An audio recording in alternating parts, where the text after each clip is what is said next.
Giants baseball, nothing like it. Here's a long drive to right. It's headed for the bay. On KNBR and KNBR FM, San Francisco.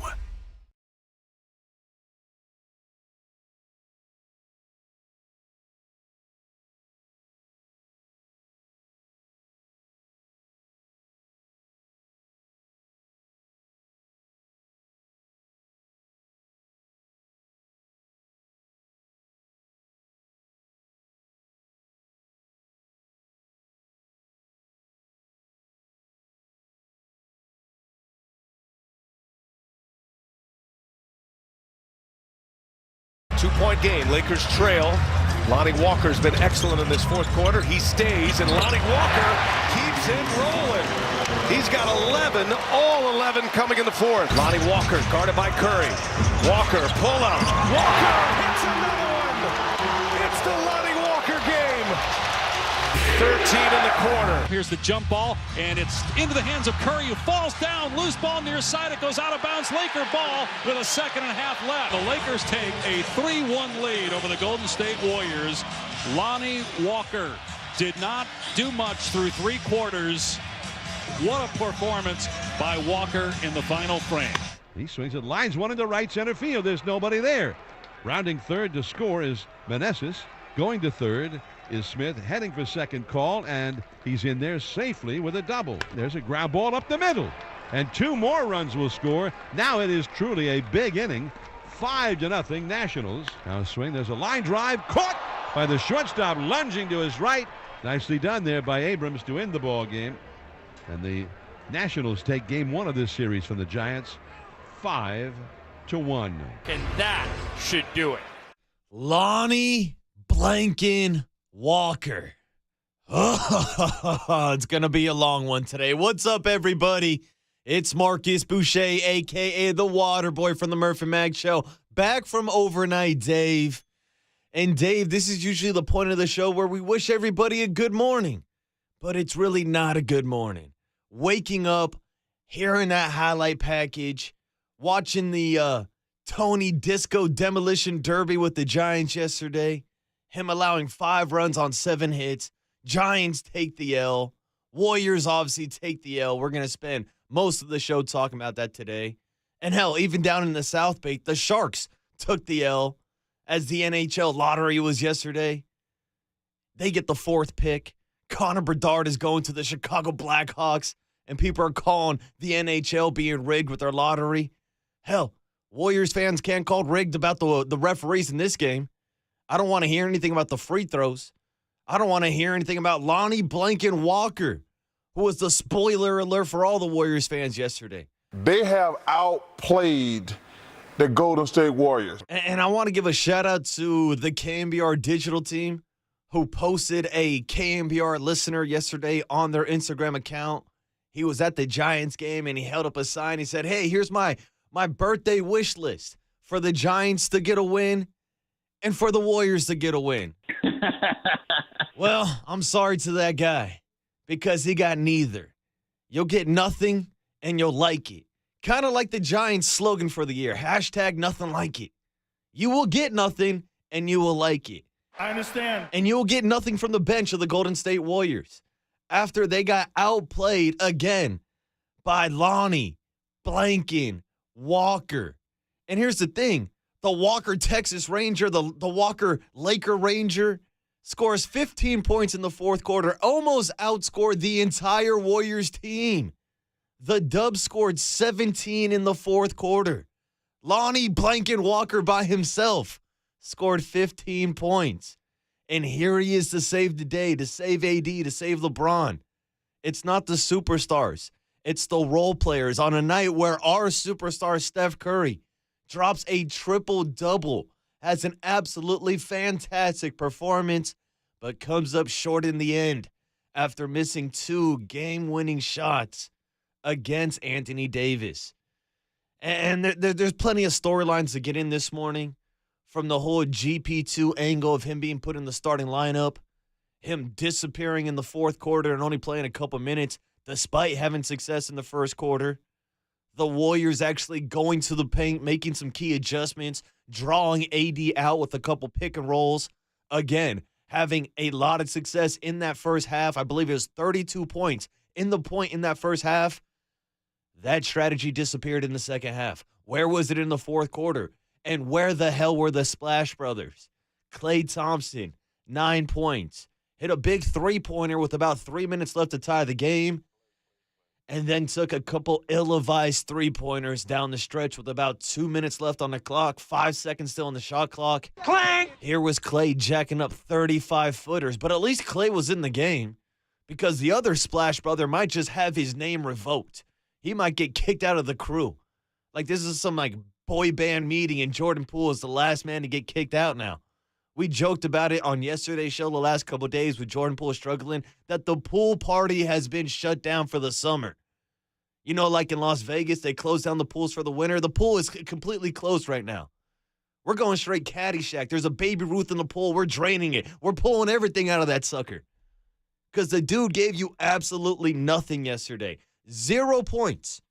0 for 4 from the field. 0 for 2 from three-point range. Only played 10 minutes.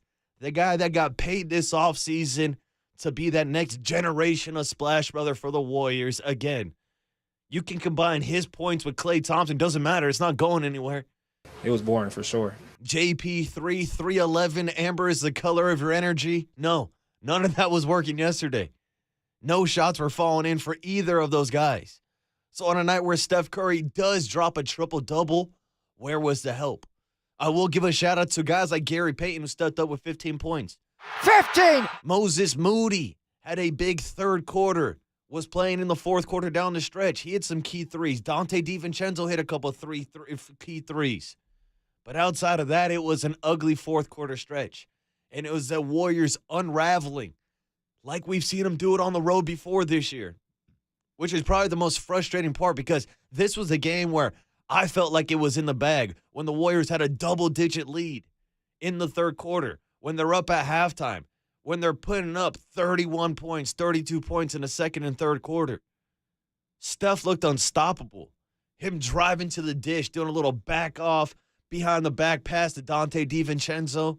I mean, the dude was nearly flawless, but again, nearly is the key word. The 1 point he did struggle from was three-point range. 3 for 14 on the night. So as great as Steph was, he wasn't perfect. But what you're not going to hear from me this morning is me roasting Steph Curry. It's what I'm hearing on the national media right now. Is Steph Curry clutch? He didn't hit the shot. Well, here's breaking news for you. The Warriors aren't even close to being in this game if it's not for Steph Curry. Hell, you don't make it out of that round against the Sacramento Kings if it's not for Steph Curry. You don't got 4 titles if it's not for Steph Curry. And that's why I have absolutely no problem with Steph Curry taking those last shots. It's not like when we were walking out of the building mad about Jordan Poole hacking up 2 bad possessions to end the game. No, this is Steph Curry. I want the ball in his hands. One-on-one versus AD. First one breaks off the back of the backboard. Draymond gets the rebound. I actually thought he could have gone up with the possession. It was only a 1-point game. You had Dennis Schroeder right next to you. Draymond probably could have gone back up. Decides to kick it back out to Steph. Goes one-on-one again. Tries to shoot the big 3 over Anthony Davis. And he clanks it. Lakers get the rebound. And somehow, some way, the Warriors actually tie up. I believe it was AD in the corner. Forced a jump ball. And the Warriors had a chance. They still had a chance with, 3 seconds left on the clock? Steph Curry gets the tip. But as he's going down, instead of calling a timeout, flips the ball behind him. I think he thought he had GP2 there. At least it wasn't like earlier in the game when GP2 ran off the court because he had the puke and Draymond passed it to Darvin Ham on the Lakers bench. But still, a mistimed play by Steph. And again, I don't want to criticize him or nitpick, but we got to break down the scenario where here we were last round against the Sacramento Kings. He was calling a timeout when the Warriors didn't have any. Now they had one in his back pocket, and again, it's a split-second decision. Steph is probably the shortest guy on the court at that point. I'm not sure he's expecting to get the rebound, but he got it. Probably should have called a timeout. Steve Kerr said he was screaming from the sideline for a timeout. Warriors don't get it. Lakers inbound it, and just like that, it's over. And now the Warriors are down 3-1 headed back to Chase Center on Wednesday with their back against the wall. And I know Steve Kerr was hesitant to use the must-win moniker that everybody talks about. Well, guess what? Now it's must-win. Now it's win or go home. Doesn't take a rocket scientist to figure that out, but something's got to figure out for this Warriors down that fourth quarter stretch. Something's got to be figured out with Jordan Poole and what you're doing with him. Not only this season, but hell, in the future. If this is the type of playoff performances you're going to get after giving him the bag this offseason. And I thought Jordan Poole was supposed to be the guy that balls out whenever there's baddies courtside. There was Kim Kardashian, and there was Jordan Poole not showing up. It really seemed like nobody showed up last night besides Steph Curry. He was the story of the game. And the final possession, the 2 shots, the Draymond Green turnover that we'd even talk about, him driving to the dish, jumping up in the air, throwing the ball away. I don't know what he's thinking about doing with a jump pass in that situation. Hell, I don't even know what the play call really was. I think he was looking for Clay in the corner. Wasn't open, so he kind of just threw it down to Wiggins. Bad play, bad turnover, bad basketball. And there's a loss for your Golden State Warriors. Right there for you, 16 turnovers. Not a flawless night by any means with the basketball. But again, how do you only score 17 points in the fourth quarter? How do you almost get outscored by a guy that played, 2 minutes game 1, a couple minutes game 2? And we'll have plenty of time to talk about the Lonnie Walker effect, what he means to this Lakers team. How about the actual kind of shooting in the foot that the Warriors did by starting Gary Payton II, which worked fantastically against D'Angelo Russell, but it might have worked too well because instead of having D'Lo on the court, it was Lonnie Walker on the court. And again, not to call out Steve Kerr's coaching decisions or anything like that, but Gary Payton II only played 2 minutes in the fourth quarter. You would have thought you would have put your best defending guard in the game in that situation to slow down Lonnie Walker. Hell, you would have expected somebody to help out Steph Curry as he's literally going one-on-one versus LeBron James trying to play defense. A lot of questionable matchups, a lot of questionable calls, and the no call of the timeout again. Hell, we were talking no calls with the timeouts when Jordan Poole threw up that brick to lose the game last round against the Kings. Here we are again, Warriors running out of time, and now they're running out of time in this series, but we've been here before, folks. The Warriors have come back 3-1. Obviously, it was in 2016 against Oklahoma City Thunder. Now, we know in 2016 they also blew a 3-1 lead against LeBron and the Cavs. So maybe this is sweet revenge. Maybe this is the NBA script that everybody's talking about conspiracies with the free throws and everything. Maybe the NBA wants the Warriors to come back 3-1. And I'm just talking out of my ass this morning looking for some type of angle. Hell, if you're looking for something, I guess there's a dog on Twitter who's been projecting every single game right so far. And he's got the Lakers up 3-1, but he's got the Dubs in 7. So maybe we can count on the dog from Twitter. I don't know. Warriors were missing some dogs on the court yesterday. Still had one in Steph Curry. Still had a couple pups in Gary Payton and Dante DiVincenzo stepping up. But it's the other dogs in the pound that were no-shows. Klay Thompson, Jordan Poole, Draymond Green had a decent game. Andrew Wiggins, 17 points. Didn't really shoot that well from three-point range, which he's been struggling with the entire playoff run. Just plenty of problems, man. And like I said, it was a tough morning for the water boy waking up today. Tough going to sleep after that game. After especially losing a couple shekels, thinking that the Warriors were going to win Game 4. But, hey, here we are now. 48 hours before Game 5. LeBron and AD will rest up. Steph will try to get some help from the Splash Brothers. Maybe calling a Splash cousin. I don't know. Who's available? Put in the water boy. I'll go hit some shots for you, Steph. Probably not. I'll probably shoot worse than Jordan Poole. But, hey, it can't get much worse than his box score last night. 0 points. 0 for 4. What was his plus minus? It must have been negative. It was -6. What is this, a Masons convention? What a surprise. Frustrating day here in the Bay. Not a good morning, but it is the leadoff spot, and we still will talk to Murph and Mac today all about it. Hey, there's still a chance. What do they say? 95% of the teams that go up 3-1 end up closing out the series. So we got a 5% chance. So you're saying there's a chance. And we'll take a look at all the chances and opportunity that the Warriors wasted yesterday in the fourth quarter, blowing this game. In a game that they should have won, Steph Curry has an all-time performance, comes up short. And now, Now we're stuck here talking about a loss to LeBron James again. So why not get into some post-game sound of these guys talking about LeBron James and the Lakers, some of the key adjustments they made in the first half that didn't stick in the second half, and, of course, what happened down the final stretch for your Warriors last night. Take the L 104-101. Series is now 3-1.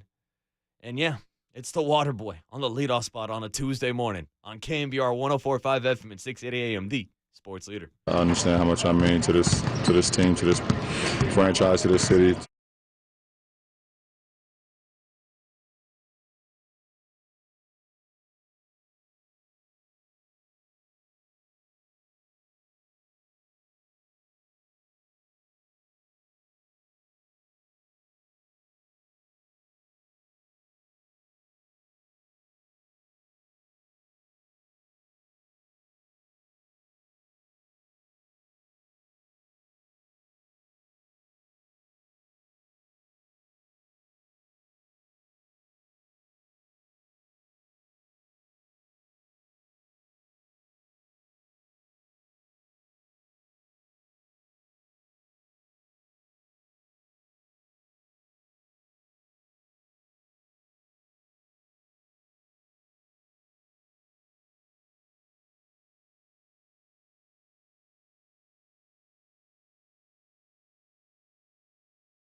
Curry gets Davis on his back and lays it in with a foul.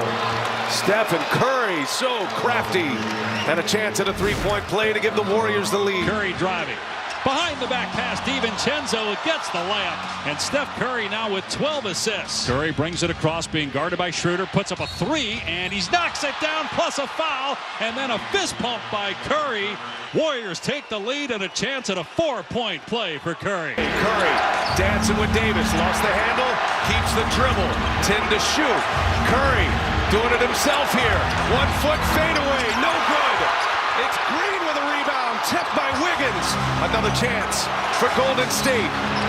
Curry, a long three, no. Walker with the rebound.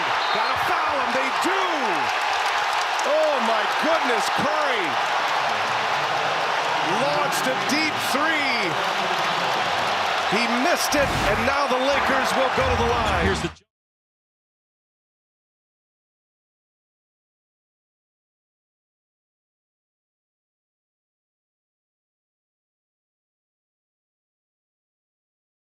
Checking in on Steph Curry on the Golden State Warriors, who lost Game 4 down in L.A. 104-101. And on a night where Steph Curry drops a triple-double, 31 points, 14 assists, 10 rebounds, the Warriors still find a way to lose down the stretch as Lonnie Walker takes over and Steph Curry misses a couple game-winning opportunities, one-on-one with Anthony Davis. So as you know by now, in the leadoff spot, whenever the Warriors play, especially in the playoffs, we usually like to do a little sound survey, a little cooler of content, if I could steal it from the Murph and Mac show. And we like to hear some of the voices from some of the players from both teams, from the Lakers and the Warriors. Well, this morning I came into work after struggling to go to bed last night, and I said, okay, I want to hear some explanations. I got to hear from Draymond Green, who did not put out a podcast last night. You're going to get this podcast. And apparently did not speak to the media either. Then I said, okay, let me hear from the man that put the 0 in the box score yesterday, Jordan Poole. It's a pool party! Well, apparently it wasn't a party in the locker room yesterday because he told reporters he did not want to speak. Okay, how about I go to another Splash Brother, Klay Thompson. Where is he? Where you see? Nothing. Crickets. So I'm like, okay, who the hell was speaking after this game? Because I need some answers. Well, it's the only man that showed up in this game, Steph Curry. And I will give shout out to the other guy who helped out, got inserted into the starting lineup, Gary Payton II. He went up to the podium, had a press conference. And, of course, Steve Kerr is going to talk every game. So those are the three voices you're going to hear from the Warriors. Everybody else went missing, kind of like they did during the game, and especially in that fourth quarter. So why not talk about the man who I actually have no problem with taking the final shots, because who the hell else was going to take them? After watching Klay and his poor shot selection, after Jordan Poole was basically non-existent, Clank! sitting on the bench after going 0 in his first 10 minutes of the game, turning the ball over a couple times, Steph Curry got the one-on-one matchup he wanted against Anthony Davis. Now, some people will question if that's the matchup you do want. Well, it's a matchup that was working the entire game. The Warriors made a great adjustment in this ball game to kind of draw Anthony Davis out of the paint, to run their pick and roll, man, whoever was guarding, Anthony Davis was guarding, to get AD out on the perimeter. Well, that's what they did in that final possession. And Steph Curry will take that opportunity 10 out of 10 times, and I'm absolutely fine with him taking those shots. Again, despite the fact that he was 3 for 14 from three-point range, he was the best shooter on the court for the Warriors last night. And here he was post-game talking about that missed go-ahead shot, if he thought it was going in, and if he could have got a better shot selection versus AD. Absolutely. The first one was, they switched, and you kind of can see the second layer of defense, obviously knowing he's 7 foot and got, crazy, reach. So you just want to create a little bit of separation. The first one, nice little step back. It was in and out. It felt good. Second one, was a little rush, but the shot that I took it because I thought I could make it. So, like I said, I'm living with those, and hopefully we can put ourselves in a position where, in Game 5 we can control momentum as much as possible down the stretch. And again, with those shots are there, you're going to take them again. And I'll live with those shots. Like I said earlier, it's Steph Curry. With the fate of the planet on the line, despite Max Kellerman wanting Andre Iguodala to take the shot, I want Steph Curry with the ball in his hands, and that's the opportunity that the Warriors got.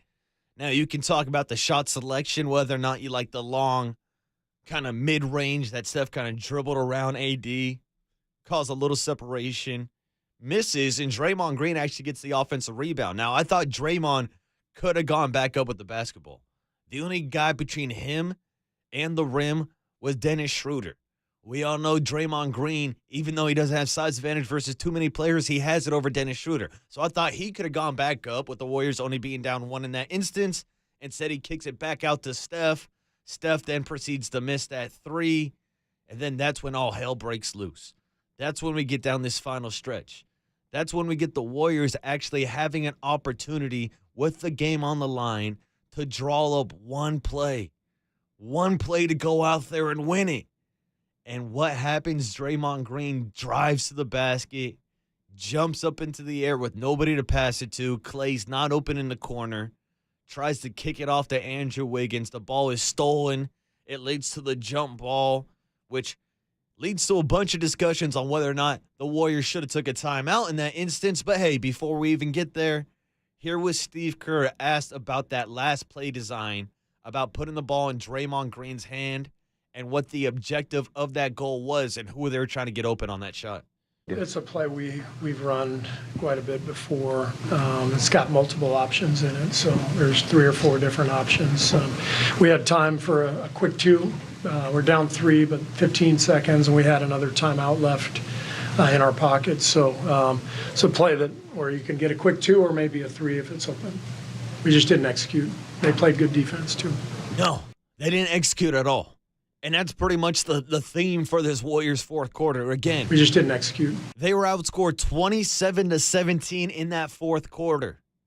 After dropping back-to-back 30-point quarters, after getting 30-something points in the paint, here they were chucking up threes at the end of the game. Draymond driving, tries to dish it out, but there's no play there. There's no Clay there. And there's no ball game for the Warriors. Now, there was still an opportunity for the Dubs as they tie up AD in the corner, force a jump ball, and they actually win the tip, which leads to Steph Curry going up in the air, grabbing the ball, and as he's coming down, with still 3, 4, 5 seconds left on the clock, instead of calling the timeout, kind of flips it over his head like he's Randy Moss throwing a pitch to Chris Carter. And Gary Payton II is nowhere to be found.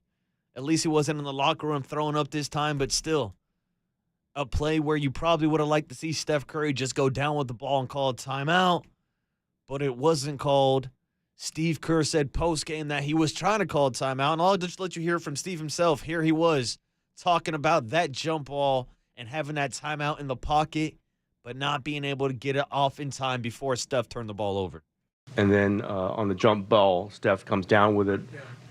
Did you, he could have called timeout there. Were you trying to call timeout? Yeah. I tried, yeah. And I was yelling timeout, but he lost control of the ball so quickly that didn't get the call.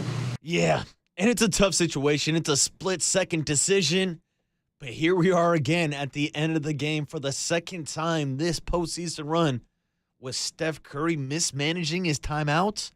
And as great as Steph had a great night, there is still a little bit of criticism for his three-point shooting and for not calling a timeout in that instance.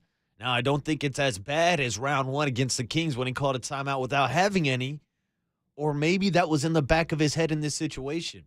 Maybe he was thinking whether or not he had a timeout, or maybe he just didn't have any time to think. I don't know. That's just what I'm thinking of watching on the couch, ripping up my parlays as the Warriors lose another game last night.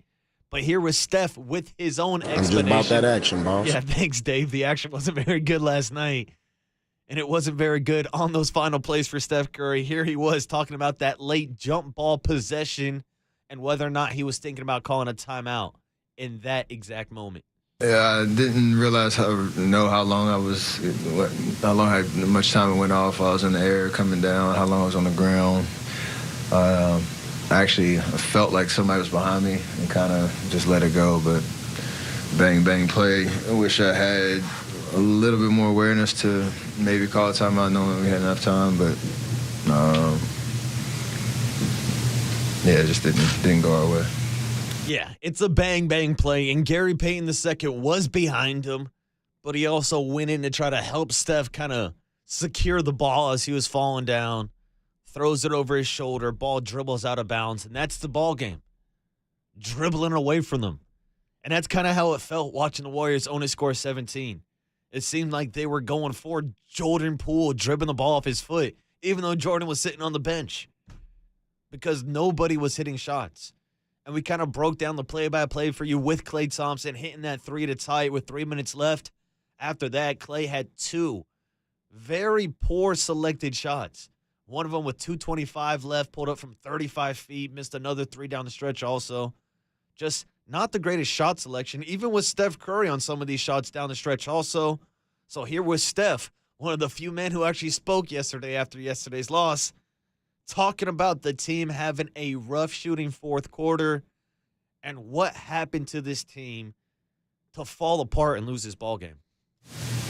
Fourth quarter, we only scored 17 points, and that's a tough way to finish. I had to look at, I always say you got to look at the film to see exactly where, defensively they made adjustments, but we had a lot of good looks that, we have a lot of confidence in the shots we're taking, and got to live with it. And that's the bottom line with this Warriors team. We all know got to live with it. They're a three-ball team. They're going to live and die by the three-ball. They're going to take their shots, even when Klay Thompson is cold. That's why he hit that corner three for only his third shot of the night with 3 minutes left. That's why Klay was feeling like, I can still be this hero. This is the stuff that Klay Thompson's been dreaming about for weeks. He's been telling us about how he grew up a Lakers fan, how he's playing down in front of friends and family. Well, these last two games down in L.A. have been more of a nightmare than a dream scenario for Klay. The 6 turnovers in Game 3. The 3 for 10 shooting, 3 for 9 shooting yesterday. Not a great performance. And we broke down some of those last ill-advised shots for Klay. Here was his head coach, Steve Kerr, who still, after watching Klay struggle the entire night, still drew up that final play for Draymond Green to kick it out to Klay Thompson. Here he is with his level of confidence in Klay, even in that fourth quarter when he was having an off night. Yeah, I trust Klay. I mean, think of everything that he's done for this team. So part of who he is he's going to fire away. And there were a couple late that he probably would like to have back. But that's it's part of who we are as a team. We're gonna fire. We're gonna, if Steph or Klay gets an opening, they're gonna let it go, and they've had a ton of success over the years. Obviously, they both had some looks down the stretch, but give the Lakers credit. They played good defense, and we couldn't get anything to go. Yeah, it's a make or miss league. The Lakers forced the Warriors to miss some shots, and I'm sure Steve is talking about Klay wanting a few shots back. Hell, I'm sure it's more than a few. It's funny. I was just looking at the box score right now. Klay shot 3 for 11 from the field.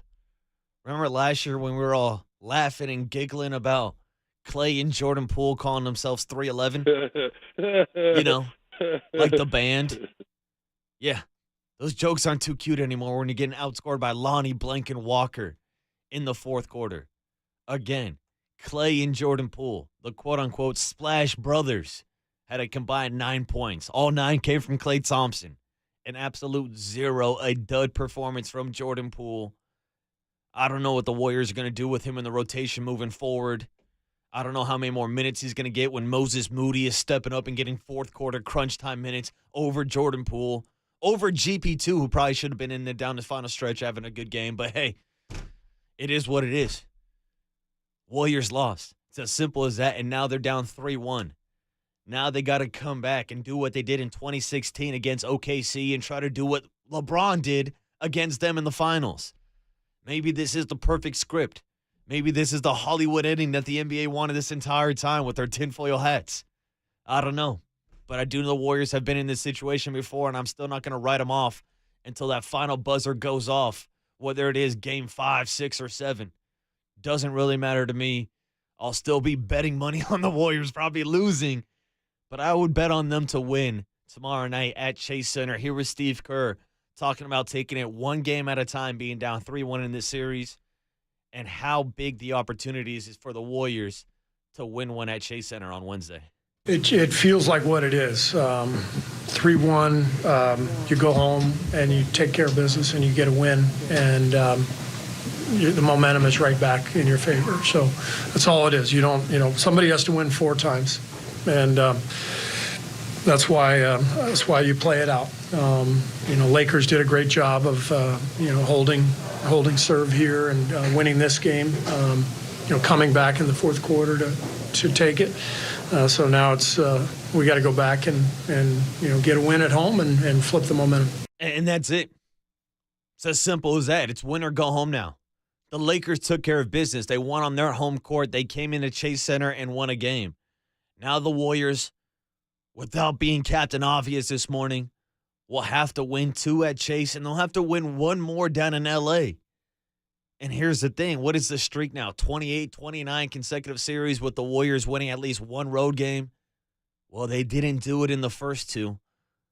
They need to win Wednesday night to get back for Game 6, to maybe set up a Game 7, but that's getting way ahead of ourselves. We'll have 48 hours to get ready for Game 5. Hell, maybe then they'll have a game plan for Lonnie Walker, who deserves to get his flowers this morning. I just refuse to give it to him. But how about we give them to him on the other side? Take a look at this game from a Laker perspective. Hear what LeBron James has to say about himself. Anthony Davis disappearing in the second half, but having 2 big defensive performances against Steph Curry. Lakers win 104-101 and go up 3-1. We'll continue the Warriors-Laker discussion on the other side. It's the Waterboy Marcus Boucher on a Tuesday morning on KNBR 104.5 FM and 680 AM, the sports leader.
Draymond pushes. Draymond Green. And a hot pass right through Wiggins. Lonnie Walker beats Thompson. Lonnie Walker lays it in.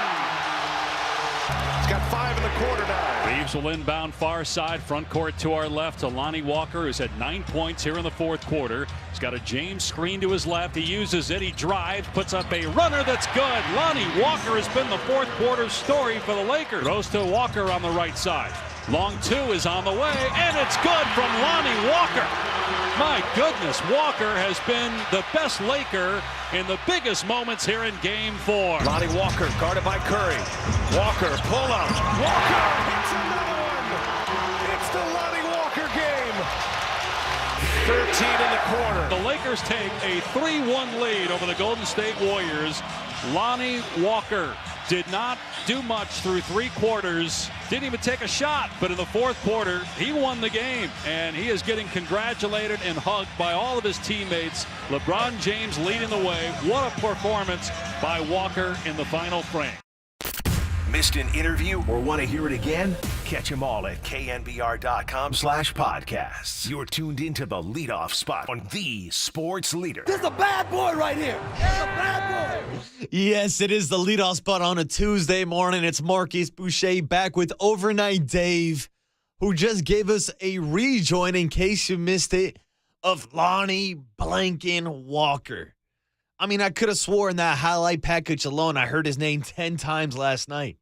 And it felt like last night in the fourth quarter, I heard his name 15 different times as he drops 15 points off the bench, nearly outscores the entire Warriors roster in the fourth quarter as they put up 17 points, watch their lead dwindle away pretty much off the jump in that fourth quarter when the Lakers came out on a 7-0 run. LeBron James gets the crowd fire up with that block on Steph Curry, chased him down a little bit. Steph did answer with a 4-point play a couple plays later. That was pretty sick. But then these Laker role players start hitting shots. Guys like Austin Reeves, who has been a disappearing act this entire series. Where you see? Well, yesterday, there he was, down at Crypto.com Arena, having his best game of the series, dropping 21 points, hitting 3 3-pointers. Hit a couple big ones in the fourth quarter. But this isn't the Austin Reeves games. This isn't the hillbilly Kobe game, as they're calling it down there. Instead, it's the Skywalker game.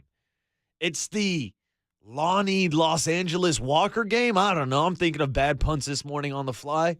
And I'm thinking of bad defense played by the Warriors as we're watching this dude take over a game, a guy who I'm sure most people didn't even know who the hell he was before this series started. Who? Well, Lonnie Walker is a guy that was a first-round draft pick, top 20, came out of the University of Miami back in 2018, played for 3-4 years with the Spurs, and he's a guy that's averaged 10 points throughout his career. Well, yesterday, he got in the game and eclipsed his average in one quarter.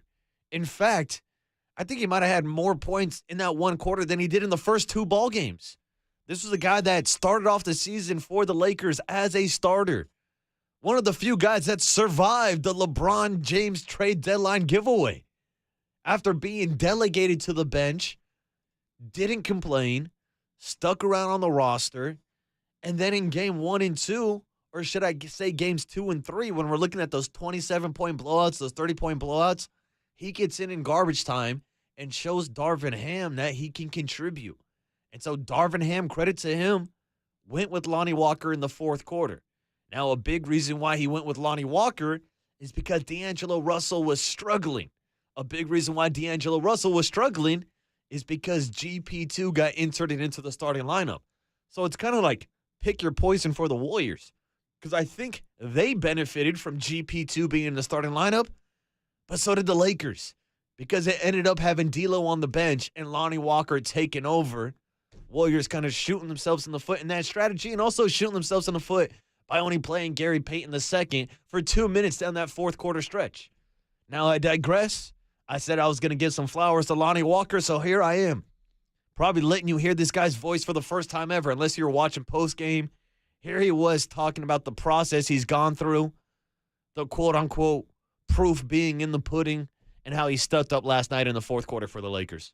Internally, probably both.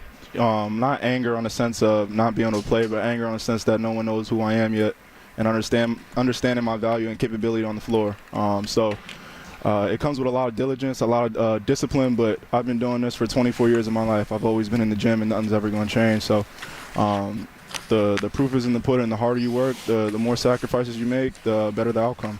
Yeah. I guess the proof really is in the pudding. Whatever the hell he's eating, serve it up to everybody else. Laker fans were eating it up last night, and now people will know his name. People are going to remember this as the Lonnie Walker game, because that's the craziest thing, because the narrative this entire time has been Steph versus LeBron, Steph versus LeBron. This is the rivalry. No, it wasn't LeBron in the fourth quarter. It wasn't Anthony Davis. Hell, it wasn't even one of the guys in the starting lineup for the Lakers. It was this dude, Lonnie Walker. So here he was on TNT postgame talking about him taking these shots over guys like LBJ and AD. Personally, I'm a 3-level scorer. You know, the candle stay lit, so I'm a very confident player. And if he's instilling and passing me the ball and letting me do what I got to do, then I'm always going to make the right reads, you know. So the fact that he gave me the trust, I was just ready to play to the best of my capability. The candle stay lit. This was a dude that didn't put up a shot in the first 3 quarters. And now all of a sudden, he's the face of the franchise? No, he's not. It's still LeBron. It's still AD. But where the hell were they in the fourth quarter? Anthony Davis had 19 points in the first half. Finished the game with 23. That means he had 4 points. And I know Laker fans this morning will say, yeah, but he played great defense against Steph Curry. I don't even know if it was that great a defense. I think it was just Steph missing a couple shots. But either way, they'll take their win, regardless of how they got it. The Lakers shouldn't have won that game last night. But when a dude named Lonnie Walker scores 15 and you only score 17, yeah, that's a problem. Whether it's Jordan Poole, Klay Thompson, or Andrew Wiggins, whoever it is that needs to step up. Clang! This dude, Lonnie Walker, who I'm sure is making less money than all of them, was the big fourth quarter guy catching in last night. Here was LeBron James on the court talking about Lonnie Walker and how the Lakers don't win last night without him. It's not even about tonight. I've been telling him, I said, Lonnie, stay ready. We're going to need you at some point. And for him to be as young as he is, for him to have that professionalism, come out, stay ready when his number is called, we don't win this game without Lonnie Walker tonight, that's for sure. That's 100% right. This was a guy that had, 2 points in the first 2 games of this series? I mean, he's had more points in his last 2 games against the Warriors than he had in his first 11 playoff games with the Spurs. This is a guy that had 8 total points in the first round against the Memphis Grizzlies. And now he's the guy haunting all of our nightmares. I said it, dude. It was hard for me to go to sleep last night. Thinking about the bets I lost. Thinking about the shots Klay was taking. Thinking about Jordan Poole just disappearing into the abyss. Clang! You can't be paying Jordan Poole all this money and having him put up a goose egg in the box score. Meanwhile, here's the role players for the Lakers. Your Austin Reeves, your Lonnie Walkers. But, hey, that's what we've been talking about this entire series. We've been talking about it in the first series against the Kings. Role players step up at home. So who's going to step up for the Warriors Wednesday night at Chase Center? Will it be Klay? Will Jordan Poole even get any minutes? Or are we going to need another 50-burger from Steph Curry? At this point, it's looking like it. Because maybe that's the one thing Steph could have done better last night, was shoot from three-point range. 3 for 14 on a night where he dropped 31 points. On a night he had a triple-double. Put on a classic performance. Didn't get the cherry on top. Could not hit the game winner. And now we're back in familiar territory. The Warriors being down 3-1 before. They've won these games before. They've won these series. But at this point, who knows?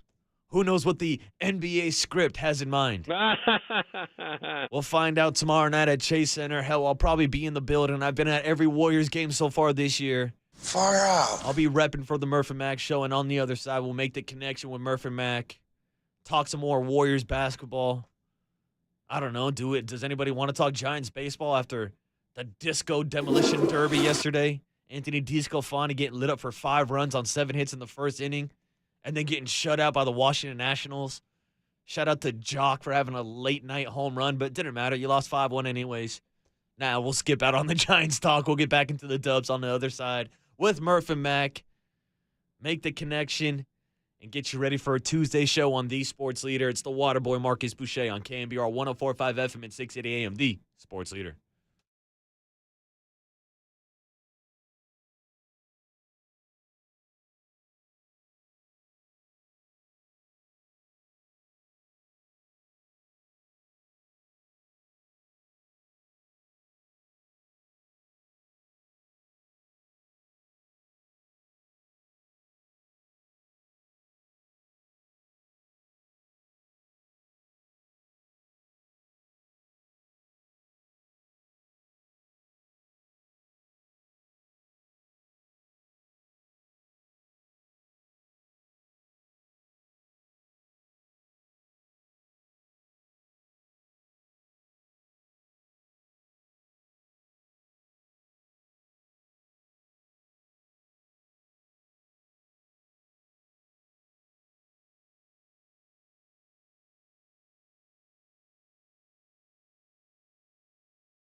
The leadoff spot now continues. Follow us on Twitter at KNBR. This is KNBR 104.5 and 680, the sports leader. All right, wrapping up the leadoff spot on a Tuesday morning, and this is the point of the show where I usually thank Overnight Dave for doing a great job behind the glass and say, yeah, we had a fun show today. But to be honest with you, it really wasn't that fun. The Giants lost, the Warriors lost, the Sharks screwed themselves out of Connor Bedard not getting a number 1 draft pick in the NHL draft. I got nothing good this morning for you. I got Lonnie Walker nearly outscoring the Warriors in the fourth quarter. Murph, good morning. I got nothing positive. Will you take 2 negatives? 2 negatives. Where you go, Waterboy. I love that. The great Adam Copeland favorite, Woody Allen. I'd love to leave you with a positive message. I don't have one. Would you take 2 negative messages? I got instead? 2 negatives for you. How about Klay Thompson and Jordan Poole? Well, there you go. Those are 2 negatives. There's 2 negatives for you. I got to go to the great Shaquille O'Neal. The great Shaquille O'Neal. I don't know, Paul, if you stayed tuned. Paul, did you stay tuned late afterwards? I checked it out. I saw it. So Ernie, they come back and they're just recounting this epic game, and he goes, Shaq, how do you feel about the Warriors' chances? Shaq sits up and he goes, I feel great.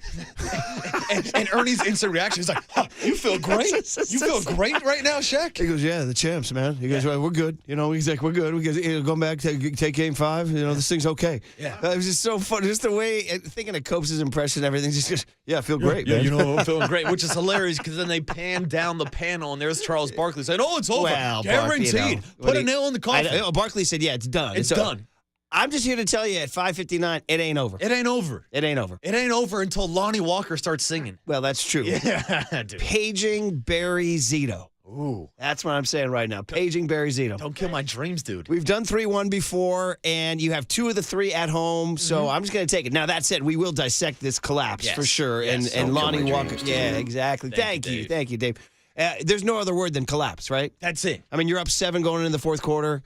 You're up 3 with 3 minutes to go, and then look at all the decisions. Waterboy, it's a smorgasbord of bad decisions. Mistakes. Yeah. Who do you want? Yeah, you want bad shots. Do you want Klay's 2 brutal threes? Yeah. Do you want Steph not taking AD to the rim down the stretch? Do you want Draymond's turnover down the stretch? Thank you. Do you want Jordan Poole's just disappearance? You're offering me a choice? Yeah. I'll take Draymond's pass to nobody. How about that for 10, Allen, or like whatever? This is like a choose your own adventure path. Where are we going to go down? Might as well just pick your favorite of the bunch. You want Gary Payton II running off the court to go puke? Sure, throw that in the mix. And yes, it was. Now, Murph, here's the thing. I love your approach with the Barry Zito-like mentality. Yeah. My question, and I love it. I really do. I'm so glad you said that.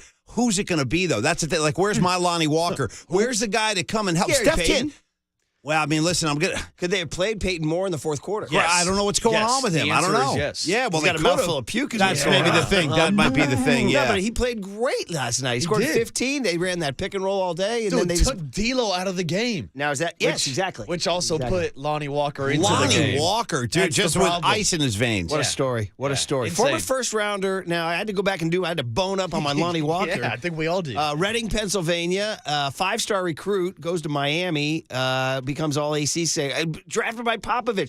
I heard, was it Stan Van or somebody saying you're seeing the Greg Popovich effect? There it is. Or somebody tweeted it. They said the reason why this guy's a cool, polished pro, he played for Pop. As he said in the post game, the candles stay lit, Murph. Did he say that? That's his Yeah. phrase. Yeah, he's talking candles now. Model. Yeah, the candle stays lit. One big night, he's over here talking about lighting candles. How about old man LeBron still out there doing it, man? Well, old man LeBron made it happen. I mean, like where was Klay Thompson? I'm sorry, I love Klay, but where was he? Wow. And Jordan Poole, I don't know. He just stopped. I mean, I don't know. 10 minutes. Yeah. We got a smorgasbord. We got a smorgasbord with Paul and Mac. I'll leave you on this. Tell me something, Marcus. Give me something. Well, this ain't going to be good, but I was riffing this morning.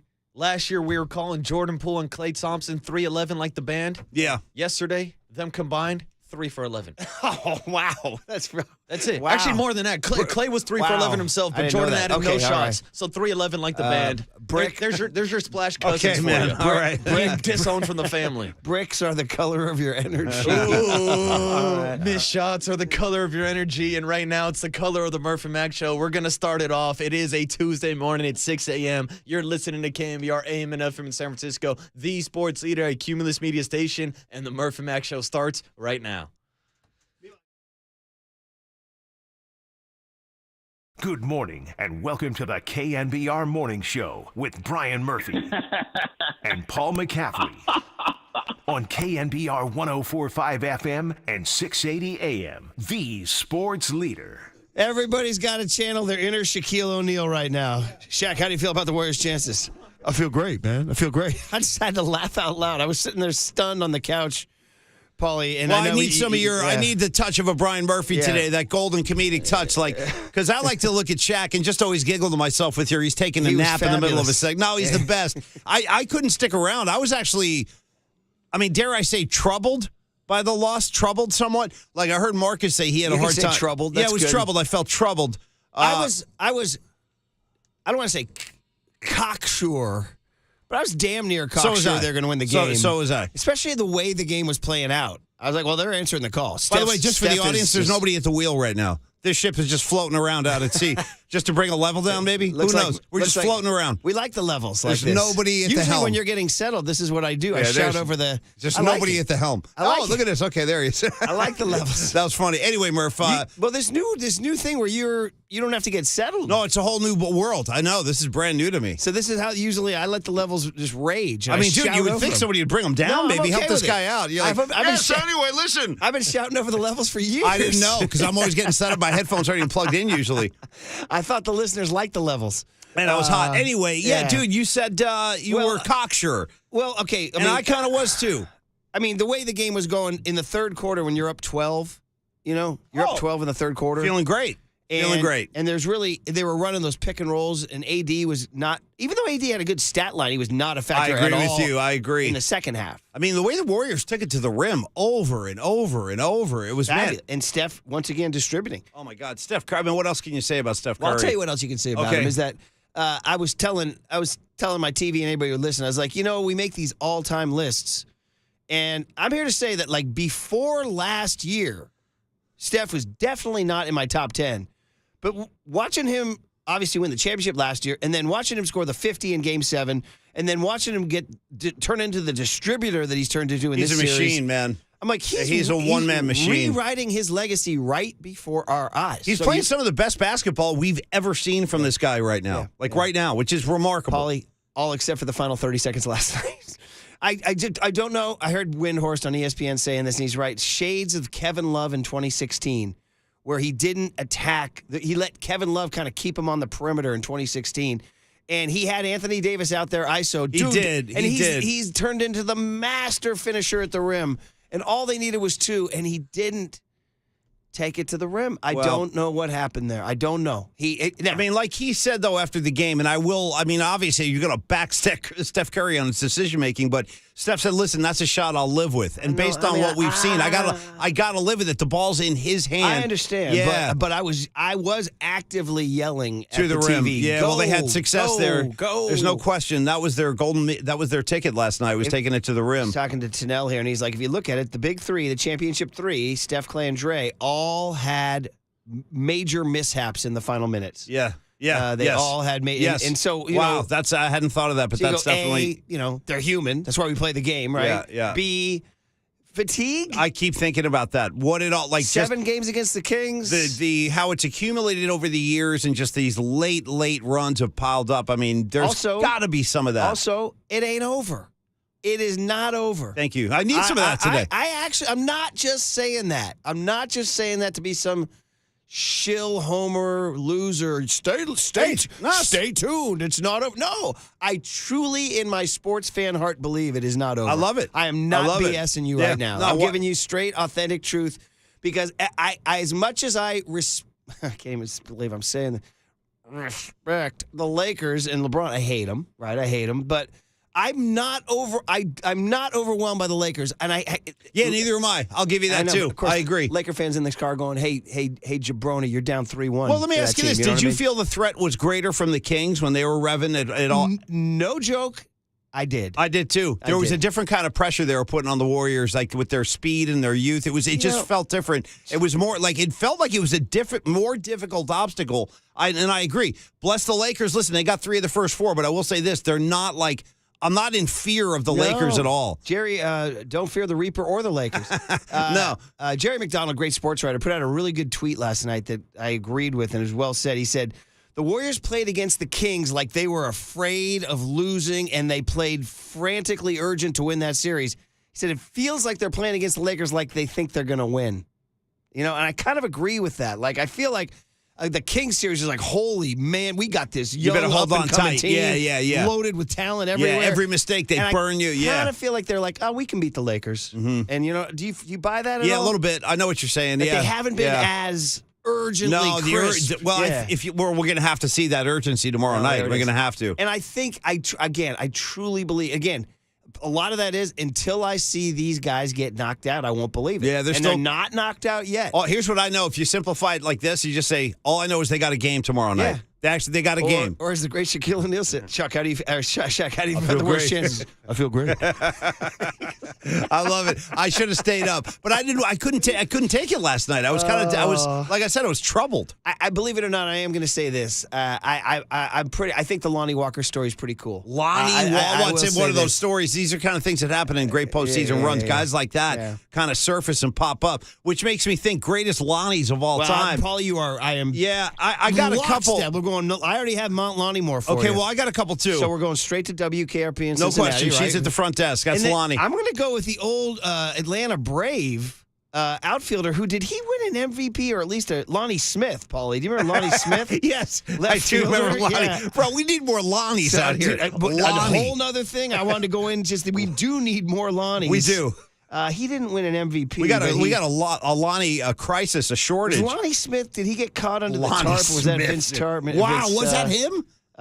He was a 3-time World Series champ with the Cardinals, 80, 82, 85. He did not win an MVP. But Lonnie Smith got 3 rings. And then, Paulie, I'm going to have to go deep now into my I got music a deep one, bag. too. Okay. There's a brand of music in the 50s and 60s in the UK called skiffle music that influenced Van Morrison.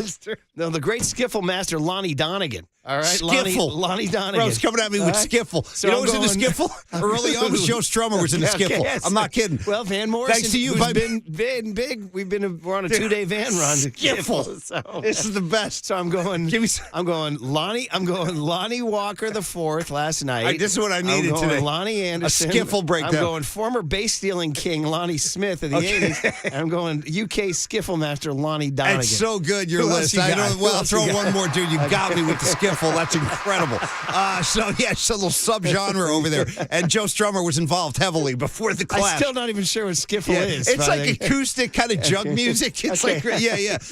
And the guy, I got another super, super deep call. The only guy that could back me on this would be Pat Connor. There was a great movie in the late 90s called Flirting with Disaster. Alan Alda, Ben Stiller. And Isn't that where... Yes, the guy who, the source of this cut. Jerry Garcia, blah, blah, blah. That kid's name in the film is Lonnie. we definitely don't have enough Lonnies. No. I worked at the LA Times with a sports writer named Lonnie Smith. Rest in peace. We lost him, but. Yeah, you've already done it. You've said it all. While the whole thing was going down, I was definitely while the Lonnie Walker thing was going down, I was definitely obsessing on his name, Lonnie too. Dude, me too. And I was like, we need more Lonnies. No wonder he's making these shots. His parents named him Lonnie. Yeah. There's been 4 generations of Lonnies. Dude. He's Lonnie Walker the fourth. I know. Great call. Dude, they're serious about it. All right. Well, listen, man. The Warriors' uncharacteristic championship mistakes, gaffes, blunders, and biffs. And we'll get into those. And shout out Gary Payton for having a mouthful of puke. Was that it? Well, it's like Jamie Foxx in Any Given Sunday. That was part of his regimen. He'd throw up before every game. By the way, Paulie, here is Lonnie Donegan, the skiffle master. Here he is right there. There's Lonnie Donegan, the skiffle master right there. He got a big smile on his face. He's happy because he's playing skiffle. He's going to go play music that influences Van Morrison and Joe Strummer. No question. I got to give my respects. Shout out to all you skifflers. Lonnie Donegan. Yeah, man. Okay. Wow. It ain't over. And I'm not just saying that. I truly believe it's not over. Just mark my words. Now, if it's over, it's over. But it's not over yet, all right? It's not. I honestly think that these guys, I haven't seen them knocked out yet. Nothing is over! Nothing! Now, that said, we can still go through and vent this morning, and we will, and get the guest list next on KNBR 104.5 and 680, the Sports Leader.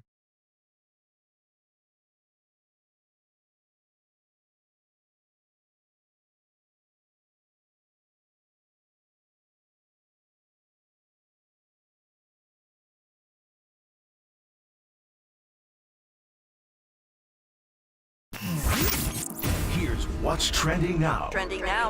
On KNBR.com.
And now, time for the Protect Your Assets with David Hollander Business and Technology Report.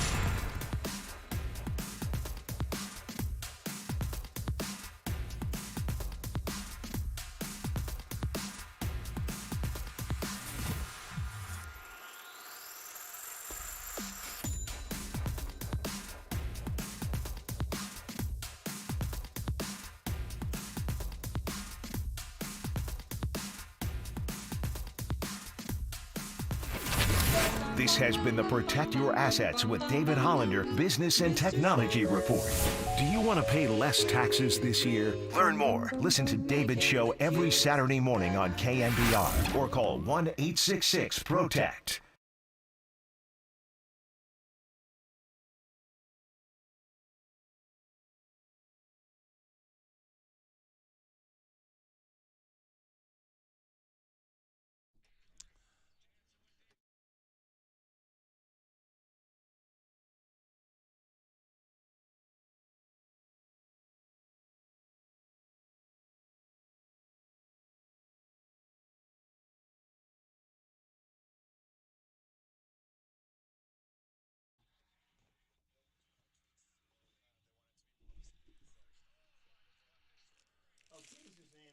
When I'm talking to Paulie, it looks like I'm talking to the right side of this, like I'm talking away from Paulie. Like they have to flip this stuff.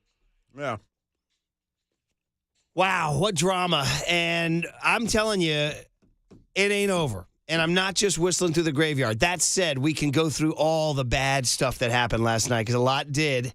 After I tell you that, we are proudly sponsored by Marin Health, your gateway to better health, with an exceptional medical center and more than 150 primary and specialty care doctors in clinics throughout the North Bay. Wow, what a fourth quarter.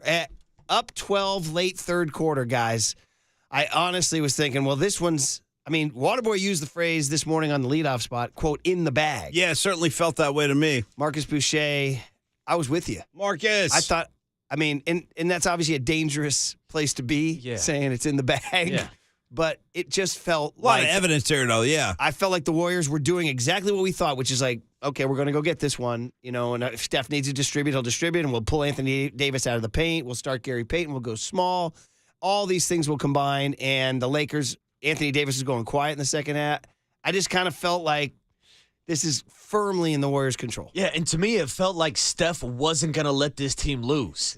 It 100%. looked like he was taking over. 100% agree with you. I just 100%. didn't know the other guys were going to let the Warriors lose. I kept telling my friends, I was on multiple text threads last night, I said, Steph is not losing this game tonight. Mm-hmm. Steph is not losing this game tonight. 9 times out of 10, that's the case. Yeah, when he's in that mode, you're right. You just should feel that saw way. It Sunday night in Sacramento. Yeah, totally. Steph is not losing this game tonight. You know what I mean? So you know, you look at all the bad mistakes. So I have the play-by-play. We can go through the autopsy, guys, here.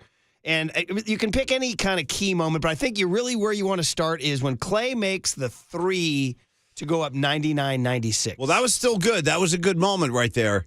I will tell you this. Go ahead. I yelled at my TV right when he released that ball because I am furious, and I've been for decades at giving up twos for threes.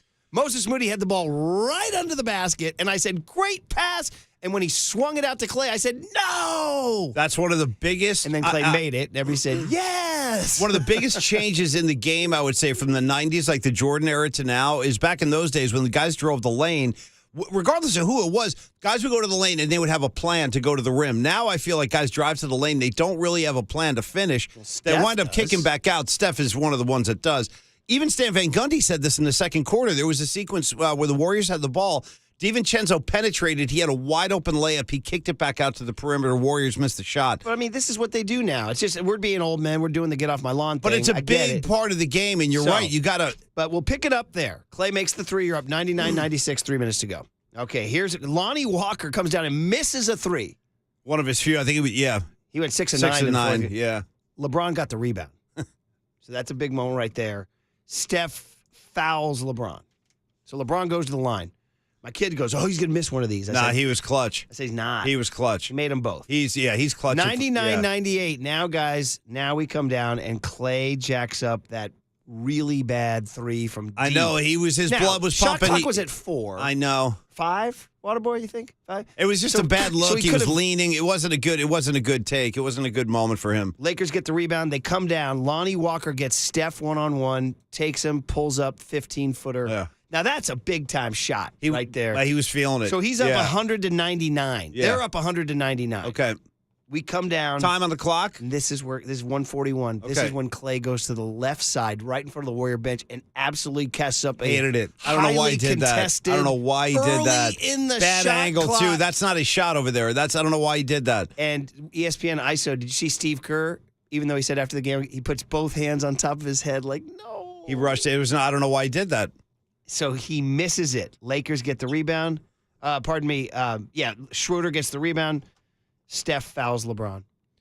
LeBron makes both free throws. Yep. So now it's 102-99. So they got on a 6-0 run by the Lakers. Still with feel okay, though. Two bad Clay threes. Two very bad. 2 bad possessions, 2 bad shots. Now Steph drives and scores. Yep. So the lead is 1. 102-101. Yep. LeBron misses a 3. I was yelling. I was like, he had a chance. He missed it. The Warriors got the rebound. Now Steph has the ball, down 1. And this is where he gets AD one-on-one, and he dribbles, and he dribbles, and he dribbles, and he dribbles, and he dribbles, and then he just pulls up from 18. That was tough. And he misses. Yep. And Draymond gets the rebound and shoots it back out to him, and he shoots a 30-footer and misses. Now, I will say, when I was watching that live, I saw Draymond come down with that rebound. The only man in front of him was Dennis Schroeder. Put it up. Put it back up, Dre. Yeah, put it back up. Put it up, Draymond. Once again, they'd rather shoot the kick 3 it out. than the 2. Yeah, they It was kick only it a out. one-point game, He's right there, too. He could have put that thing right up. That's when Tennell sent us a text, live by the 3, die by the missed 3. True story. Yeah. Ask the Houston Rockets in 2018. I mean, they threed themselves right out of the playoffs. Unbelievable. Yeah. So that's where you go. There's your autopsy right there. All right. Because then Lonnie Walker gets the rebound, makes his 2 free throws. It's 104-101. The Warriors still have the ball. Down 15 seconds to go. Yeah. Well, you guys, I actually was thinking get a 2 there because they had a timeout. And that's when Draymond drives down and passes the ball. Did you guys see the Schroeder ISO of you saw that one. Yeah, dude, that grin on his face. After the turnover, and then there's a tie-up and everything, Schroeder once the ref blows the whistle, Schroeder just turns around right into Draymond's face and has this first-grade school picture, ear-to-ear smile. He's just like this. It's I have to say, it's kind of funny. It's just, so your big 3 heroes, Dre, Clay, and Steph, all flopped. Yeah, down the stretch. It was bad. It was just a bad closing sequence. Well, a few sequences there for the Warriors. The bad Clay shots. Steph, too, kind of questionable. The ones he kind of jacked up there. Unfortunate, but like you keep saying, Murph, they do have a game tomorrow night. This thing ain't over. They are competing tomorrow night, and these guys are not going down quietly, man. I'll tell you that much. Yeah, 408 text in. Just go up with the shot, Dre. I know. I know. So. Maybe if we could do, Murph, why don't you and I get together after the show? We'll make a playlist of some skiffle stuff. We'll send it over to the Warrior locker room. Maybe they can have like a skiffle jam. Oh, man. Guys, again, bad decisions, things you don't see. Steph calling that timeout against the Kings in what was it, game 1? Or no, was it the God, I'm getting confused now. Was it the Kings or the Lakers? Lakers game 1. He called timeout. And that's when they almost blew that game, right? That ended up with right? No, you're talking about the Kings series where he did call the timeout and it resulted in a technical. Okay, correct? that's the Kings series. That's the Kings series, yeah. All these games are blending into one. Yeah, they do. And then They Harrison Barnes misses the shot. Yes. Thank you very much. Yeah. So, are we seeing the effect of last year's championship run, legs tired, all that? They're human. Again, But certainly that was a game they could have won just as easily. Like they kind of did it to themselves. Yeah. Even after that jump ball at the very end with Davis and who was it, Wiggins, I guess. Yeah, and then Steph Curry gets the ball, just kind of flings it over his head. There's nobody there. He could have There's called nobody time, there. and he could have called Yeah, timeout. I know. That was another moment where maybe a little meltdown. Call timeout. Let Kerr set something up. Take a shot. Take a chance. Maybe Steph's like, damn, man, I can't. Yeah, I can't. What do you want me to do? You guys need me to paint the gym after practice? I mean, yeah. I just dropped a 31-point triple-double. I felt the same way. 14 assists. Like, does anybody want to help Steph out? Is there a Lonnie Walker on our side? Clay and Poole's lines are incredible. It's depressing. Just depressing. If they got a little bit of help from Klay Thompson last night, they probably would have won the game. Clay was pretty much invisible. Just for the record, Clay goes 3 of 11 from the field, 3 of 9 from 3, shoots no free throws. And Jordan Poole, 10 minutes, 0 for 4. Goose egg, baby. And Murph, I double-checked while we were making the transition from the leadoff spot to the Murph and Mac show. With Jordan Poole going 0 for 2 from three-point range, Klay Thompson 3 for 9. They went 3 for 11, like the band. You going to come back with that? Yeah, by the way? I have to. I guess. DiVincenzo made a couple of big ones for you. Peyton was outstanding, 7 and 9 from the field. Still no Kuminga. You too, nothing. Not a second. Kuminga did not play in the game. Moses Moody scored 7. He only took 3 shots, made them all. Yeah. The other thing is you can't, the free throw disparity was not gigantic. It was only 20 to 12, but The Lakers made 20 of 20. They've been money on the line. They made money. 20 of 20. The Gotta tip your cap. Warriors went 9 of 12. Got to tip your cap. The Lakers are hitting them. There's the game right there. Yeah. That's 3 points. I mean, hey, kids, practice your free throws. They right? are important. All right, Waterboys, get the guest list. Give it to me, Marcus. 1 good news, 2 pieces of good news, 3 pieces of good news. 1, we have a $100 Michi's gift card to give away today, so stay tuned. Yeah. 2, there's a game tomorrow night. Yep. And 3, we're on Lonnie Donegan, the king of skiffle. All right, so there you go. All right, what do we got today, buddy? All right, 7:35 today. We're going to start your power hour talking a little Giants baseball with Dwayne Kuiper. Talking about that 5-run first inning yesterday by the Washington Nationals. I got to shout out my kid who was intently following the Giants on the phone and giving me updates. And I was like, dude, I can't even.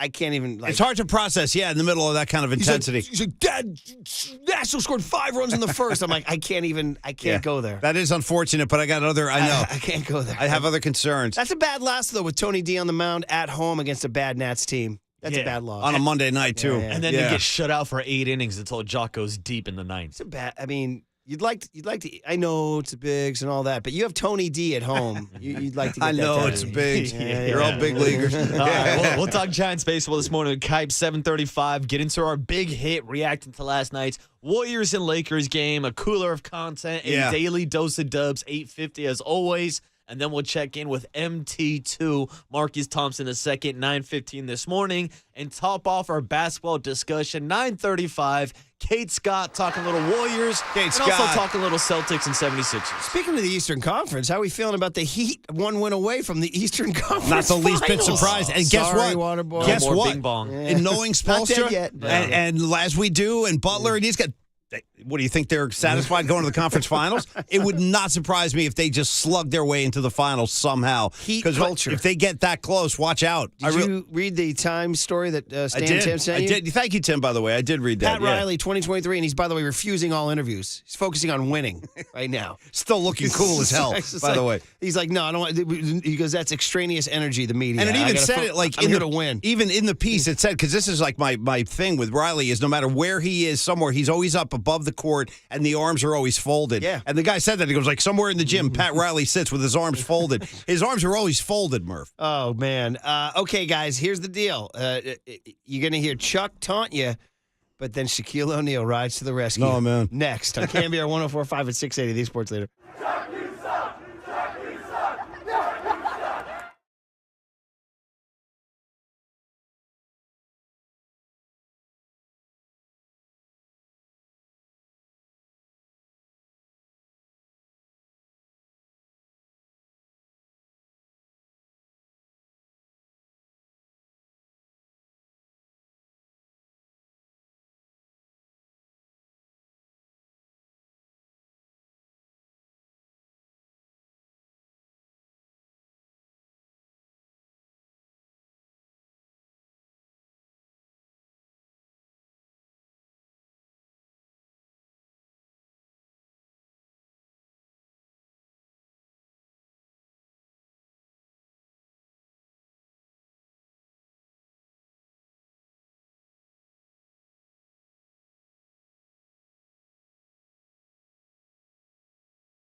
There it is, Waterboy. Marcus Boucher finds the Nebraska-based quasi-poppy reggae band 311 that in happier days, Jordan Poole and Klay Thompson called themselves. Not yesterday, not when they actually literally combined to go 311. That's an incredible find, Waterboy.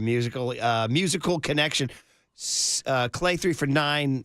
Poole 0 for 2. Well, Klay Thompson, for me, is a little bit easier to forgive after having a night like that. I mean, it's Jordan Poole has been struggling the entire postseason. I mean, he's had one big game, and I guess that was, game 2 of this series, but that was it. He's been incredibly quiet, if not, I mean, he hurts the team when he's out there a lot of the times with his minutes, with his turnovers, his decisions. So going forward, I mean, minutes-wise for Poole, Murph, I mean, I don't... Great question. I mean, there's going to be a big moment for Steve Kerr and the staff on how they handle him, nurture him. He's kind of a liability on the floor right now. I know, but you need to turn him into an asset. Like if he's a dude, Warriors win the series. You know, that's what I'm saying.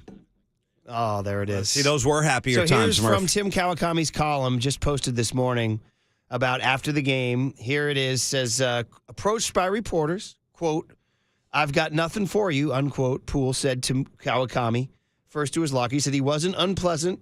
He wasn't exactly genial, but he didn't bolt or put on his headphones and zone out. He sat in his chair and stared directly into his locker with his back to the gathering crowd of reporters. Poole hasn't spoken to the media much this season. Repeated he had nothing to say a few times, kept looking into his locker, but didn't raise his voice.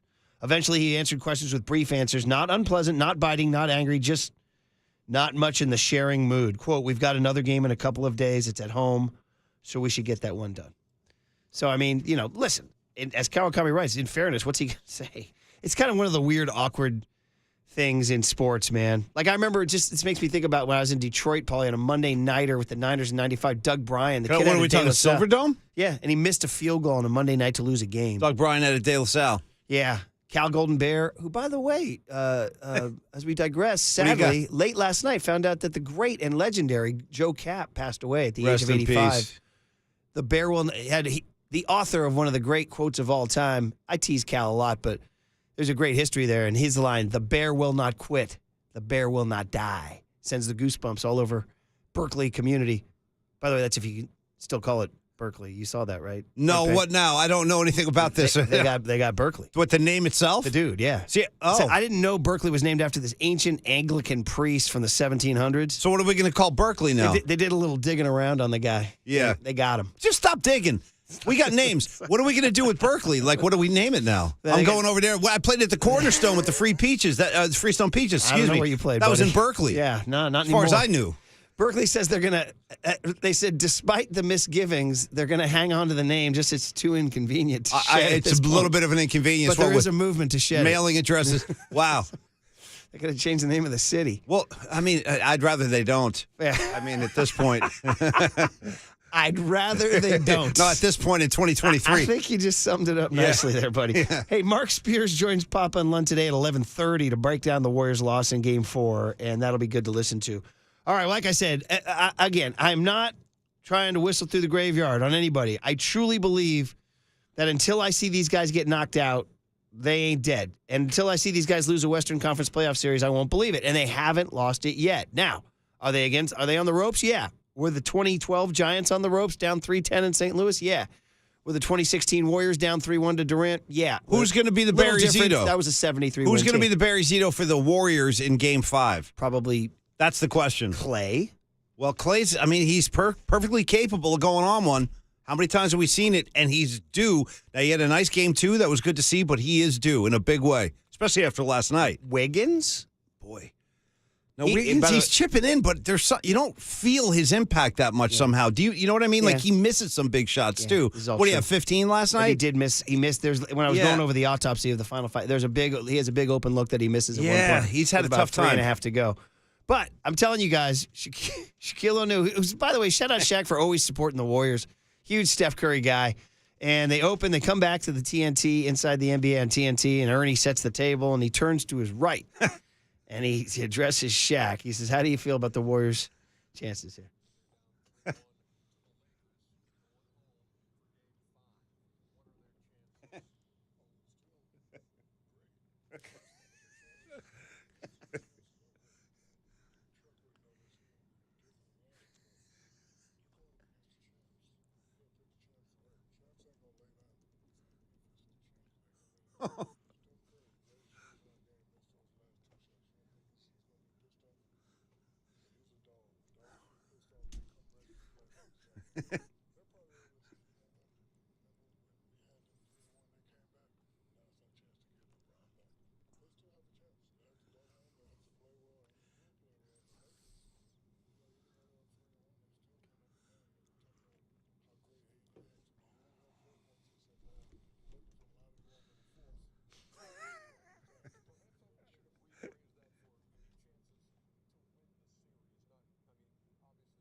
Oh, I love it. I want more of that. I want more Shaq. And listen, in addition to that feeling good emotionally, he's right. Now's your chance to do it to LeBron. Now's your chance. I love that.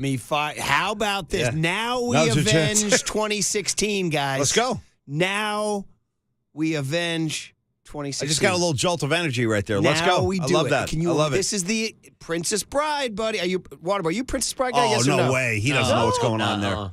I bet Triple E. He goes, is. no, I think, yeah, I knew he was. He came running You got in. bet Triple E is. And I know, Paul, you're not? It's not that I'm against it, but I saw it like once 100 years ago. Well, the legend, one of the many plot threads in it is the guy played by Mandy Patinkin. Inigo Montoya is set to avenge the death of his father. The entire movie. He dreams of facing off with the man who killed his father.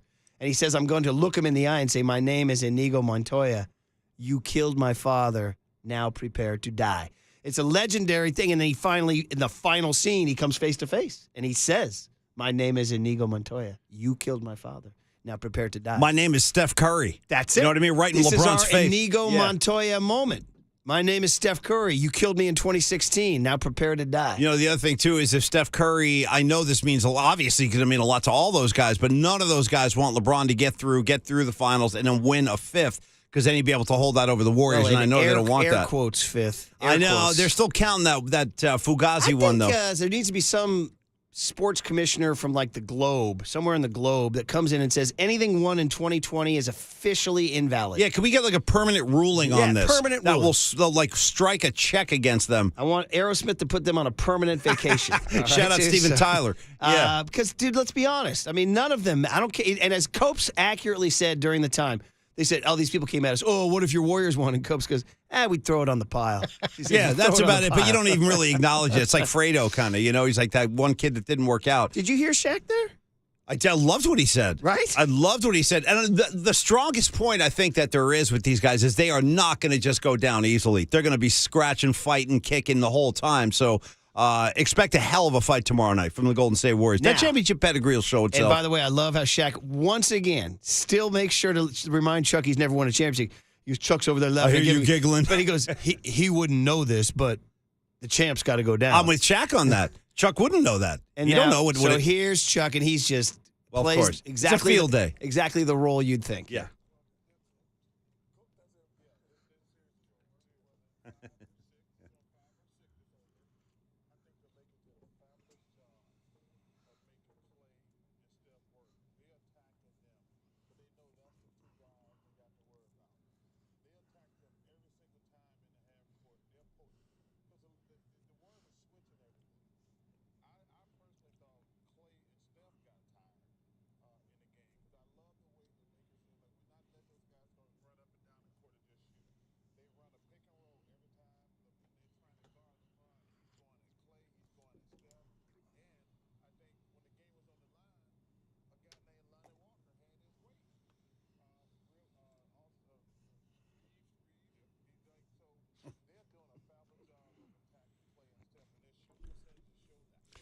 That is an accurate point by Chuck, in that they started isolating LeBron on Steph. They started hunt Steph.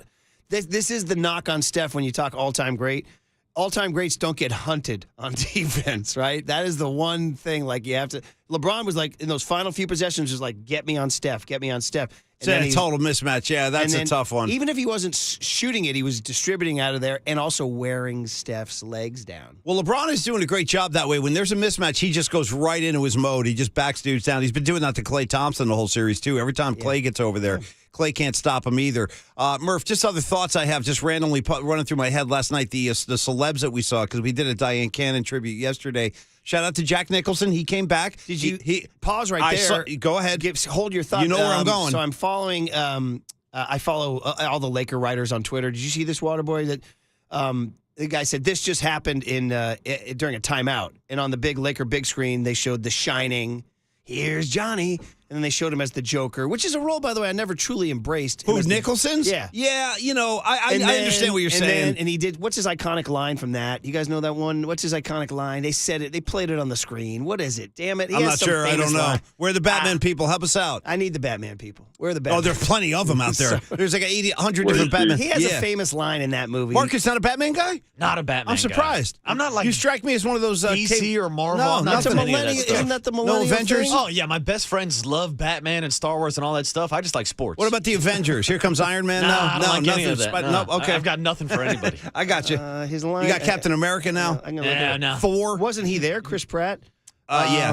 Guardians of the Galaxy. Paul. Well, yeah, that one too. The raccoon. He's flying ships. Yep. I just looked up his best Joker quotes. Wait till they get a load on me. That's it. That's the one. That's the one I would say. That's probably the. Anyway, wait till they get a load of me. And Yeah. then it faded to him sitting courtside, and then the crowd went, No, it's great to but see here's Jack. the catch. Jack, 86. God bless him. He's smart. The Nicholson smile. Yeah. And the camera's right in his face, and he goes, "That's me." Nice. Yes, he's still got that twinkle. He's another Jersey boy now, Jack Nicholson. Well, that's yeah. Anyway, go ahead. Well, the other guy, too, I want to shout out. Tell me you didn't see our guest on the air yesterday. It's just not too many chairs down from where Nicholson sat. There he was, looking sweet in his blazer. Bob Fitzgerald. Courtside, baby. What? I saw him on the floor. I missed that. I saw him on the floor. Yeah. Fitz was rocking. That's how we. Courtside with Nicholson Mm-hmm. and Chris Pratt. Actually, to be totally fair. And Kim Kardashian. Yeah, and Bob. And Bob Fitzgerald. By the way, first of all, shout out Flea for A, being Flea, and B, wearing a full Laker purple warm-up jacket. No, he's serious about it. No, he's not kidding around. It was like he was in the layup line. He's not kidding around. And from what I understand about Flea, he's got game. Like, he can take it to the rim and stuff, and he's like in his 60s now. He's also a supporter. He supports another program Does in he? town, dude. Oh, I Yes, didn't know that. Yeah. He's come over to Paulie and play. Nice. He plays the national anthem on bass. Yeah, he's done that at Laker games, too. It's pretty amazing. He's an incredible bass player, yeah. See, but he was wearing, I was like, are you too cool to wear the gear? Flea's like, no, no. Give me the gear. He goes flat brim hat. He goes balls out, Flea, yeah. So, and Chris Pratt is Captain America, I think, right? I believe so. He's in Guardian of the Galaxy.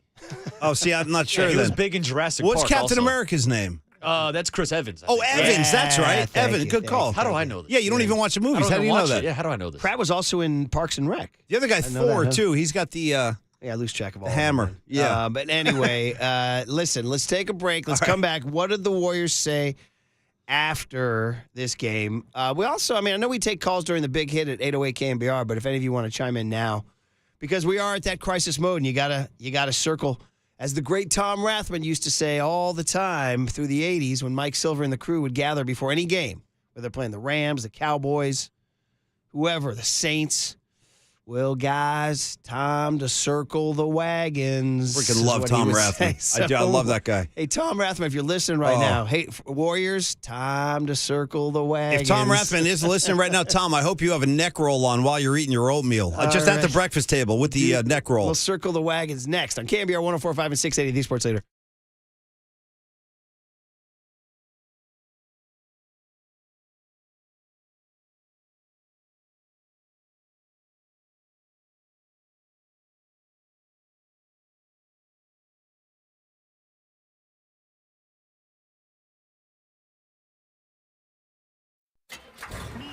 From the Chilton Auto Body Traffic Desk.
It's time for KNBR's Opening Bell Report. Sponsored by Protect Your Assets with David Hollander. Concerned inflation will ruin your dream retirement? Learn more. Listen to David's show every Saturday morning or call 1-866-PROTECT.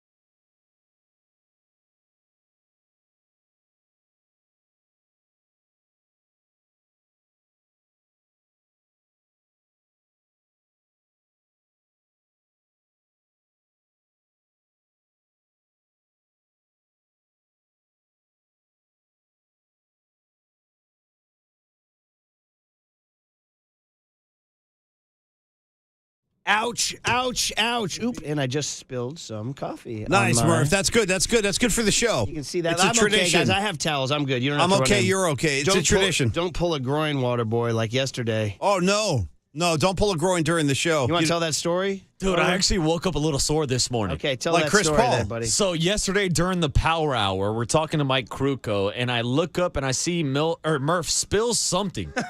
But I'm also standing outside of the studio grabbing some coffee for myself. So I see Murph just scrambling all over the place. So I throw down my coffee. I immediately sprint into your guys' studio to go help with the spill. Yeah. But as I'm sprinting towards the studio, I feel a tweak in my groin. So if you hear from HR later on today, I'll be looking for some workman's comp, Murph. Wow. Listen, okay. you have been a young athlete all your life. You're a college athlete. You played college sports.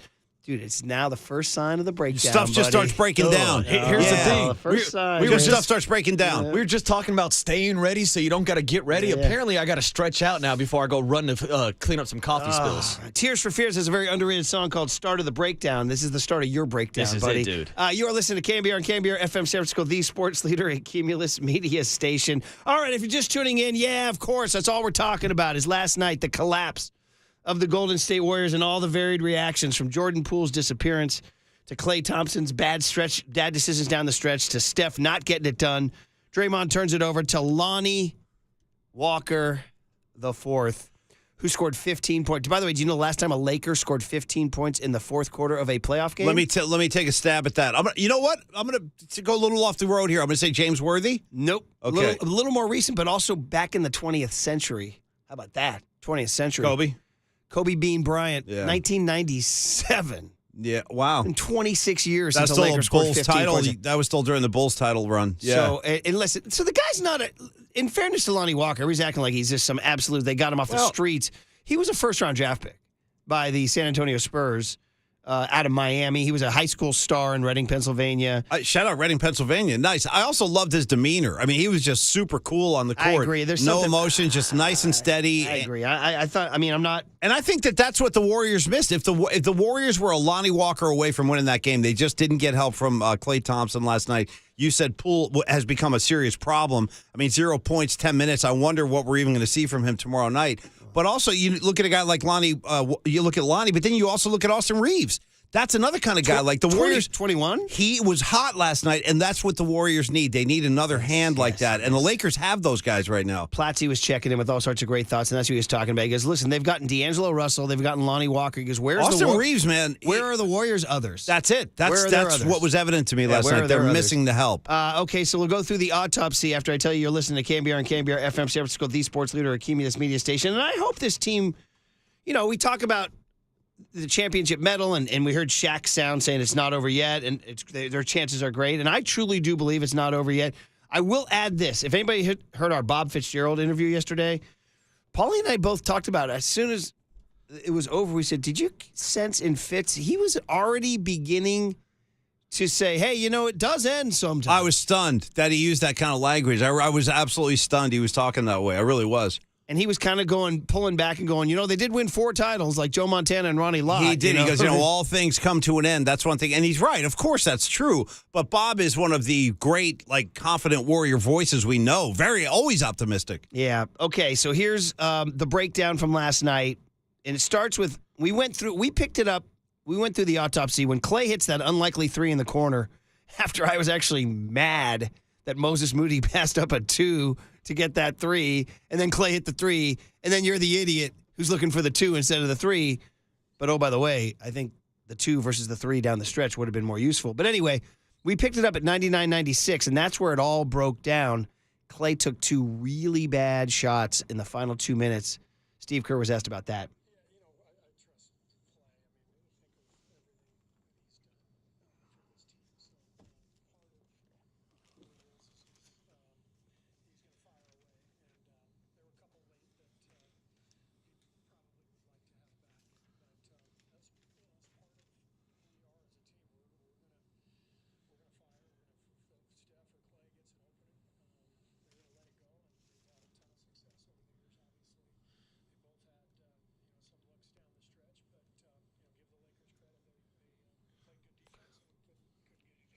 You know, when he said it at the start, he's kind of readjusting his papers. He goes, yeah, I'm going to, I trust Clay. Think of all he's done for this team. You know what I flash back to? Like me being that guy defending Madison Bumgarner. Think of all he's done for this team. And people are like, dude. Now, I'm not saying Clay's got to have like a 7 ERA like Bumgarner, DFA'd like Bumgarner. But the point is, when you start falling back on You feel like he's propping him up a little bit almost? I mean, but how many times have we done that for Draymond Green this season? Going back to him punching Jordan Poole in the face. Like, oh, but look what Draymond Green's done for the team. Well, but he has been productive, though. Yeah. Draymond still brings a lot. But then even when he stomps on Sabonis' chest and gets suspended. But look what he's done for the team. Yeah. So, I mean, those were just bad. And, in fact, if you look at Kerr on the second one that Clay rushes early in the shot clock. Oh, I hate that shot. Kerr is standing. It's right in front of the Warrior bench. I didn't like it. Kerr puts his hands on his head. It's like, oh, no. Steph Curry had 2 chances late. 1, he pulled up on Anthony Davis. 2, he took a 30-footer. Steph on those shots.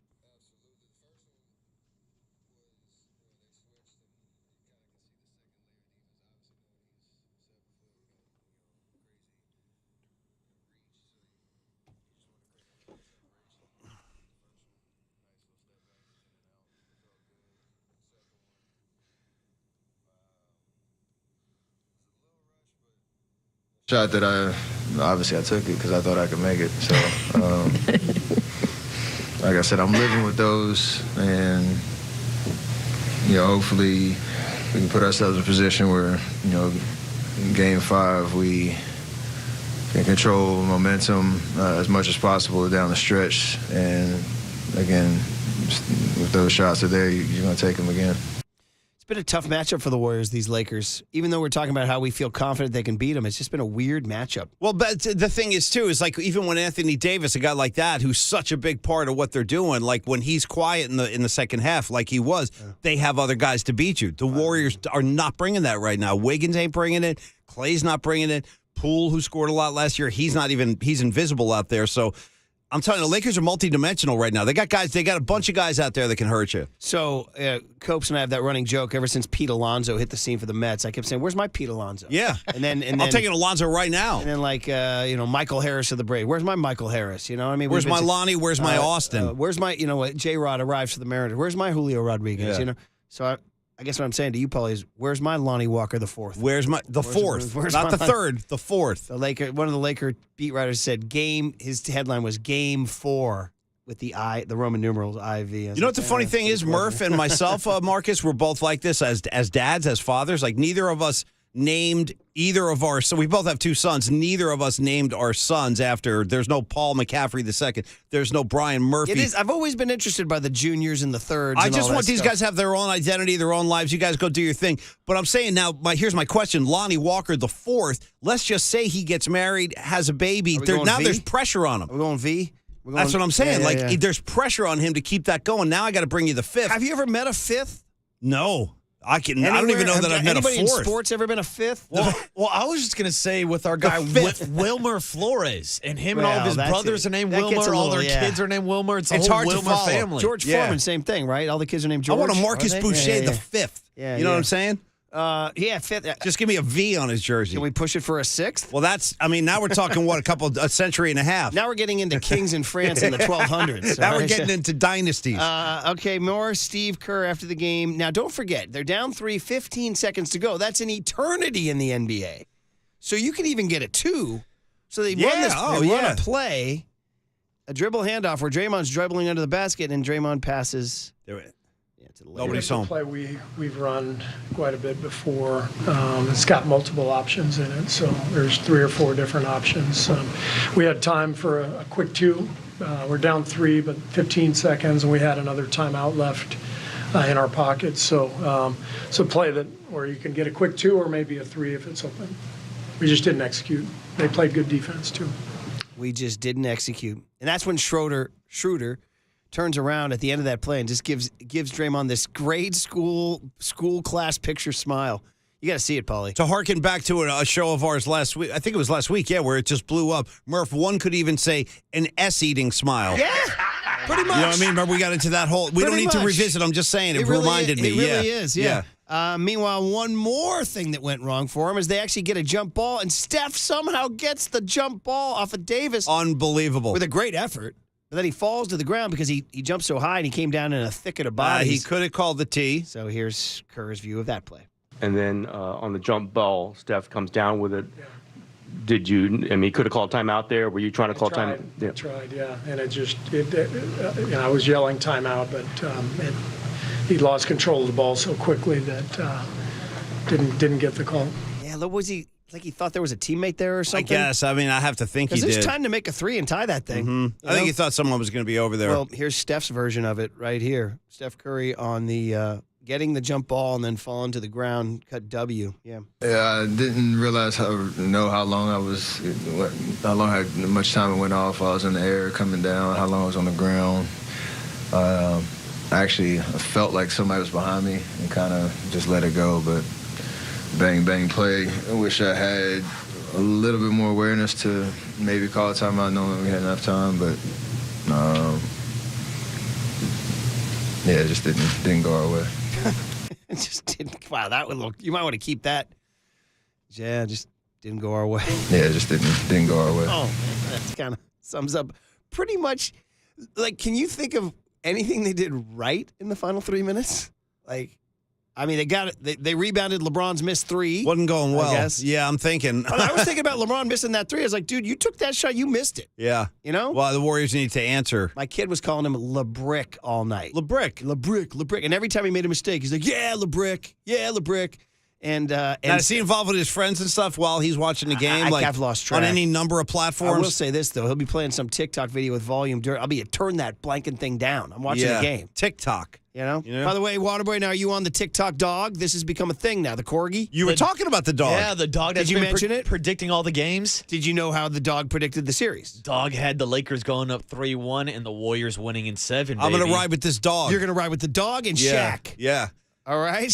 Now, listen, the Corgi is a great breed. They're a lot of fun. They're like tracking dogs, I think, right? Like you can throw like a tennis ball or something like 3 miles. That thing will go find it and bring it back. Corgis are relentless. They really are. I had a buddy who had a Corgi. He was a fun dog. Do you got a name on this dog? I don't. Hey, they call him the TikTok dog. Yeah, and he's straight up like Air Bud. Like he was shooting basketballs into a basket, Paulie, to determine the winner of each game. Nah, they're fun, man. I believe them. They're up for it. They're up for a good time, a Corgi. Well, the Corgi says, guess what? Like Shaq. Great. They asked the Corgi, how do the Warriors' chances? I feel great. Corgi's great. Great. We got to replay that whole cut coming up. That's a good sequence. But more. Now, Steve Kerr, we go from the micro of the final minute to the macro of being down 3-1. They were down 3-1 to OKC. Now, we were all younger then, all right? And they were down 3-1 to Toronto. So one went their way, one didn't. Yeah. Kerr. It feels like what it is. 3-1, you go home and you take care of business and you get a win, and the momentum is right back in your favor. So that's all it is. You don't, somebody has to win 4 times, and that's why you play it out. Lakers did a great job of holding serve here and winning this game. Coming back in the fourth quarter to take it. So now it's we got to go back and get a win at home and flip the momentum. It feels like what it is. That's what he said. By the way, Warriors were up 7 to start that fourth quarter, and the Lakers scored 7 in like 2 seconds. Another thing to add on, Marcus just sent me a different angle of the Schroeder smile at Draymond at the end. Dude. By the way, what did he give me for the Schroeder? Is it Schroeder or Schroeder? I hear both all the time. Don't forget game 1, sitting next to Roy. I said, now it's spelled Schroeder, pronounced Schroeder. He goes, why? Yeah, no, I don't get. You know what, Declan? Me and you. Just watch the me game. and you. I'm always confused about it too. Schroeder. Anyway, Schroeder looks over at Draymond, give him that smile. It looks a lot like the Joker smile they had up on the screen. He's doing that big demonic thing, just like Jack Nicholson, who was in the house. The Jack Nicholson. I enjoyed thing. that. He enjoyed that. Yeah. 86. No, bless him, man. That's Jackson. He's one of the greats, man. Totally unique unto himself. The new generation does not know Jack Nicholson. My kids are fairly aware, and I was like, you guys don't know what you're missing. You need a Nicholson in your generation. My kid actually said the golfer. I said no. Oh no, I'm talking about the axe murderer one. Yeah. So, and then he goes, what was he in? And I said, well, I mean, where do I start? What do you want, Easy Rider? I actually said Easy Rider. You better have. And then I said, one flew over the frickin' cuckoo's I want to nest. watch the World Series, Nurse Ratched. Come on. I said, what do you want? As you said, here's Johnny. You got the Shining. You said in the end, The Departed may be the defining. That's probably going to be his last great piece of work right there. I mean, that was a Scorsese film and his last big role. Let me give you a Nicholson I never rode with that got a little too much Hollywood love, and I even think it won an Oscar. I'm already with you. It's the one with Helen Hunt. I'm not involved. I can't get involved. I don't want Jack doing rom-coms, man. I want him like doing the dark stuff. He did the rom-com poorly too, and it got way too much love. As good as it gets. Thank you. Right? That's never even saw it. Yeah. I protest. I'm not watching that. You make me want to be a better man. I was like, I want psychotic Jack. I want Jack out of his mind. Hadn't slept for 3 weeks. That's the guy. In this era of downsizing and how we're all dealing with layoffs and sad things, I always go back to the broadcast news when he plays the Brokaw figure. Yeah. And they're all laying off a bunch of reporters in Washington. I hate to see so many young journalists losing. And then the GM says, you could help by cutting a couple million off your salary. And he just turns and looks at him. He goes, kidding. With that Jack face. Yeah, exactly. So, but Chinatown. Shout out Chinatown. He's got the Band-Aid on his nose. That's what, what? We're going to Chinatown for the Warriors. Because at the end of Chinatown, he says, forget about it, Jake. It's just Chinatown. It's the last line of the movie. Yeah. So I'm going to say, forget about it, Steph. It's game 4. Right. How's that? Yeah. All right. Hey, Steph on Jordan Poole. Steph. Yeah. On Jordan Poole. We get questions about him a lot, and it's our whole team. We're all together in the sense of trying to figure out how to win playoff games, and we all have to make adjustments. We all have to play better.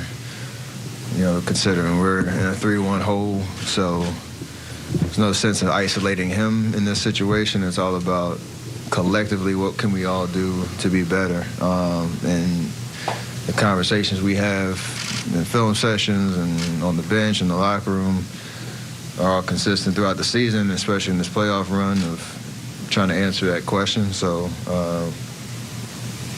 he's a part of that. We're all a part of that. And if we're going to get out of this hole, we all have to play better. Listen to Steph.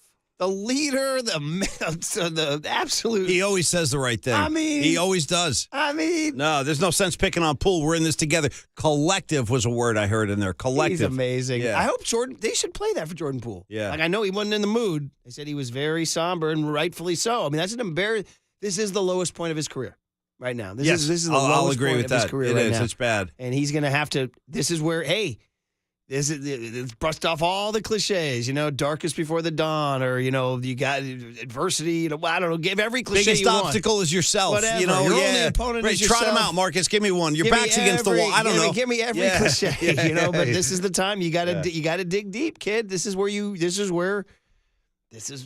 are the times that try men's souls. You know what I mean? When the going gets tough, that's one right there. Another one I never understood. Hunter S. Thompson said, when the going gets weird, the weird turn pro. Yeah. But it's because it's Hunter S. Thompson, everybody went nuts for it. I kind of know what he means, but it takes me too long to explain all that. Yeah. All right, guys, we continue to mourn the unfortunate final minutes last night in L.A. It was quite fascinating.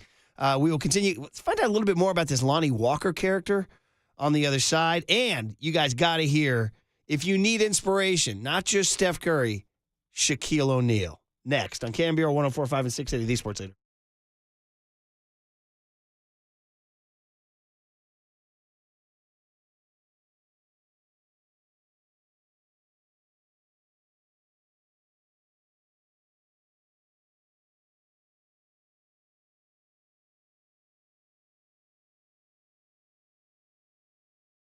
Okay, everybody, it is Paulie Max, Murph and Max Show. Thanks for listening today. My buddy Steve Moskowitz joins us now, as he does every morning. Share some helpful tax advice and tips to get us all into a better place and a better tax reality. Steve, it's a cloudy Tuesday here in San Francisco. How you doing today, my friend? Doing great, Paulie, and Good. we're going to clear up those clouds for your listeners and bring sunshine to them. Beautiful. And a lot of people didn't sleep last night because they were worried they can't pay their taxes. What's the government going to do to them? What's going to happen to their business, their families? And it really does affect all those things. I've seen how it affects people's personal lives, marriages. I've even seen suicides over it. I saw an adoption over it, all kinds of horrible things. It doesn't have to be. Yeah. If you owe more than 10 grand, contact us. There's so many good options that you have. We'll go over all the options with you. And then in almost all cases, we do everything for you. You don't talk to the government, deal with them, have anything to do with them, and we'll give you back your life. Even though you can't pay your taxes, you can have a normal life. Let us take this burden from you. 100% true. That's exactly what Steve did to me some years back. I was in trouble with my tax payments, and Steve got me into a better place, worked out a payment plan, done. Call Steve today and get on the road to recovery. It's 1-888-TAX-DEAL or visit Steve online, MoskowitzLLP.com. From the Chilton Auto Body Traffic Desk.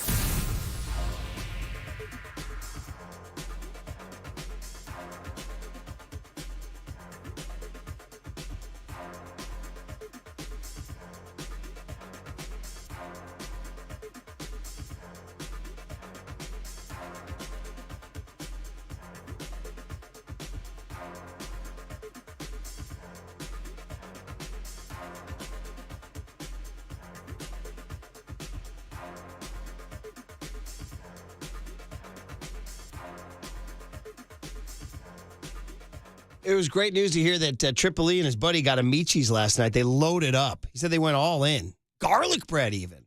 Pizza, wings, the whole deal. See, so you can be like Triple E. Boy, that's something I don't usually say. That is not something I usually say. But when it comes to Amici's, you can be like Triple E. Did you get the half-baked last night, Triple E? No, because you were eating live. You were not eating delayed. There you go. But we're going to talk about the half-baked, and I want to thank you right now for what you're doing right now, buddy. You're a good man. You're a good man. Hey, I want to tell you guys that half-baked pizzas are for the people on the run. Now, Triple E was in a situation where he was sitting down to eat, but if you're on the run, practices, spring concerts, jobs, whatever, half-baked pizzas are perfect because you can cook them whenever you want when you get home. And you slide the pizza back in the box and no dishes, and it all takes 5 minutes. And we have a big promotion this month. If you order for pickup or delivery from the promotions menu at Amici's.com, you'll get 20% off any half-baked pizza, any size between now and the end of May. I want to say that again. 20% off any half-baked pizza, any size between now and the end of May at the promotions menu at Amici's.com. 2 words, Amici's delivers.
And now, time for the Protect Your Assets with David Hollander Business and Technology Report.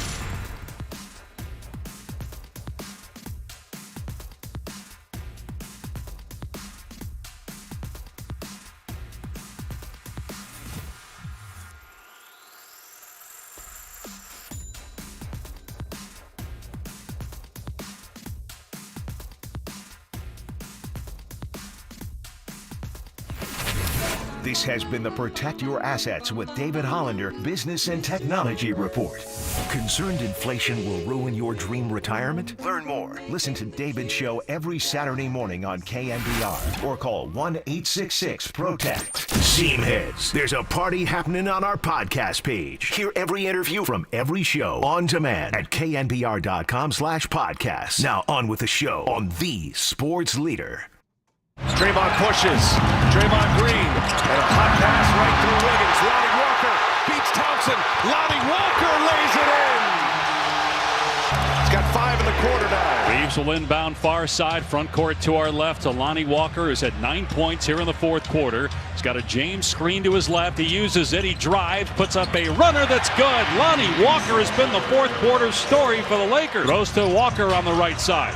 Long two is on the way, and it's good from Lonnie Walker.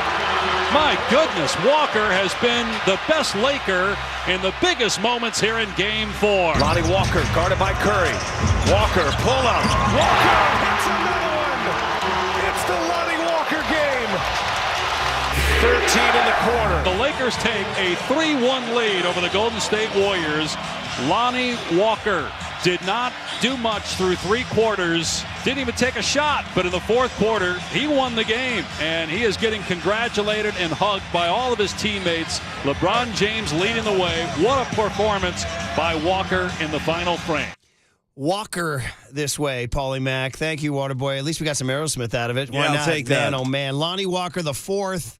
You know, we all act like he's some sort of scrub. The guy's a first-round draft pick in the NBA. It's just that he played in the anonymity of the bad San Antonio Spurs teams for the last 4 years. But you saw some Greg Popovich sheen on him there. I'll buy that.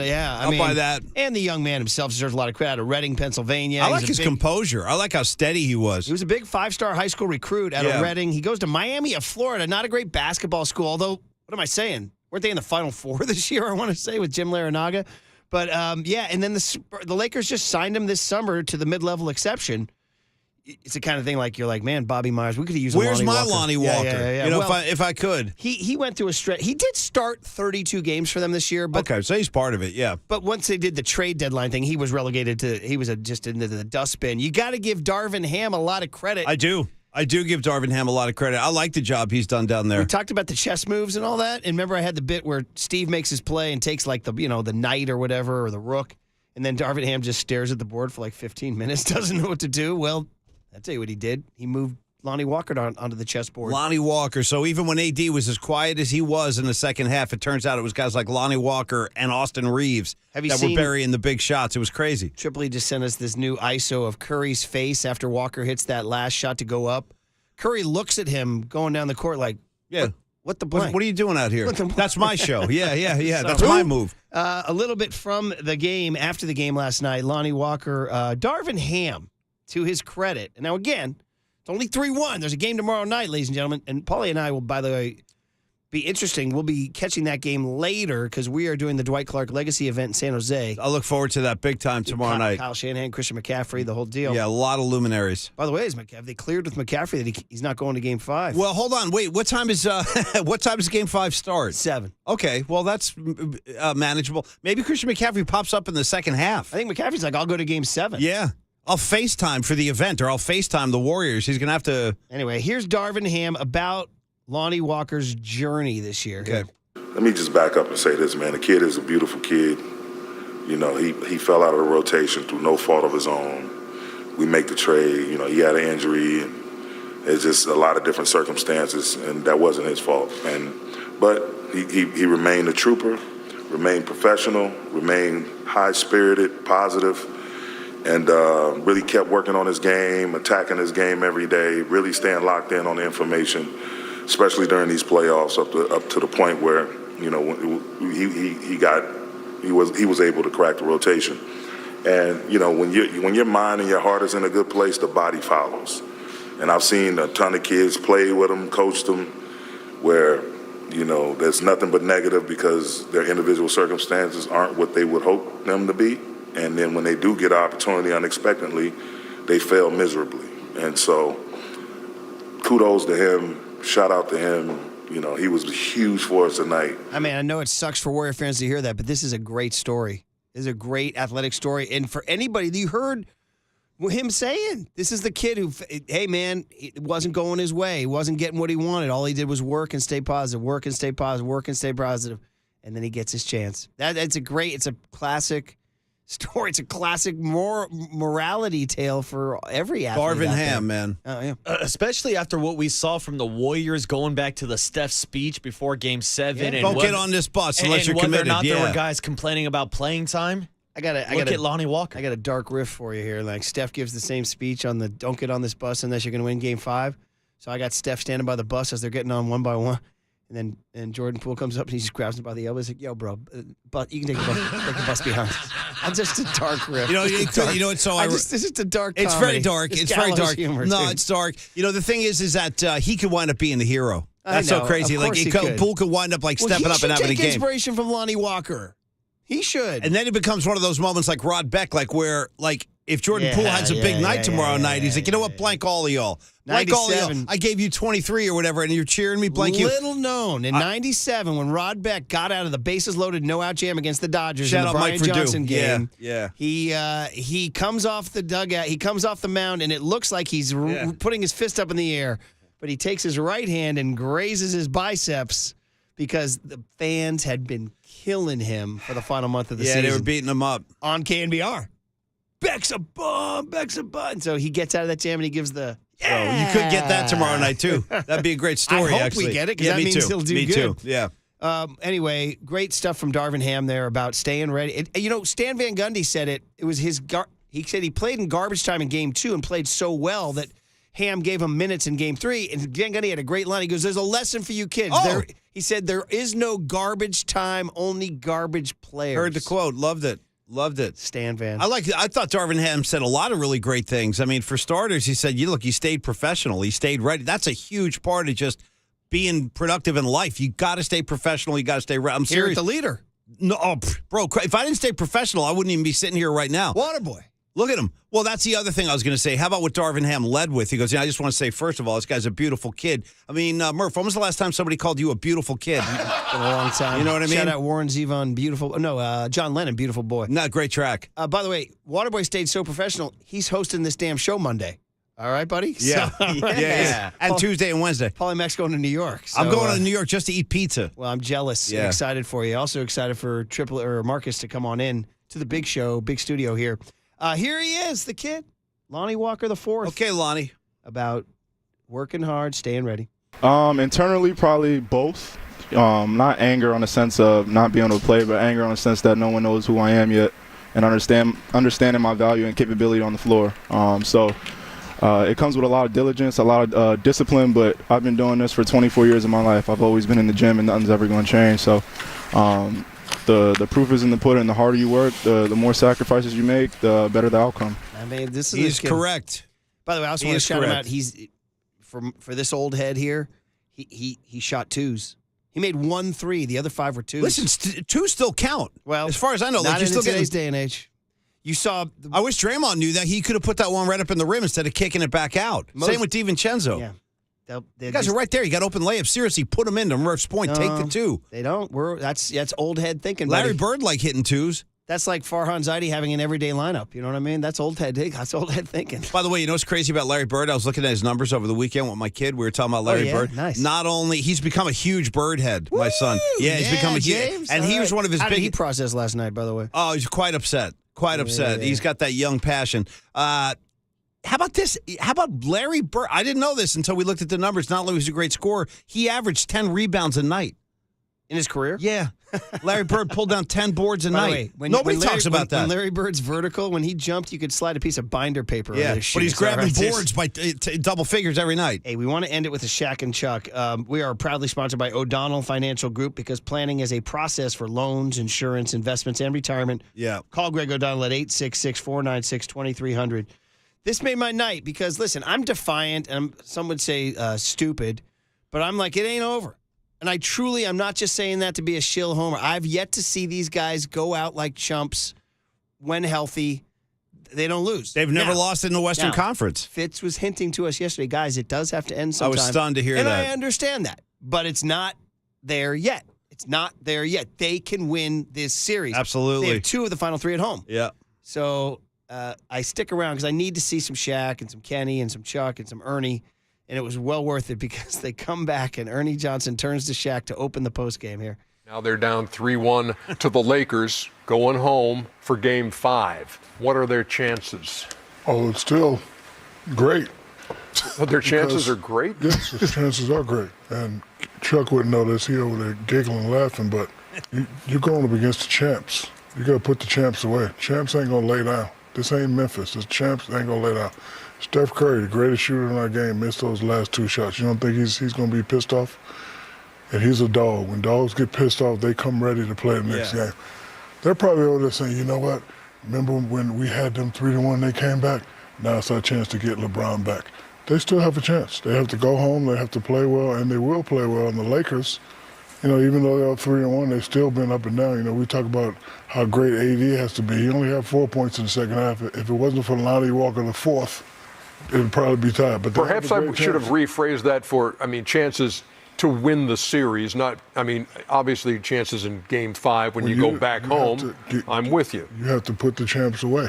They're not going to lay down like that. Even though they're down 3-1, they're not worried. Damn, Steve Kerr, play Shaq. that. Play that for them. All day on loop with a beat underneath it. Chances are great. Yeah. Great. He goes in. Give me a beat under that, man. The line was Chuck's over there laughing, but he doesn't know what it's like to be a champ. Yeah. He's over there giggling. He don't know what I'm talking about. And I agree with everything he said. I really do. And again, of course, am I pleased with last night? No. Did Lonnie Walker just absolutely stun the world? Yes. Did the Warriors make several bad decisions down the stretch, which could be a sign of just you can't make all the right decisions every time? And it was their big 3 that was doing it. It was Steph fumbling around. It was Draymond and Clay missing shots. It was the 3 key guys. Each one of those guys biffed it, but guess what? It ain't over. Nope, they got a game tomorrow, man. That's all I know. They got a game tomorrow night. And I'm paging Barry Zito. Yeah, dude, get that unicorn out. Let's get it happening. Rally Zito. Rally Zito. Rally Pool. Rally Zito. Rally Pool. Rally Pool. Maybe that's what's Rally Wigs. Somebody out there, I needed one of you Photoshop guys to get Pool on a unicorn ASAP and send an image over. Let's get this thing going. Rally Pool. Rally Pool, Rally Wigs. And by the way, the one thing I just went fired up when he said, now they can get him back for 2016. 2016 still hurts, man. And now you can kill. My name is Inigo Montoya. You killed me in 2016. I've come prepared to die. Murph, I'm choosing. Can you imagine knocking LeBron out like this? This is my new mindset. I'm choosing to look at this as an opportunity. Yes. That's what this is. This is an opportunity. That's the great Ted Lasso. They said, I don't know. He said, I don't understand why y'all say over here the hope that kills you. He said, I think it's the hope that keeps you alive. That's right, damn it. Let's go. There you go, buddy. Steph's a dog. Shaq said it. All right. Dwayne Kuiper, of course, our regular Tuesday hits. Giants lost last night, 5-1 to the Nationals with Tony D on the mound. That was unfortunate. You got Webb tonight, Waterboy. Webb tonight. It's Webb Day, and no Warrior game to get in the way. So just give me the W tonight, all right? We got to get back to 500 by Memorial Day. What do you think? Or are we going Flag Day? The traditional Flag Day. I got to go Flag Day, don't I? 500 on Flag Day. On KNBR 104.5 and 680, the Sports Leader. Remember when we had them 3-1, they came back? Now it's our chance to get LeBron back.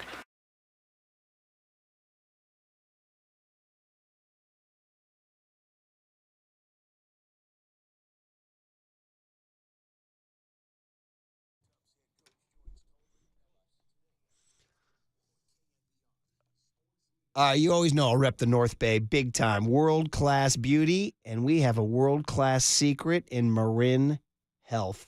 That's right. It's not just the closest medical care, but the best. With a cardiology team that delivers treatment twice as fast as the national average, a world-class maternity care center where my own son was born with doctors and midwives available 24/7, an accomplished orthopedic team to get you back on the trail, and a partnership with UCSF that expands our world-class capabilities. It's all right here to get you closer to being at your best. Marin Health, world-class care, closer than you think.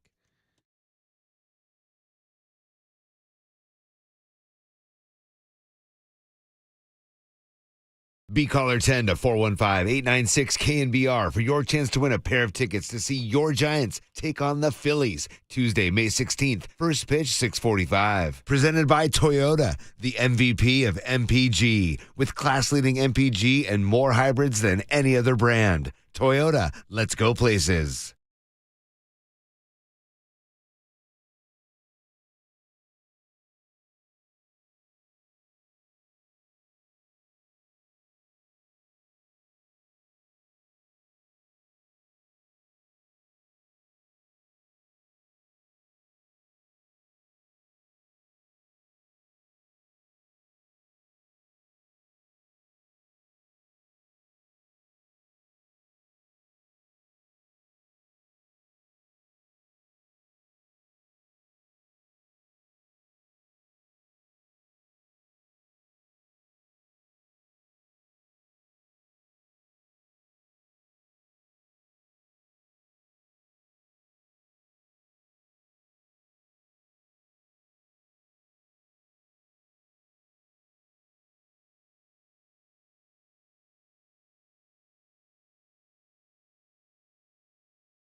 Good morning, Bay Area. Good morning. Good morning. Brace yourselves for KNBR's Power Surge. The sports leader welcomes you to Murph and Max Power Hour. Giants fans, there's no question we've got the best in the booth. That's why we all mimic his call. Time for Murph and Mac to catch up with Kite. Sponsored by your local NorCal Honda dealer. Score a fuel-efficient, fun-to-drive Honda today. Buy or reserve yours at your NorCal Honda dealer on KNBR 104.5 FM and 680 AM. All right, some stuff to talk about with Dwayne, but first I want to remind you that Rick Barry joins Tolbert and Copes today at 4:30 to good. break down the Warriors' loss. Nice. That's at 4:30 with Tolbert and Copes. All right. So obviously, Dwayne, as we welcome you on the UMA guest line, say good morning. It's no fun for anybody, but just wanted to give you a chance just to make any statement you wanted to make about your brother Glenn. We can just address it briefly and move on. Anything that you wanted to say or not? Well, I mean, look, it's really a delicate and stressful time for Glenn. And, look, it trickles down to, every member of your family. So, I just don't think it would be appropriate for me to talk about it or discuss it at this time. But there will come a time when I'd be more than happy to talk about it. Seems like a fair enough discussion, and we will. You got it, Kate. We'll move it down the road. So, off to last night. What a bummer. I mean, the Giants are coming off the two series wins and then just had one of those games last night. Kevin, it was just the first inning. And Tony DeSclafani's been so good. Yeah. I almost feel like he's like, it's win day with him on the mound. So what'd you see last night? Well, when you started out, what you were just talking about, I thought you were talking about the Warriors. Well, them too, Kai. If you want to do a half hour on the Warriors, we can because we could. We've been doing the last 90 minutes here. I'll take Kai on the Dubs. Yep. Yeah, I'm sure you're going to have enough Warrior talk. But hey, they've done down 3-1 before, so I would never count these guys out. But it's going to be a tall task. You have a hard time stopping that one guy. Yeah, Lonnie Walker. So talented. But hopefully Steve Kerr and his people will figure some things out. I know they're entertaining, and sometimes that's not as fun as a win, but entertaining and a win is really what you want. But they are entertaining, that's for sure. Yeah, well, you know what I said, Dwayne? I said, I'm down 3-1. I love this. I'm paging Barry Zito. That's what we need, Kai. We need like a Barry Zito moment for the Warriors now. Yeah, too bad they don't have something like throwing out the first pitch in basketball where you could have Barry Zito do that just to give them an idea that this is very, very doable. I mean, that season in 2012 for the Giants, I want to say they had 6 elimination games. And then the final elimination game that they won, after that, they never lost again. Remember, they beat the Cardinals in an elimination game, and then they swept the Tigers. So it's the beauty of sports where you can be so high after a win, and then you can get punched in the gut and you start to think that, look, I spent a lot of time in Cleveland, and I saw how people reacted after the Browns would lose on a Sunday, especially that one particular game where they lost to the Raiders when the Raiders went on to win the Super Bowl. Mm-hmm. And it was really the atmosphere on Mondays after a loss was incredible. So I don't, it shouldn't be like that because the Warriors are fun to watch and they still got, they got 3 more shots. It's an old cliche, but if there's ever a time where you take one game at a time, it's when you're down 3-1 or when you're down 3-0. So I know that's a little off from talking about the Giants, but the Giants weren't very exciting last night either. No. They weren't. But they have been in the week that since we last talked to you. It's been pretty good. They won the series against the Astros and they won the series against the Brewers. And I'm just kind of looking for the slow climb back to 500. I feel like that's kind of that's been the issue where they had that winning streak where they got 2 games back. And you start to think, all right, well, 2 games, you win 2 more, and now you're back to 500, which 500 doesn't mean anything more than now let's get over it. So, you lose a couple of games, and now you're 4 back. But they did hit that stretch, and I know Mike probably talked about it yesterday, where we looked at the schedule, and, it really was, 4 really good teams, the Phillies, Cardinals, the Astros, the Padres, and then the Brewers, and they ended up, I think, 9-7. We talked about it in the radio booth yesterday. A lot of us would have taken 7-9 in that stretch, given the injuries, and you throw in a really tough. It's the toughest 2-game series in the history of baseball. That Mexico City trip. Everybody got sick, and it just wasn't. Baseball is all about routine if you're a player or a manager or a coach, and there was nothing routine about that Mexico City trip. So was I surprised they lost both of those? I thought they'd get a split, and I think one game if they could have held on to a lead, they would have gained a split. But 9-7 during that stretch, showed me that they have a pretty good team. And, look, we're going to rely on starting pitching and home runs. I said it after the game on Sunday. Giants had 13 hits.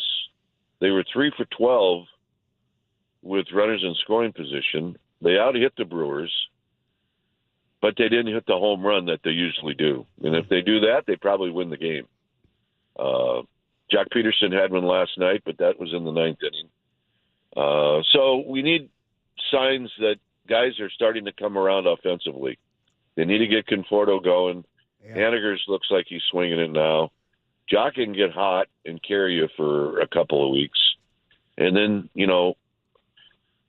then you need to get Yaz back. I was telling Alex Pavlovich on the field yesterday, I said, you know what, Alex? I'll tell you where the Giants don't catch a break. Their guys only get hurt when they're going good. And Yaz is hot, right? He's red hot. Yeah. Now, if he was in an 0 for 27, he would get hurt. Yeah, but go ahead. So it's all those kind of things that, you kind of look at and you overanalyze. But they need to get him back. I mean, he extends the lineup. I mean, instead of Cal Stevenson, who is playing center field, he's hitting 9th. If Yaz is in the lineup, well, Yaz is going to hit 7th, and all of a sudden you don't get to that 9th spot as fast. Yep. And look, I tip my cap to the Wisely kid. I think he's a player. Yeah, I wanted to ask you about him, second baseman there. We actually made him we do our hum babies and bum babies, and because I went out there Friday night and that speed jumped off the page at me. And, listen, I'm not saying the guy's going to win the MVP, but I'm saying you need to have a guy like that on your roster at some Nice point. player, yeah. I am wondering, David Villar, there's high hopes for him, AAA MVP. Now, he's sat, I think, 4 straight games at second base for Wisely. Yeah, well, that's not going to change. I mean, it may change tonight with a left-hander, but, you could see maybe Wilmer Flores play second. I'm not sure. Villar may get a shot tonight to play. No manager likes to have a guy sit for that long without getting an at bat. But Wisely, look, I didn't know anything about Wisely. And then Farhan started to talk a lot about Wisely during the offseason and then during spring training about how, yes, this kid can play.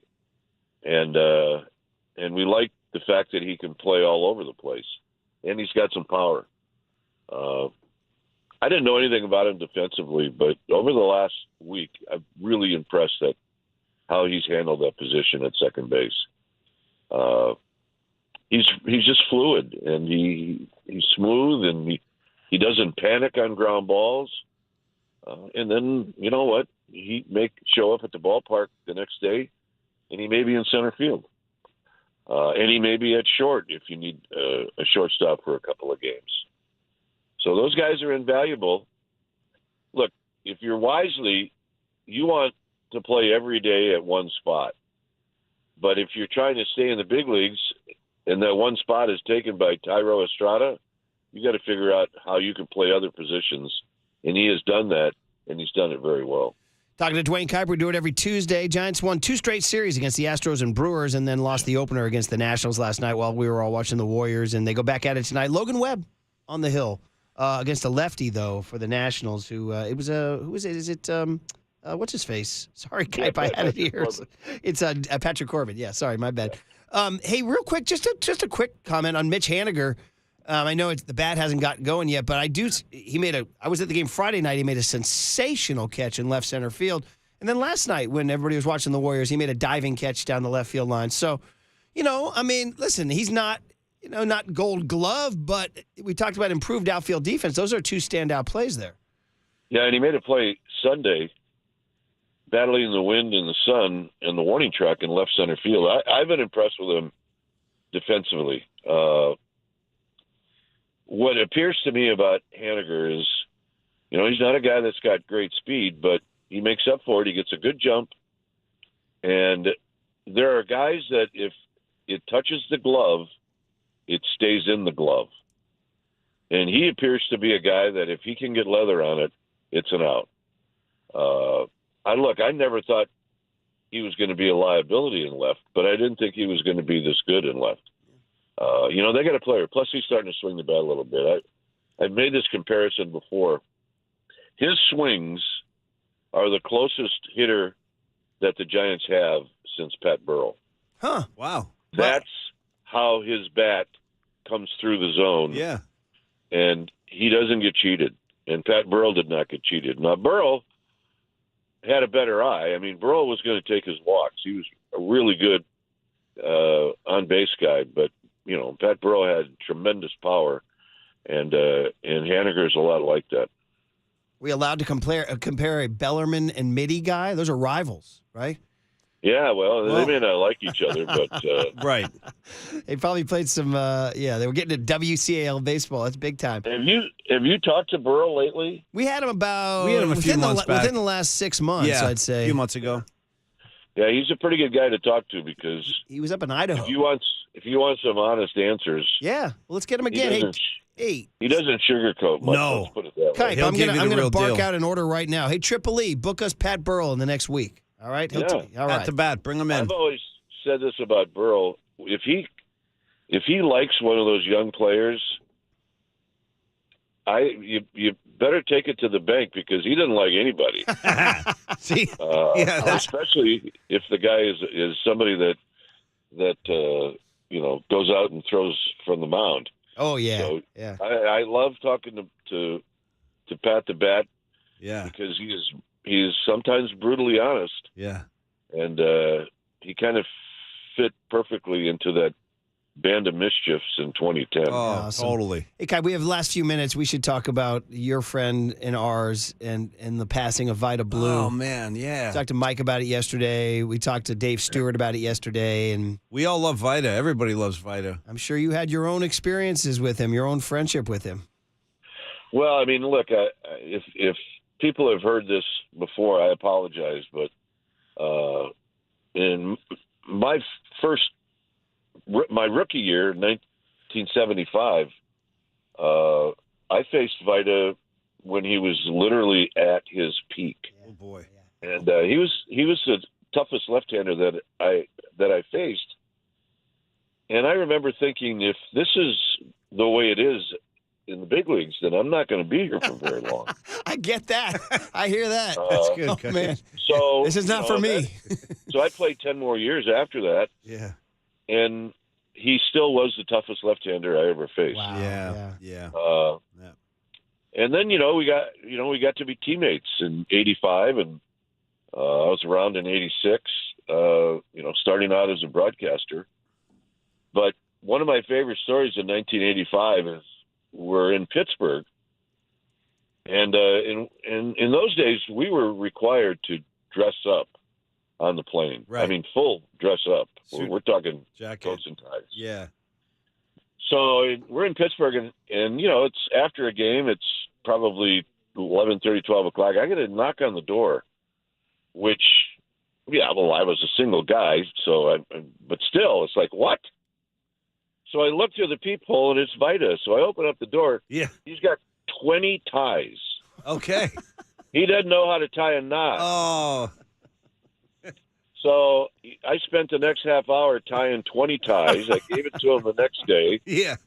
And I know right now there's a closet somewhere where those knots are still in those ties because Vida was not going to undo those knots. They were there forever. Right. If somebody could do that for me, I'd keep him out there on the hook. Man. Yeah, That's is so good. Kai. Oh, man. And you know what? And you probably know this, but we heard all the stories about Vida as a football player in high school. Right. Yeah.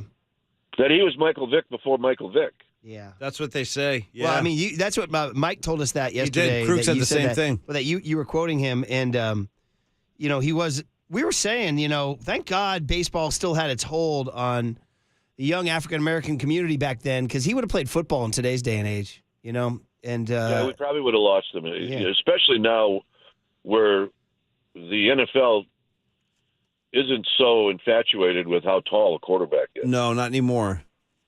And, there were many African-American quarterbacks, obviously, when, Vida was rolling along through high school.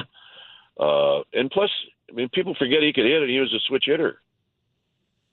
I don't know if Mike talked about it yesterday, but that was one of the great trivia questions. Who was the last switch hitter to win an MVP. It was Vida. It's so good. He still is the last American League. Chipper won one in the National. That's so cool. But that's by the way, Kite, before we let you, we're about to wind down, and here we go. We have a little Fox News alert. We have to do our little chime here. Alex Pavlovich has just tweeted a few minutes ago, I'm hearing there's a strong chance that Casey Schmidt is called up for tonight's game. He's off to a good start in AAA and has recently added second base to his work at third and short. So right after we praised Brett Wisely here. But so, I mean, that's a Pavlovich tweet from 5 minutes ago, and that's some news. Yes, it is some news. We had heard a week ago that they were thinking about it, and he's been playing really, really well. And he had a great spring. He was on everybody's radar before spring training, and then he added to his radar during spring and after spring, and how he started this year in the minor leagues. He's another versatile kid. I mean, he was voted the best defensive player in the minor leagues for the Giants, and that was at third last year. They will not hesitate to play him some games at short. And Thairo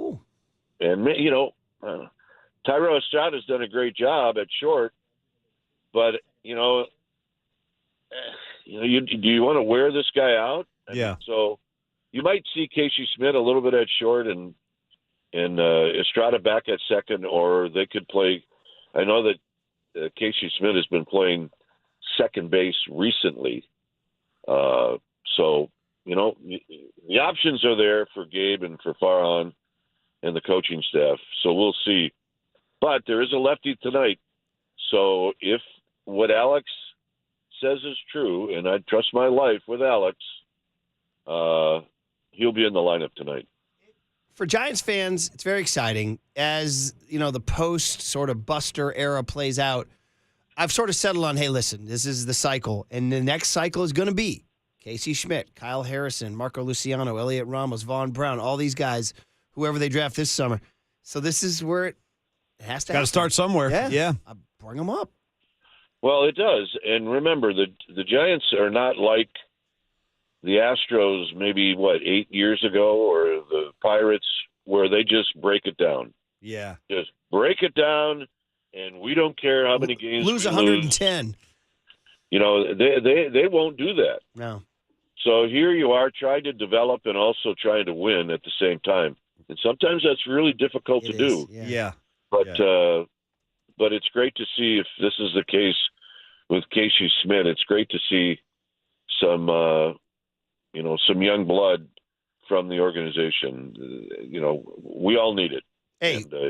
And hopefully Alex is right.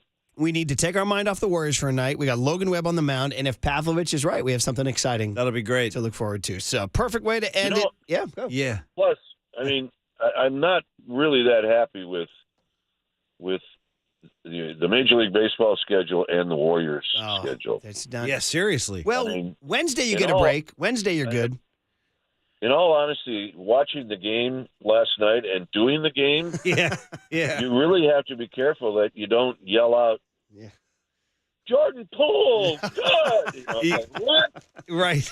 Hey, I know you're like that when the Masters is on too, but I'm here to good news. Wednesday matinee, Game 5 Wednesday night with you and your red wine and your couch. You can relax, Dwayne. No, yeah. I'm on a plane to Arizona. So here's the deal. Now you just have to have strong Wi-Fi on the plane. Well, that's true, and I would hope that Gabe being a Warriors fan would do that.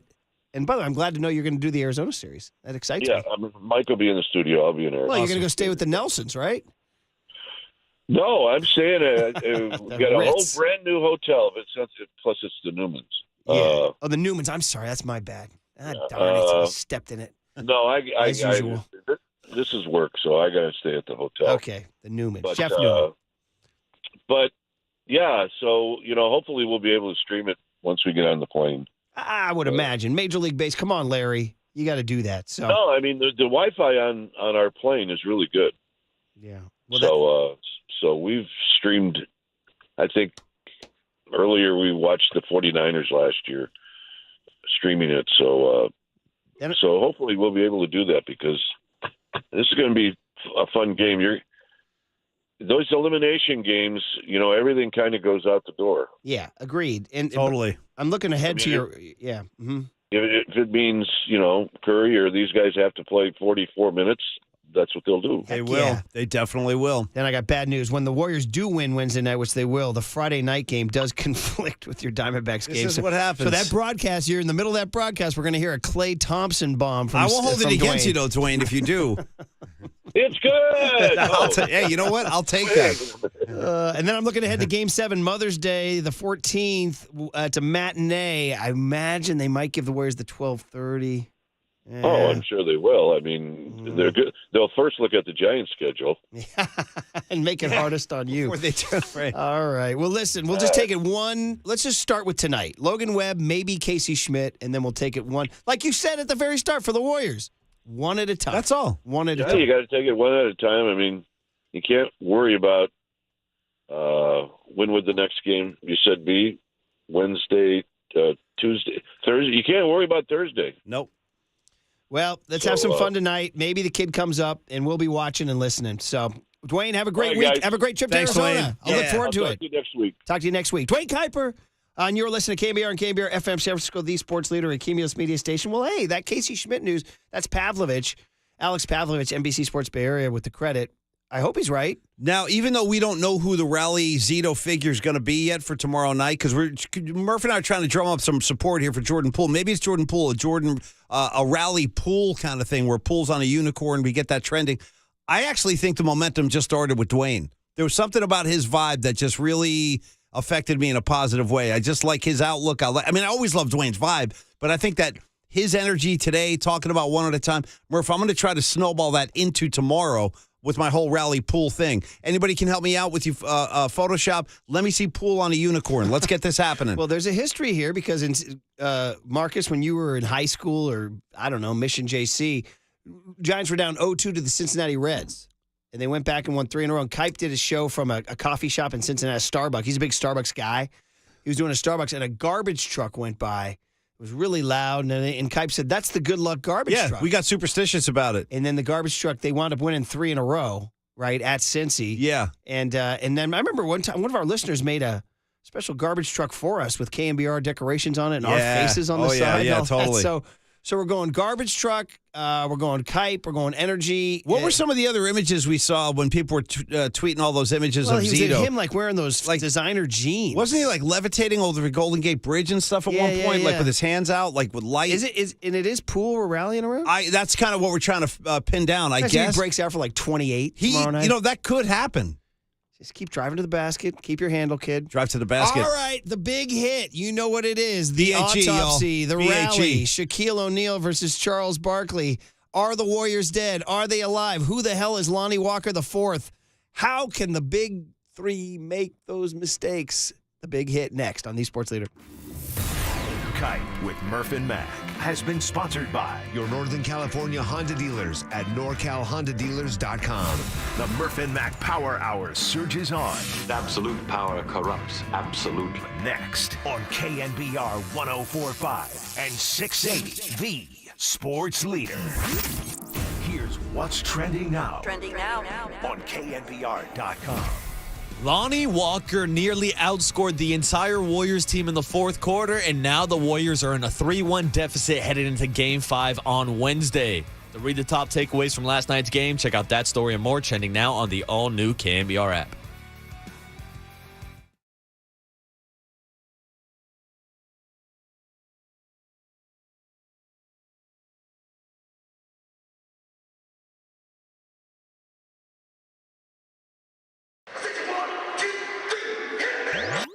Now this is Murph and Mac's Big Hit. I'll take a hit. Hit me. Hit me. A hit is a hit, you pathetic schlepper. Drive ball into left field. Nice hit. Sponsored by Benjamin Moore Paints. Experience the Benjamin Moore retail difference at their independently owned authorized retailers today or at benjaminmoore.com. On KNBR 104.5 FM and 680 AM, the Sports Leader. Draymond pushes.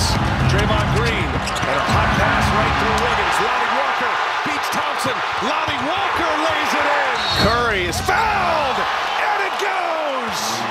And a chance at 4 for Stephen Curry. Laker ball here. 2-point game. Lakers trail. Lonnie Walker's been excellent in this fourth quarter. He stays, and Lonnie Walker keeps it rolling. He's got 11, all 11 coming in the fourth. Thompson in the corner. It's good. Klay Thompson sticks the landing, and the Warriors lead it by 3. Lonnie Walker guarded by Curry. Walker pull up. Walker hits another one. It's the Lonnie Walker game. Anthony who? LeBron who? The go-to guy for the Lakers is Lonnie Walker the fourth. 13 in the corner. Curry dancing with Davis. Lost the handle. Keeps the dribble. 10 to shoot. Curry doing it himself here. 1 foot fadeaway. No good. It's Green with a rebound. Tipped by Wiggins. Another chance for Golden State. Curry a long 3. No. Walker with the rebound. Curtis Blair will throw it up. Here's the jump ball, and it's into the hands of Curry, who falls down. Loose ball near side. It goes out of bounds. Laker ball with a second and a half left. The Warriors won the tip, but Steph Curry lost his footing as he corralled the loose ball, fell to the ground, and the Lakers have possession. James finds Reeves. Ball in the hands of the Laker, and that's it. Ball game over. The Lakers come storming back in game 4. Wow. The big hit is no bueno. The Warriors have a 7-point lead to start the fourth quarter. The Warriors have a 3-point lead with 3 minutes to go, and the Warriors lose game 4. Damn it. That's what Captain Kirk used to say that to Bones, the doctor on the Enterprise. He'd look over and Bones would say it to Kirk. He'd go, "Damn it, Jim, I'm a doctor, not a 3-point shooter," or something like that. He'd always have a little quip, but he would always intro it by going, "Damn it, Jim. Damn it, Jim, why didn't Steph take it to the basket? Damn it, Jim, why did Klay take those shots? Damn it, Jim, why did Draymond pass it to nobody in the lane?" Damn it, Jim. Lakers 104, Warriors 101. Yeah. We're here to talk about it all. 808 KNBR is the phone number. Right. For all your thoughts about what can only be called a collapse, because everybody made mistakes down the stretch. You can't really think of any shining example of the Warriors down the stretch, and you can think of Lonnie Walker the fourth, a former first-round draft pick of the San Antonio Spurs at the University of Miami. Not a bum by any means. No, not at all. You got to give it up, man. He played great. And the Lakers were smart enough to sign him to a mid-level to keep him around. He was smart enough to keep working, and Darvin Ham was smart enough to use him in the fourth quarter. And LeBron and AD were smart enough to let that kid shoot. He makes 6 baskets in the fourth quarter, matching the Warriors' 6 baskets in the fourth quarter. Boy, they had a hard time finding the rim. We keep saying that this is the championship medal, the championship medal, the championship medal, and what was crazy was the Warriors displayed all the lack of championship medal down the stretch, whether it was Klay Thompson's really bad 2 3-point shots. Back-to-back possessions, too. That was tough. Whether it was Steph Curry settling for an 18-footer. I heard Brian Windhorst compare it to the Kevin Love 2016 Game 7. Instead of taking it to the paint, where he's such a good finisher and maybe can draw a foul, and then also settling for a 30-footer after Draymond gets the offensive rebound. It was tough, man. Or whether it was Draymond Green passing, turning it over. Yeah, he's on the baseline. He jumps up in the air, and he flings it into the paint. He thinks there's nobody's home. Or Jordan Poole getting a bagel, 10 minutes, nothing. This has got to be out of it. Without trying to pile on, but just to talk about what's happened with this guy. He was such a big part of it last year. He signs the big deal. Now they're paying him handsomely, and this whole postseason, you have to say, has been a big disappointment. But Murph, I think last night was probably rock bottom for him. I think he's at rock bottom in his career right now. This is the lowest point. He apparently never turned around to face the reporters last night. Didn't blow him off, spoken cliches, but in a tense, quiet locker room. This is going to be the ultimate test of the Warriors. Tomorrow night, 7 o'clock. It's not over yet.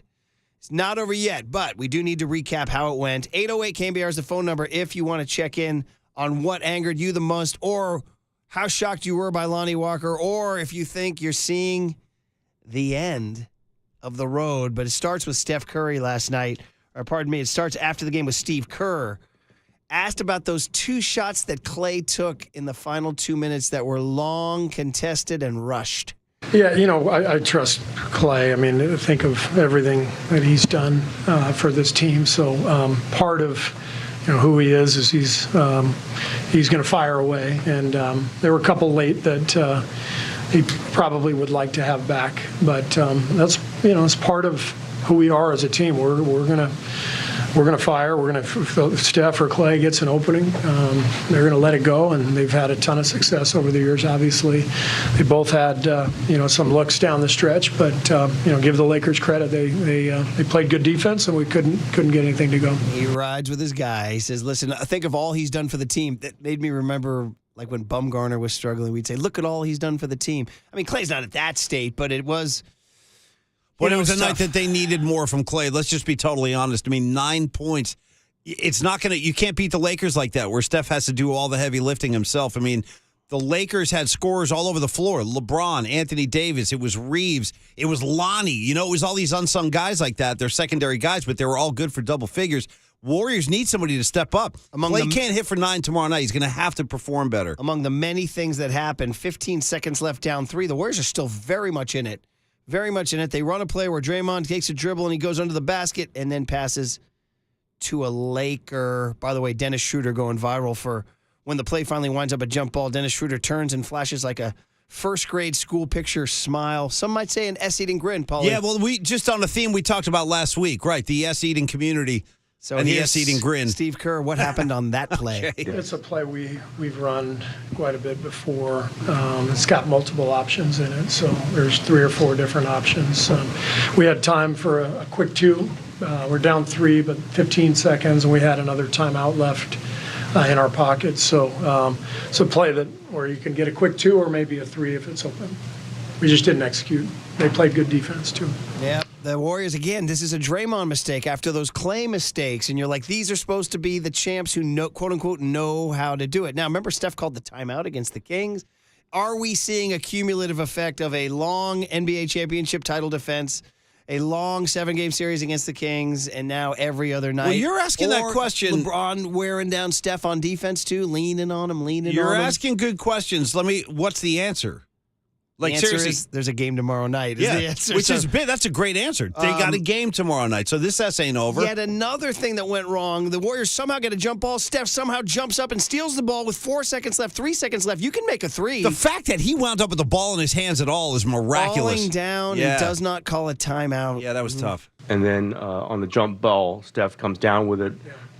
He could have called timeout there. Were you trying to call timeout? Yeah. Tried, yeah. And I was yelling timeout, but he lost control of the ball so quickly that didn't get the call. Oh, man. Screaming timeout, timeout. To see the Warriors not have these poised moments is tough. Here's Steph himself explaining what he saw in that blur. It's funny. We go back and dissect it. It all happened so fast. Here's what Steph said. Yeah, I didn't realize how much time it went off. I was in the air coming down, how long I was on the ground. I felt like somebody was behind me and kind of just let it go, but bang, bang play. I wish I had a little bit more awareness to maybe call a timeout knowing we had enough time, but it just didn't go our way. Oh, man. Just looking at the text line, 808-5627, 510 says, how about Dante DiVincenzo passing up an open layup for a missed 3? This is what we talked about. Passing up open layups. Stan Van Gundy said it immediately, too. He goes, Dante DiVincenzo's got to take that layup right there. There's no reason to kick it back out. 916 is, Poole's offense not clicking is one thing, but his defense is so frustrating to watch. Murphy, at one point, Poole was dribbling, and it just almost looked like the ball just went flying out of his hands for no reason. I don't even know, like it was unprovoked. And then 949 sums it up by saying, and how about GP2 running off the court with a mouthful of, well, you know what though? Puke. You want to, get it all out of your system, GP2, because we need more from you again too. Because he was one of the guys who actually was making a positive impact on the game. 408 says Draymond's throwing the series for his pal LeBron and Clutch. Well, come on, I've actually been hearing this. You got to stop with that. We got this guy Tommy in Concord checking in on the very topic. They're saying right that now. out there. They're saying Tommy, it. good morning. You're on KNBR, man. How are you? Hey, good morning, boys. Not sure what happened. I didn't hear my name on the guest list, but just wanted to throw this out there. Last night, when we're watching the Warriors, and Draymond takes that LeBron elbow to the dome, and they kind of have a laugh about it when he's inbounding the ball there. But when they showed LeBron's face, LeBron wasn't laughing because he's obviously locked in, knowing they're about to go up 3-1. And I looked at Steph and Clay, and they weren't laughing, and just kind of wondering why Draymond feels like he can be so chipper in these situations with his buddy LeBron when think about guys like Zito and Bumgarner and everyone you guys have been talking about all morning, and I don't see those guys ever doing anything like that. I wasn't laughing either. I got to be honest. It wasn't funny to me. Yeah. So Tommy, that's where I'm at. another thing to bum you out. Thanks for the call, buddy. I hear you, They man. are saying that, Murph. Tommy's not the only one. They're saying that there's, well, I don't. All right. Hey, Warriors shot 6 of 17 in the fourth quarter. 6 of 17. Steph Curry on that. Fourth quarter, we only scored 17 points, and that's a tough way to finish. I had to look at, I always say you got to look at the film to see exactly where, defensively they made adjustments, but we had a lot of good looks that, we have a lot of confidence in the shots we're taking, and we got to live with it. Yeah, we got to live with it. 6 of 17. That's 6 buckets. That's as many as your boy Lonnie Walker, the fourth himself. Lonnie Walker came to play, man. And the frustrating is, Murph and Paulie Mac, we're talking about the Warriors taking these threes instead of twos. In the first half of this game, the Warriors were driving to the paint. They made the adjustment to draw AD out of the paint. They pick and rolled him to death. They had 32 points in the first half They in were the almost paint. uncontested layups, too. Yeah, and they were then just in the cruising. second half, that strategy just disappeared. Yeah, they should have stayed with that. That's another thing Van Gundy said. If he goes, if I'm Steve Kerr, I just continue to run this play all night, right to the rim. And then Curry's looks, the 18-footer and the 30-footer here. Absolutely. The first one was, they switched, and you kind of can see the second layer of defense, obviously knowing he's 7 foot and got, crazy, reach. So you just want to create a little bit of separation. The first one, nice little step back. It was in and out. It felt good. Second one was a little rush, but the shot that I took it because I thought I could make it. So, like I said, I'm living with those, and hopefully we can put ourselves in a position where in Game 5 we can control momentum as much as possible down the stretch. And again, with those shots are there, you're going to take them again. I mean, God bless Steph Curry for speaking. I mean, the Warriors were very quiet last night after the game, and Jordan Poole was sort of muttering, and everybody. I didn't see any Clay. Clay didn't talk. Draymond didn't talk. It was a Steph out there giving great answers. And, well, that's what Steph does, man. And he's left to talk about Jordan Poole. So, guys, this has become just such a thing, and obviously everybody's. What are we going to do with Pop? What are we going to do? Seriously, we got people coming over. What are we going to do with Pop? I got Game 5. Actually, before we get to the Poole, Waterboy, that listener who said, just listening to the Steph choices, the Clay shots, the Draymond turnover, do we got to go Jason Kidd here? Because it was confusion. Yeah. Thank you. I'm laughing at Rodney in my head. Can I get more Jason Kidd? Because it was confusion. Yeah, there really was. Great, rich. That's like a rich cup of coffee. Yeah, no, really there's something is. about Jason Kidd. Well, there was confusion. Steph falling down, not knowing if there was a timeout. Because it was confusion. Yeah, you know what I mean? How about Steph with possession of the ball, lying on his back, just kind of rolling it out of Because bounds? it was confusion. Yeah. Oh, man. Actually, Steph's look at Lonnie Walker when he hits the bucket to go ahead. Because it was confusion. It was so. Draymond driving the lane and passing to nobody. Because it was confusion. Oh, boy. All right. Anyway, here's all praise to Steph for answering the Jordan Poole question, and listen to what he said. Okay. We get questions about him a lot, and it's our whole team. We're all together in the sense of trying to figure out how to win playoff games, and we all have to make adjustments. We all have to play better, considering we're in a 3-1 hole. So there's no sense in isolating him in this situation. It's all about collectively what can we all do to be better, and the conversations we have in film sessions and on the bench in the locker room are all consistent throughout the season, especially in this playoff run of trying to answer that question. So he's a part of that. We're all a part of that. And if we're going to get out of this hole, we all have to play better. Another great answer there, Murph, from the captain, Steph Curry. And that's the same kind of thing I say about Triple E when people beat him up. I go, listen, it wouldn't make a lot of sense to just blame Triple E. It's a collective thing we're doing here. Same kind of line. I'm with you 100%. Hey, Matt in San Francisco is checking in on a guy who scored 21 points last night. Not Lonnie Walker, Austin Reeves, the hillbilly Kobe. You got to watch Austin Reeves. Hey, Matt, good morning. You're on KNBR. Oh, my God, guys. The guy's on fire. It's horrible. And, he looks like Peter Parker before he got his powers. A little bit. You know what I'm saying? I do. I see it. Yep. So that's it? That's all I don't it is. know. I mean, I feel bad for the Warriors. I feel like it's like when I played ball with my cousin and he got older. Like these younger kids are just better now. Oh, like man. Lonnie Walker's he's just schooling them. He's coming in. He's got the energy. That's supposed to be Jordan Poole, Matt. That's why we gave him the deal. I know. Yeah. That's supposed to be exactly. Jordan Poole and Kuminga and Moody and Wiseman and all those guys. Actually, Moody's one guy I'm actually pleased with. I think pretty much every time Moody comes out for a few minutes, he's playing well. Anyway, Matt, thanks for the Peter Parker call. Do appreciate it. LeBron James on this guy, Lonnie Walker the fourth, who we got it all praise to Darvin The Ham. fourth, too. The fourth. We've already, if you're just tuning in, we opened the day coping the only way we can by doing Mount Lonnie Moore. Yeah. We do, obviously, Lonnie Anderson. We're going to go WKRP in the Cincinnati.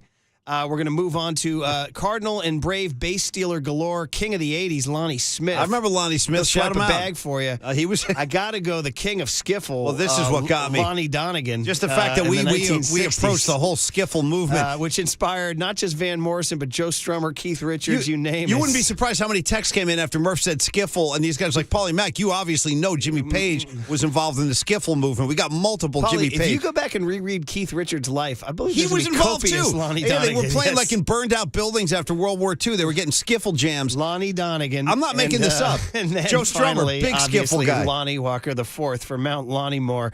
But here is LeBron James on Lonnie Walker. Yeah. It's not even about tonight. I've been telling him, I said, Lonnie, stay ready. We're going to need you at some point. And for him to be as young as he is, for him to have that professionalism, come out, stay ready when his number is called, we don't win this game without Lonnie Walker tonight, that's for sure. Dude, how about what he said? Is this sentence I wasn't expecting from LeBron? I keep telling him, Lonnie, stay ready. Paulie and I want to bring back, I just saw that Derek Jeter had a kid at age 48. So Lonnie Jeter, dude. How great of a name would that be? Robert De Niro, just according to P1 Chuck, and fathered a kid at 79. De Niro, who do you think he is? Mick Jagger? And so I'm hoping these kids are named Lonnie. Yeah. All right. They're Lonnie De Niro, bro. Hey, Paulie had a kid. What's his name? Lonnie? Yeah. Lonnie Mack. Sounds good. Yeah. Here he is himself, Lonnie Walker the fourth. Okay. He was a first rounder. He played 4 years in San Antonio. And some Laker writer tweeted, or maybe it's Kendrick Perkins who tweeted, he said, you're seeing that Greg Popovich cool sheen professionalism right here. Mm-hmm. Lonnie Walker playing on the court in the crunch minutes with LeBron and AD and still knowing to shoot. Personally, I'm a 3-level scorer, the candle stay lit, so I'm a very confident player. And if he's instilling and passing me the ball and letting me do what I got to do, then I'm always going to make the right reads, So the fact that he gave me the trust, I was just ready to play to the best of my capability. I got a quick audio. What do you give me for on Lonnie Walker as I get to know this guy? First of all, the fact that he's dropping the candle needs to stay lit or whatever. I don't know if I needed that from Lonnie today. But the audio, what do you give me for, is Lonnie Walker and Weekend Update host on SNL, Michael Che. Oh, that's not bad. I hear it. Just keep that in mind. Jost was one of the celebrities last night. Oh, I didn't see Jost. I missed that somehow. He's a New York guy. What's he doing in L.A.? L.A.? The strike, maybe. So he's not going to wing it to L.A.? He's at Scarlett's place, probably. Oh, he's at Scarlett's place in Malibu. Listen. What goes on in Malibu? I was always so curious. Well, Jost and Scarlett make the sign of the two-back Murphy, beasts. but the most important question, is there a skiffle movement going on in Malibu? If Lonnie Donegan says so. Could I go down for a skiffle jam? Here's Lonnie Walker. Hey, kids, no joke. Always thinking like a CYO Little League coach, guys. Listen to Lonnie Walker. Listen to Lonnie Walker. If you're riding the pine on your high school freshman basketball team or whatever, maybe you're not getting the run you wanted in baseball, listen to Lonnie Walker about his journey. Internally, probably both.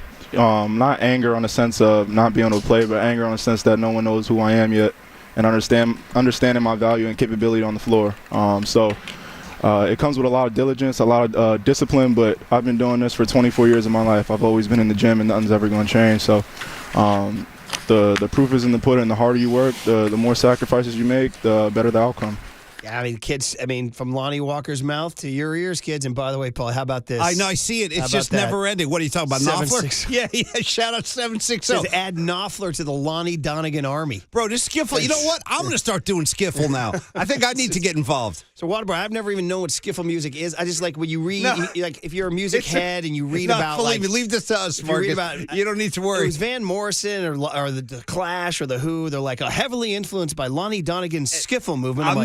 I'm like, whatever. And then I'm reading something else years later. It's a real thing. All my favorite guys his played life skiffle. changed when he listened to a record by Lonnie Donegan, the king of skiffle. It's something I've never even. It's one of those things that's rattling around my head. How about here's Lonnie Walker last night? I'm like, well, we got to add him to Mount Lonnie more. Well, I got to tell you the truth, too. In those Joe Strummer documentaries I saw, like, all the Skiffle guys were pissed at him when he left Skiffle to go make London Calling with the Clash. They're like, dude, you're abandoning Skiffle. I'm not even making this up, I swear. Mount Lonnie Moore. Yeah. Only in Mount Lonnie Moore do you get Anderson, Donegan, Skiffle, and Smith. Thank you, 760. Thank Walker you. and Smith. Yeah. All right, you're down 3-1. Now, here's where I draw a line in the sand. Let's go. Okay? Let's go. Here's where we're going to end it this way. It ain't over. No. And I'm not just saying that to be a shill homer, KNBR. Stay tuned for the comeback.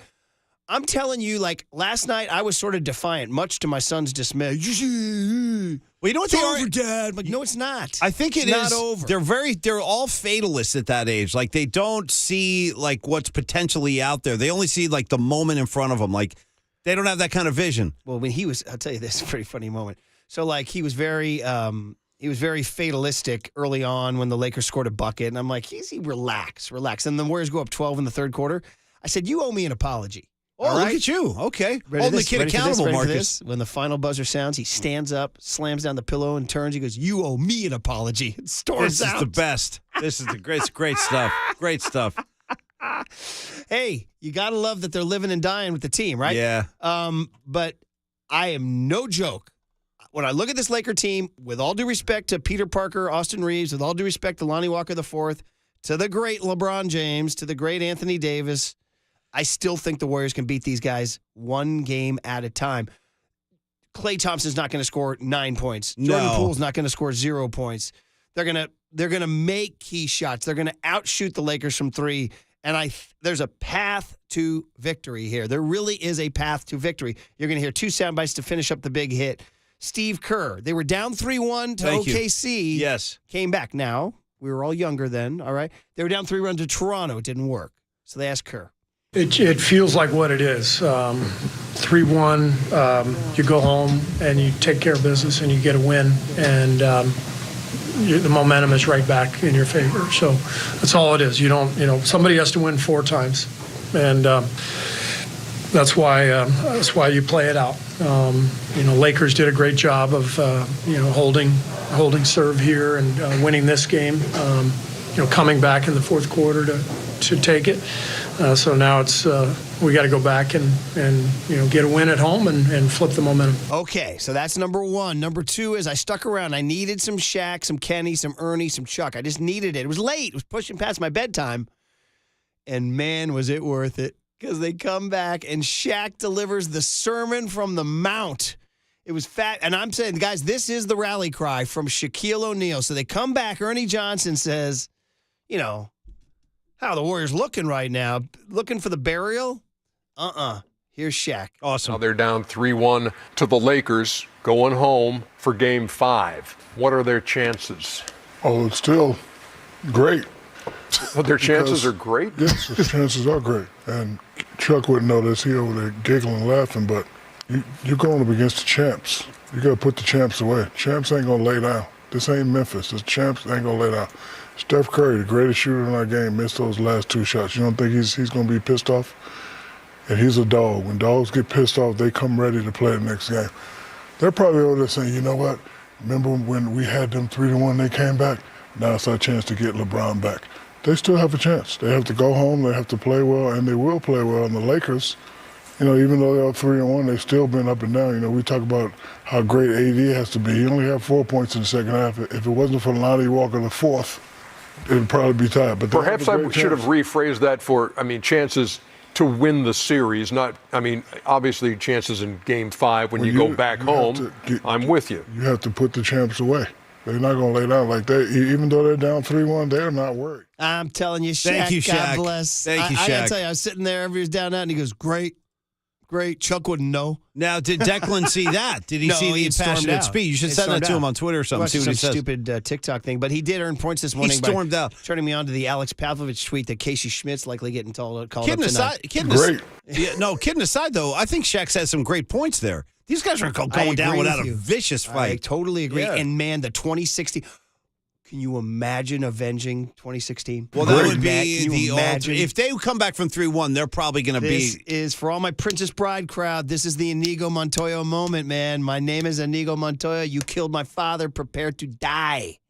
You'll find that, Waterboy. We'll end it with Tim in Visalia. Either that or some skiffle. Our good people down in Visalia, California are representing. Tim, you're on KNBR. Good morning. Yeah, it's good to hear you guys. Hey, Tim. So I hear you guys talking about the Giants, how they came back against the Cardinals. And I have friends that are Cardinals fans, and they're like, I remember back in 2012, we're going to get you guys on the, we're up 3-1. There's no way we can lose this series. And I was like, okay, I'll take that bet. So I bet him $20. I ended up winning, of course, because we came back. Of course. The fat lady has not sung yet. Is not over till the fat lady sings. The fat lady has not sung yet. Atta babe, Tim. That's what I told my friends. I like it, the Tim. fat lady has not sung yet. No. I'm with you 100%, Tim. This thing ain't over. You, me, and Shaq, Tim. You, me, and Shaq, all right? Great. Yeah, it's not over till it's over. There you go, Tim. Thanks for the call, All right, man. Have some faith, guys. Keep the faith. Yeah, There he see, is. thank you, Tim. See That's what I'm Visalia. talking about. The Kuiper energy, the Tim from Visalia. Keep the faith. The fat lady, it's not happening yet. We got a game tomorrow night. That's all I know. The Warriors have a By the game way, tomorrow night. Recently, I had to use the fat lady sing to the kids, the hum babies, and they were completely bad. And I started to explain about the opera, and I was like, you know what? Just never mind. Maybe you shouldn't even go down. They could probably get you for saying the fat lady. No joke. I'm not going into that. Yeah, No joke. but it's an old phrase now, Marcus. It's something we used to say in Here's the sports. question: is the fat lady going to sing in Berkeley? That's my question. Well, apparently the fat lady won't be able to sing in Berkeley anymore. Murphy, ask me why. Kid, they got Berkeley. There's no such thing as Berkeley. Yes, sir. Doesn't exist anymore. Look it up. Oh, man. Murph told oh, me man. today. Now I have to deal with it, which I'm not happy. I like the Cornerstone, all that cool stuff. Shout out Telegraph, Amoeba Records. They got cool it stuff. ends with the 408 saying, guys, add to the Skiffle Army a couple of guys named Lennon and McCartney. Yeah, no, All dude, right, they keep there you coming. go. Skiffle. All right, well, there's your big hit. Yep. Tim and Visalia, me for sure, Shaq. Keep now the we're faith, recruiting y'all. Paulie. Got a game tomorrow. It ain't over yet, baby. And I think there is a path. There is a path out. Here we go. Cooler content next on the Sports Leader. Great. Their chances are great? Yes, the chances are great. You're listening to Murph and Max Power Hour. Now on 104.5 FM and 680. This is KNBR, the sports leader. Here's what's trending now. On KNBR.com. The one and only Mr. October, Reggie Jackson, stopped by the Papa and Lunch Show yesterday to talk about the life and the career of Vida Blue. To hear that podcast and more, check out what's trending now on the all-new KNBR app.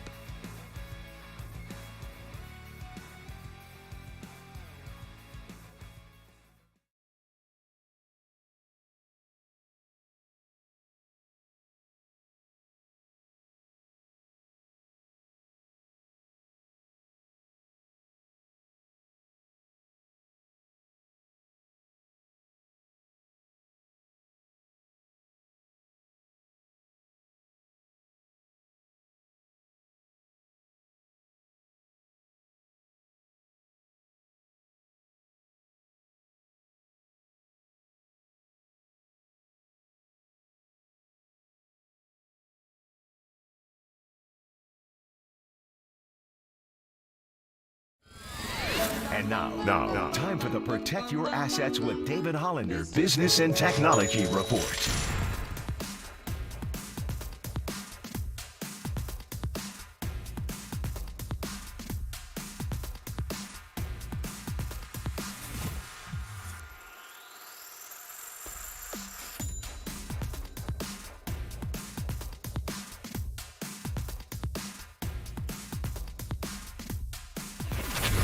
This has been the Protect Your Assets with David Hollander Business and Technology Report. Do you want to pay less taxes this year? Learn more. Listen to David's show every Saturday morning on KNBR or call 1-866-PROTECT. Crank up Murph and Max Power Hour. All right, everyone, chill. This is the cooler You're not sending me to the cooler. of content. Murph and Max Cooler of Content is sponsored by Mancini Sleep World. Sleep better, live better. Visit sleepworld.com. And by Marin Health, your gateway to better health. On KNBR, the sports leader. By the way, somebody's saying if you're going to make the 2012, does Hunter Pence play a role tomorrow night at Chase Center. Who's going to get the chalk outline on under the basket tomorrow night? And by the way, this music bed we're listening to right now, shout out to Creative Tony and his good taste, pulling a good track off the Sandinista record by The Clash. So, Murph, I'm not presenting evidence to you. I'm saying this track right here on the Cooler of Content was brought to you by the Skiffle movement. Right. That's what I'm saying. All right, your boy Stephen A. is checking in. Good, I By need the way, it. We want to give you one good piece of news. Nikola Jokic was not suspended. He was not That suspended. is good. I'm glad. They lifted $25,000 from his bank account. Well, that's, he'll that survive would hurt, that. By the way, you and me, $25K. That put me on the street. Yeah, we're on the streets. I'd but have a not box. him. Meanwhile, Jokic is just going to buy a new carriage with his legs draped over. Stephen A. Smith discussing the Matt Ishiba. Ishiba? I think he misspelled it here. Anyway, the owner of the Suns. Take it away. Okay. In the second quarter, Jokic got into a little tussle. The ball is being held apparently by a fan who doesn't want to give the ball back. Do y'all know who had the ball in his hands? The new owner for the Phoenix Suns. He bought the team for over $4 billion. I don't think Jokic knew who it was. I'm telling the NBA right now, do not suspend this man. Do not suspend this man. Matt Ishbia, bravo, man. Bravo. I mean, damn. That was a flop that Vlade Divac couldn't have pulled off. He clearly has taken acting lessons. I might go to him to learn how to flop. I know you want to win desperately, but damn, you going to try out like that with Devin Booker and KD playing the way that he's playing? Why you going out like that, man? Win at all costs? Is that what you about? I thought you had a crew. Coach Malone for the Denver Nuggets was hilarious. The reporter then responded, the fan was the owner of the Suns. Malone's response, I don't give a That's a That's great why laugh, the by the NBA way. is so great. There's so many storylines. Stephen A's podcast. And shout out Mike Malone. Mike Malone, that's a good one. It's like the Wicked Witch right there. Mike Malone has Brian Sabian, although Stephen A. also on the pod asks about number 3 on the Warriors. Well, Stephen A. checking in on the guy who scored 0 points last night, Jordan Poole. Jordan Poole. Last time I checked, he gets a check. Last time I checked, he wears a Golden State uniform just like the rest of the team. Last time I checked, he's on a team bus. He's in the team hotels. He gets that per diem. He gets those meals. He's got a salary, $140 million contract. He got his bag. Where the hell he been?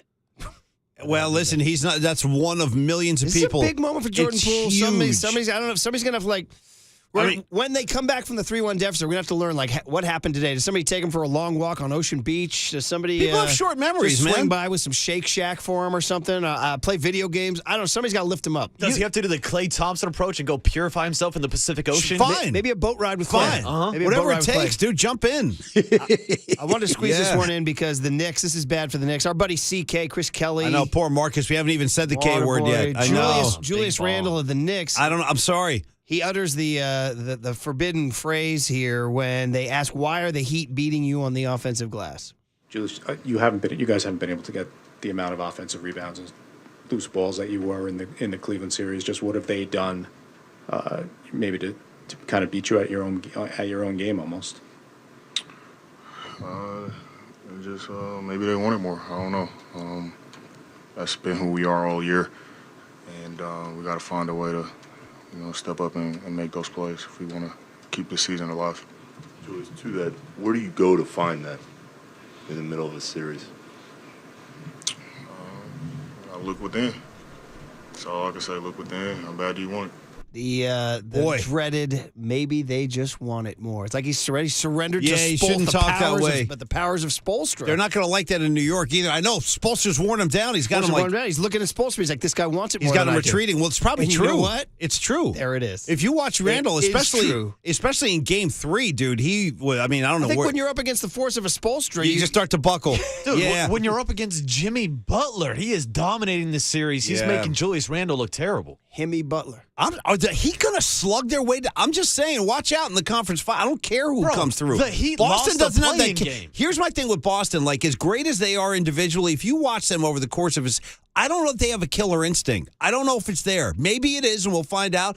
Al Horford, maybe, but Tatum, I don't know if I see it. I'm being honest. I don't know if it's a great player. Count Julius Randle, another victim of Pat Riley. I'm saying get ready because the Heat ain't backing down. That's all I'm in saying. the New York Times piece, Riley still has his arms folded and he's just staring down. This is what Riley expected. By the way, when he heard Randall say that, Riley's like, we broke him. Yeah, oh, totally. By the way, just want to shout out other Eastern Conference basketball fans. Would be happy to know we have Kate Scott joining us today.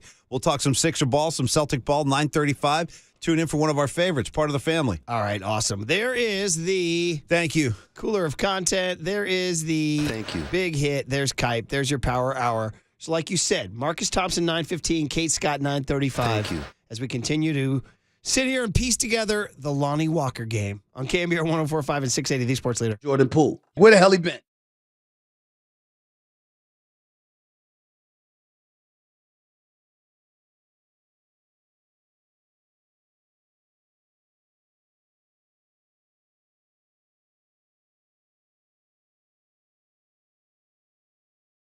All right, let's talk about Provident Credit Union. And if you're looking for a safe, secure, and stable banking partner, check out Provident Credit Union. Provident is committed to the safety of their members' deposits. And you want to check out their dividend-earning checking account called Super Reward Checking, where you can earn 1.26% annual percentage yield. Super Reward Checking has no monthly or annual fees and includes free access to ATMs nationwide. With over $3.5 billion in assets, Provident has earned a name for safety and soundness. So start earning 1.26% annual percentage yield with a Super Reward checking account.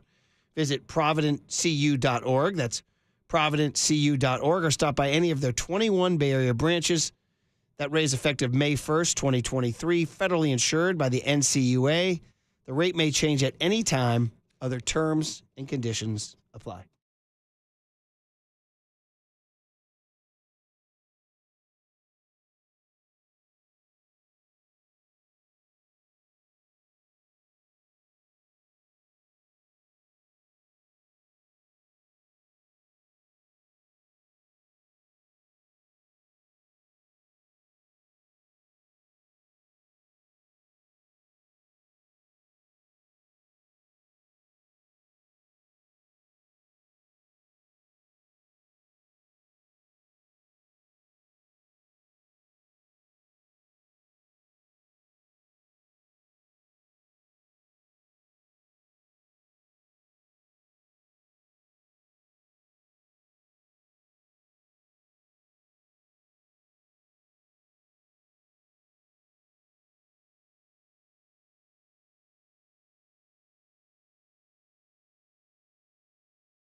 Listen to the Sports Leader anywhere, anytime. Download the all-new KNBR app. Now, Murph and Matt continue live from the KNBR Casino Matrix Studio. Casino Matrix Progressive Jackpots are here. Where are you? Just drop in. Please play responsibly. 1-800-GAMBLER. Lonnie Walker guarded by Curry. Walker, pull out. Walker hits another one. It's the Lonnie Walker game. Anthony who? LeBron who? The go-to guy for the Lakers is Lonnie Walker the fourth. This is incredible. Listen to this. Who knew that this would inspire Lennon, McCartney, Plant, Joe Strummer, Richards, Jimmy Page, Mark Knopfler. We all came from Skiffle. This is Lonnie Donegan. What tune is this, Waterboy? This right here is straight up called Lonnie's Skiffle Party 1. Dude, this is part 1. No, there's multiple parties, Paul. Yeah, no. Listen to this. Lonnie's Skiffle Party Part 4. That's the one that they really start cooking. Listen to this. Yeah. Wee-hoo! No, it's kind of like jug band music, here in the States. And he's from the UK. Yeah. Having a good time. I'm ready to party with these guys. Right back into it, Marcus. Woo! Right back in. West Virginia. I like one of these guys with a broom with a string on it. Are we down in the holler in Kentucky? Totally. Hollow logs, the whole bit. So this is what happens. These guys are growing up in rainy-ass England in these old Stonebridge towns with, like, Shakespeare ghosts and all that. And they hear this. They're like, damn, I got to get to America. Marcus. I got to get to the USA. We're getting some Camptown Races jam here going. So why are we talking about this? Because we were talking this morning. Our only way to cope with Lonnie Walker was to say, Lonnie. Who do you know named Lonnie? So we started collecting our favorite Lonnies. We did Mount Lonnie Moore. So obviously Lonnie Walker from last night, Lonnie Walker the 4th. We got to go WKRP in Cincinnati, Anderson. The character Lonnie from the Ben Stiller movie, Flirting with Disaster. This guy's name is Lonnie right here. Jerry Garcia. Yeah. He doesn't make the 4, though. We're going Walker, Anderson. He's outside. We're going base stealer Smith from the 80s, Lonnie Smith, and then the king of skiffle, And Lonnie also, Donegan. listen to the jam and these guys are up to. Really made Paulie laugh this morning. It broke the tension after our loss. And Rick Barry will join Tolbert and Copes today. He won't be talking skiffle, though, at 4:30. No, probably not. To break down the Warriors' loss to the Lakers. I can't see Adam Copeland getting down to some skiffle.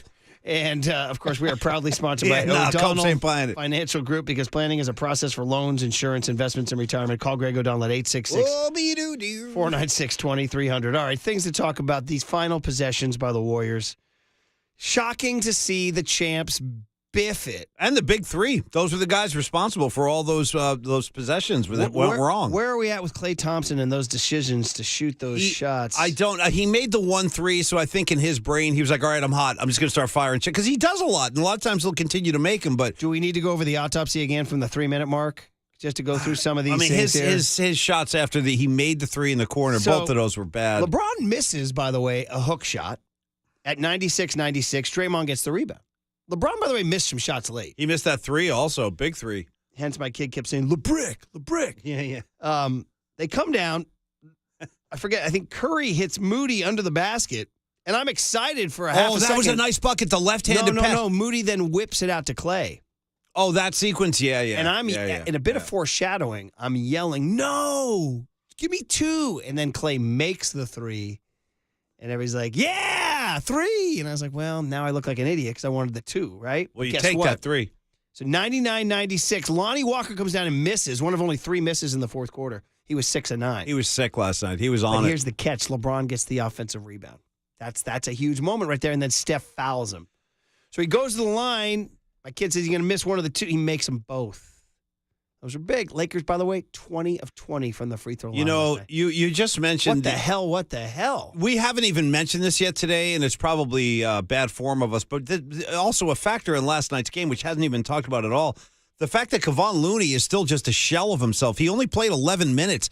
There's nobody down there cleaning the glass the way he can when he's healthy, the way he's going 20-plus every night. I mean, you look at his line last night, Murph, and I'm not holding this against Kevon because I know he's heart and soul, and he's one of the toughest guys in that locker room. But he only had, he's 4 points, 3 rebounds, 11 minutes. That's a great point. And you need Kevon out there doing his thing in the paint, and they haven't had that for the last 2 games, really. It's a great point. Now, is he still sick, or is he... They say he's still sick. Yeah, is they it say a matchup thing? With no. I think I read Slater said it's a floor spacing thing. And by the way, starting Peyton looked great. Yeah. Because Davis had to cover Peyton, and all they did was run pick and roll, pick and roll, pick and roll, pick and roll. And then all of a sudden, how about Peyton with his mouth full of puke? Well, this is, I mean, I wonder if that's the same affliction that's got Looney. I'm not even kidding. Maybe it's the same virus. Have you ever contained? I don't know. No, you got to let it out. I'm not holding on to that. Usually it's an involuntary muscle that projects. Yeah, he's lucky he made it off the floor, honestly. Yeah. And then how about Draymond passing to where he thought he was going to be?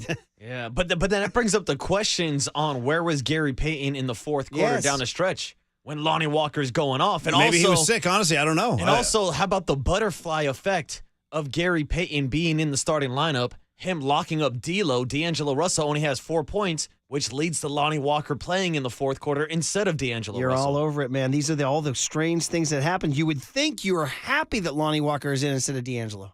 And I'm willing to bet that tomorrow night with the entire season and perhaps this entire run on the line, I think you're going to see a lot more Kevon Looney. One way or another, he's going to be on the floor a lot more. Okay, so it's 99-98. Then Klay takes that crazy 3 with 4 seconds left on the shot clock. Klay. He knows better. He does. He knows better. It was just a bad moment. Could have gotten closer. Lakers get the rebound. They come down. Lonnie Walker hits a J. Here he is again. Lonnie. Right in Steph's face. LeBron assist, by the way. Klay then comes down and does the left wing 3 with lots of time left on the shot clock. And that's when Steve Kerr puts his hands on his head. Dennis Schroeder with the rebound. Steph winds up fouling LeBron because they got him one-on-one. LeBron hunted Steph. Mm-hmm.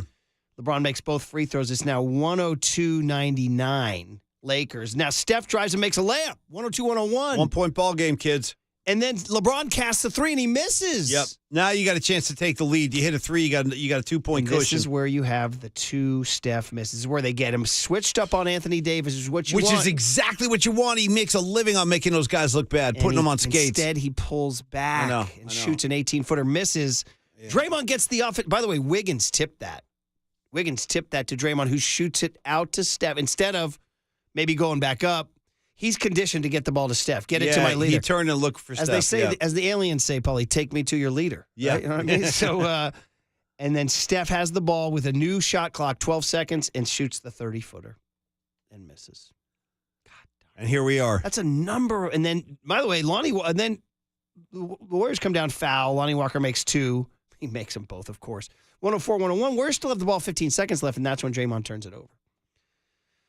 They all made mistakes down the stretch. And like you said, you combine the Warrior mistakes with the fact, you just talked about Lonnie going on the line. Lakers shot 20 for 20 free throws last night. And the refs, and I'm not saying the refs played a part in the game. I thought they called it pretty well. They let them play for the most part. But my point is when the Lakers went to the line, they made every one of them 20-20. And yet we still think the Warriors can come back and win the series. Yeah, I do. I definitely do. Because you just look at it like they have a game tomorrow night. They can win that game. In fact, they can win that game handily. That would not surprise me if the Warriors come out and beat these guys by 50. Didn't the Lakers lay down in Game 5 against Memphis? Got blown out? Yes, they did.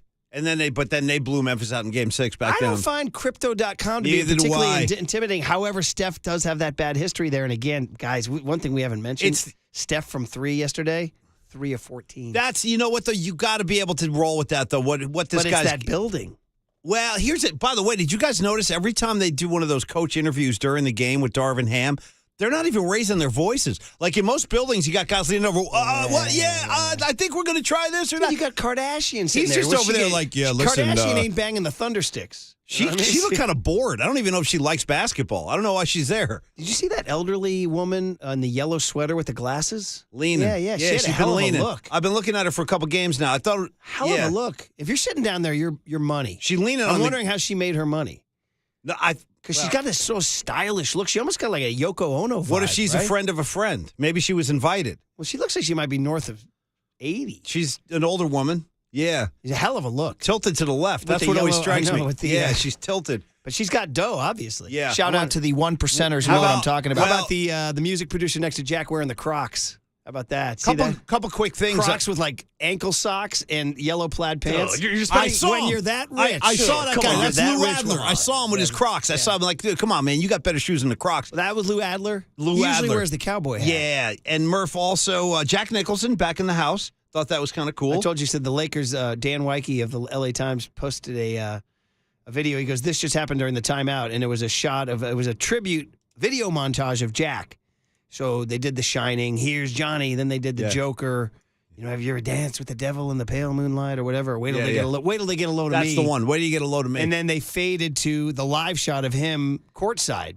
And he got the big grin. The crowd went, ah. And then Jack looks at the camera. He goes, that's me. You know what? Good. So great to see Jack. I like Jack coming out for the biggest stars, too. And then, of course, I don't know if you guys caught this. A few chairs down from Jack, our own Bay Area royalty. Did you guys see Bobby Fitz? No. Sitting courtside. Get out of here. I saw him. Courtside? Yes. Next to the elderly woman in the yellow sweater? Few down from her.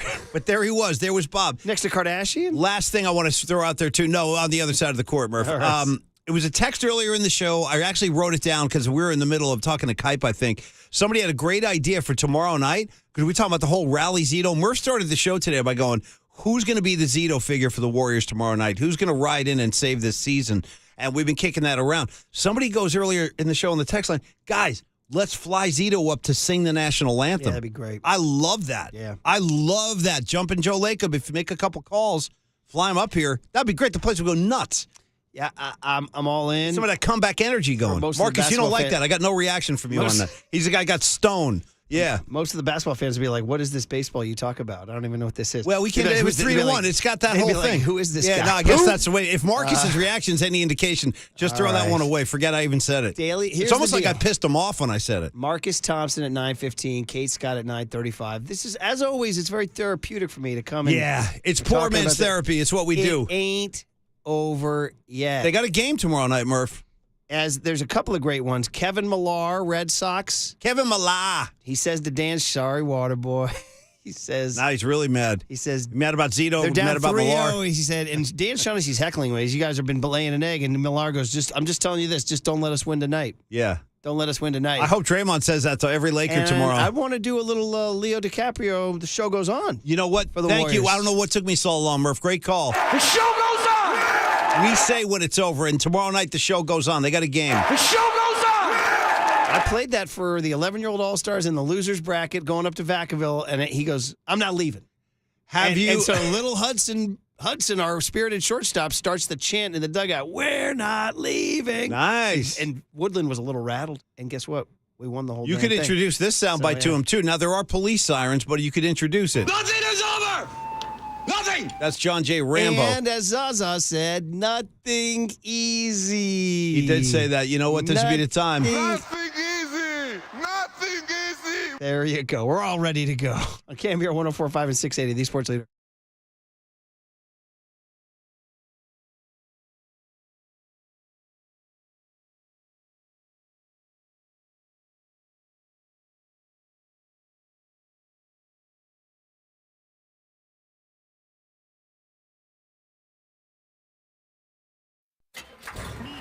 From the Chilton Auto Body Traffic Desk.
All righty, you are listening to KNBR and KNBR FM San Francisco, the sports leader at Cumulus Media Station. That's right. Man, listen.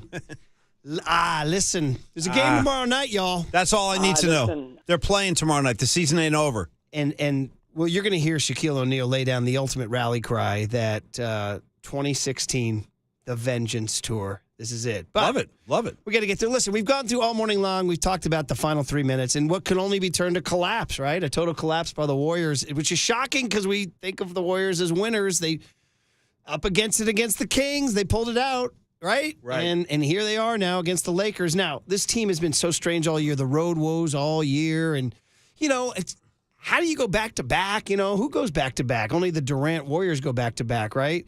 So, I mean, we started this year with the Draymond punch of Jordan Poole, and I don't think anybody expected the Warriors to be champs again. Did they? It was the most down year we've seen after a title in the entire Kerr run. I mean, the problems they had on the road they were totally specific to this team. There were previous years they were great on the road. So all of a sudden these guys can't win on the road anymore. You're right. It starts with the whole drama of the punch. That footage got leaked. There was a lot of discourse over there, a lot of tension.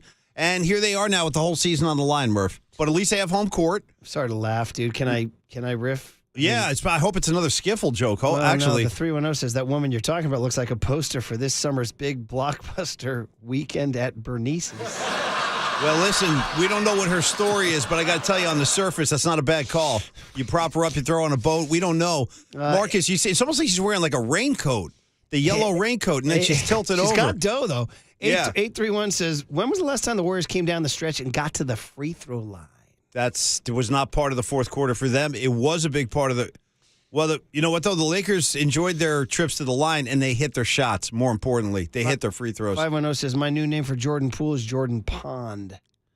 They're saying empty the pool, where pool's closed. I heard all these new jokes coming out now. I thought my friend Suze, Mill Valley Mom Suze, had the joke yesterday, and then Waterboy had the same joke. Somebody threw a baby Ruth into the pool party. Yeah, or they just tore up the pool like the old skaters, the Dogtown Z-Boy guys. You empty the pool, Marcus, you skate the pool, you tear it to shreds. And last couple before we get to the sound, 916 says, Paulie, don't forget to add Pete Townsend to the Skiffle Army. No, dude, I mean, and at this point, they're all my heroes now. They're all playing Skiffle. 408 says, I'm getting some June Carter vibes on that Donegan rejoin there. I'm not going to be surprised if I turn around today and be like, you know what, just unearthed an Eddie Van Halen box set of Skiffle jams. Wouldn't surprise me. All right. Hey, okay, so here's the deal.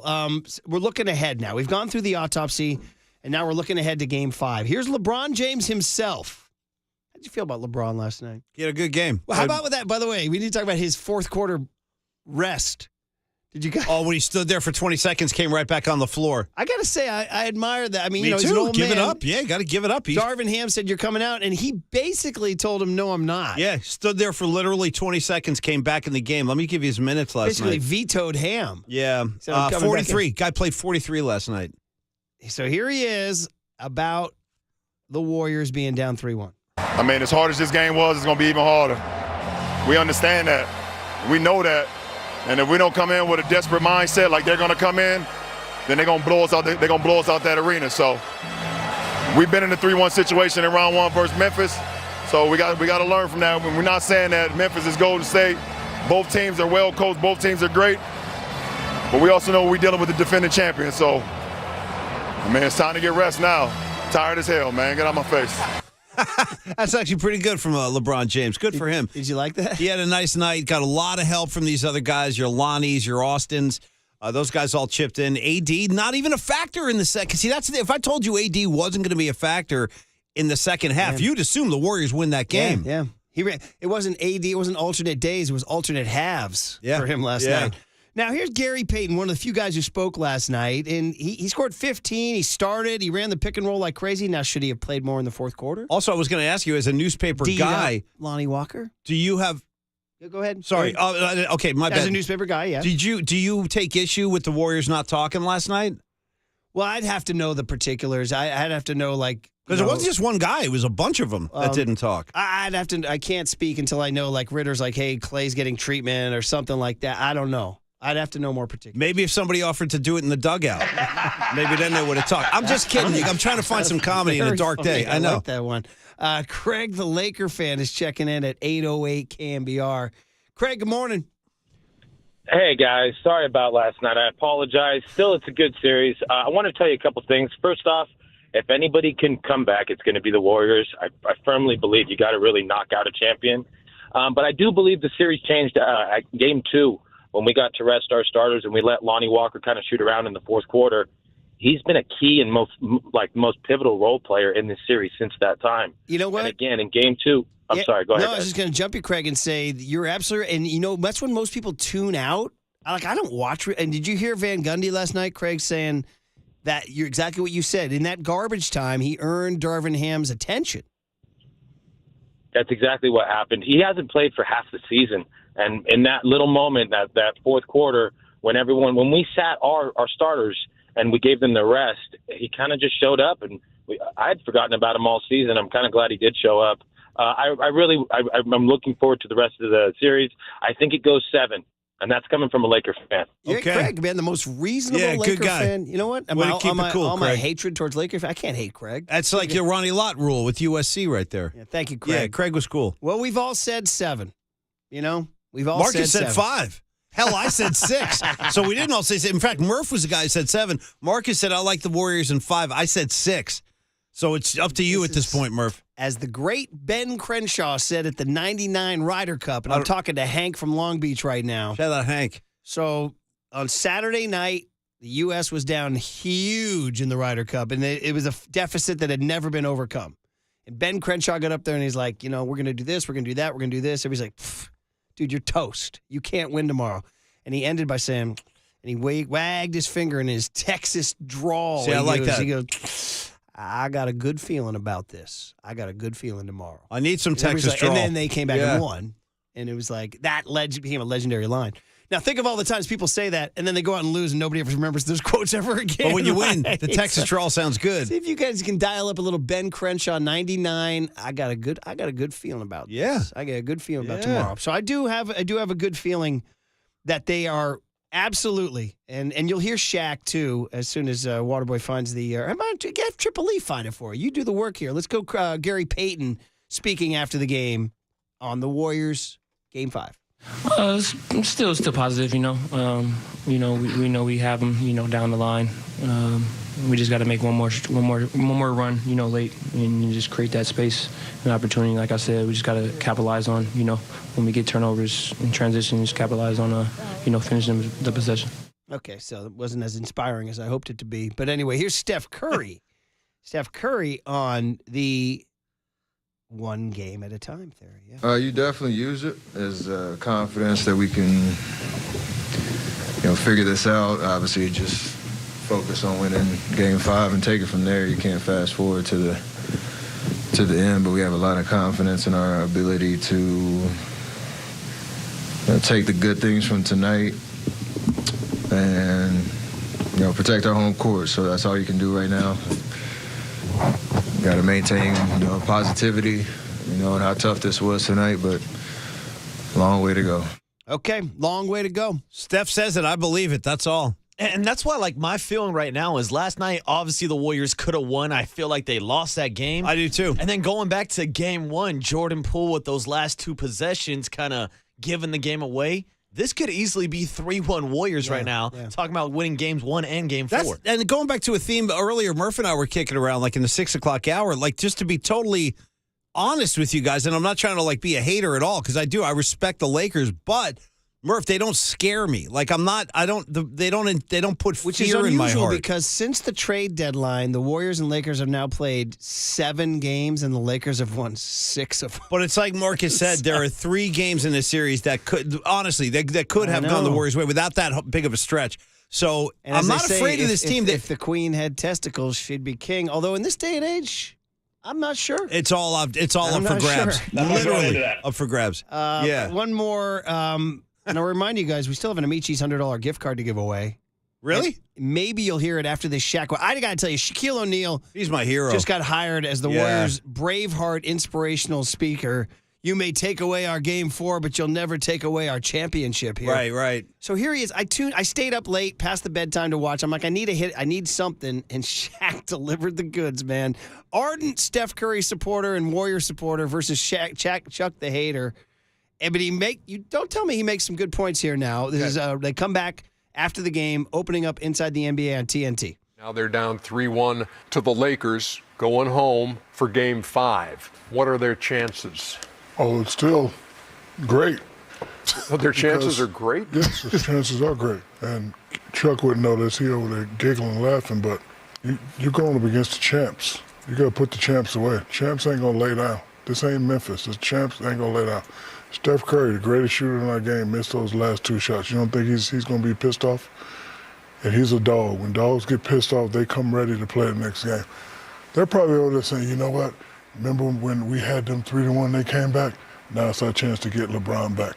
They still have a chance. They have to go home, they have to play well, and they will play well. And the Lakers, even though they're up 3-1, they've still been up and down. We talk about how great AD has to be. He only had 4 points in the second half. If it wasn't for Lonnie Walker, the fourth, it would probably be tied. But perhaps I should have rephrased that for, chances to win the series, not, obviously chances in Game 5 when you go back home. I'm with you. You have to put the champs away. They're not going to lay down like that. Even though they're down 3-1, they're not worried. I freaking love that. I love the Shaq rally cry. I needed that. It's good to hear. Dude, the 2016 vengeance. Do you know how long we've been sitting with that stupid 2016 thing? Now it's the Warriors' chance. And you can go back and slay LeBron, deny him. That would be pretty sweet, I got to say. I'm excited. So, Murph, let's look at this like an opportunity. Or as 707 says, quote, great moments are born from great opportunities. Herb, Coach Brooks, rest in peace. Herb Brooks, everybody. 1980 Olympic gold in Lake Placid. There you go. That's it. And, Waterboy? Oh, what's this now? A little something going here. Chimes. The Giants have officially announced today is Casey Schmidt Day. Okay, you know what? Let's get buddy. You got it, man. Casey Schmidt, you know what? Come on up, man. This is it. Casey at the plate. Thank you, Farhan. We need something. Need something to look forward to. If I can say real quick, Schmidt's about to get real. You may. Or in honor of Jack Nicholson, who we talked about this morning, shout out the underrated About Schmidt. Help me. I remember it. What was he, like a depressed guy?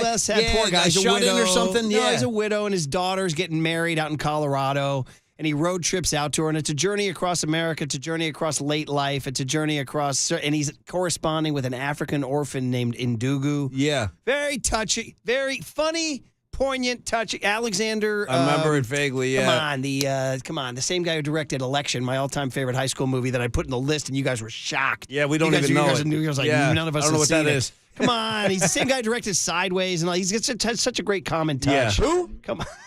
Thank you.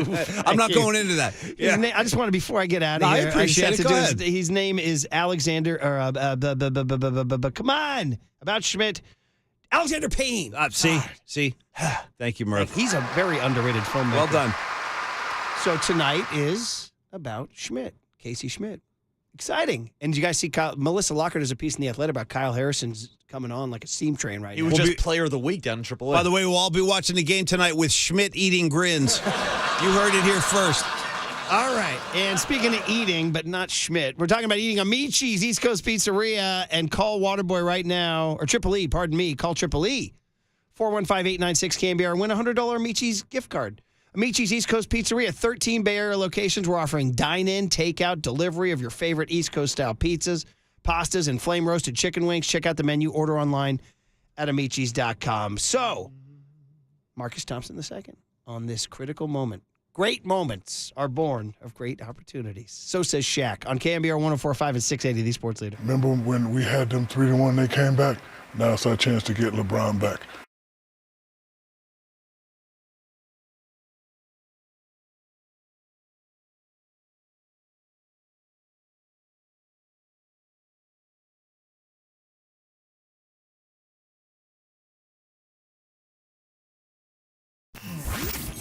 Here's what's trending now. On KNBR.com. Lonnie Walker nearly outscored the entire Warriors team in the fourth quarter, and now the Warriors are in a 3-1 deficit headed into Game 5 on Wednesday. To read the top takeaways from last night's game, check out that story and more trending now on the all-new KNBR app.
And now, time for the Protect Your Assets with David Hollander Business and Technology Report.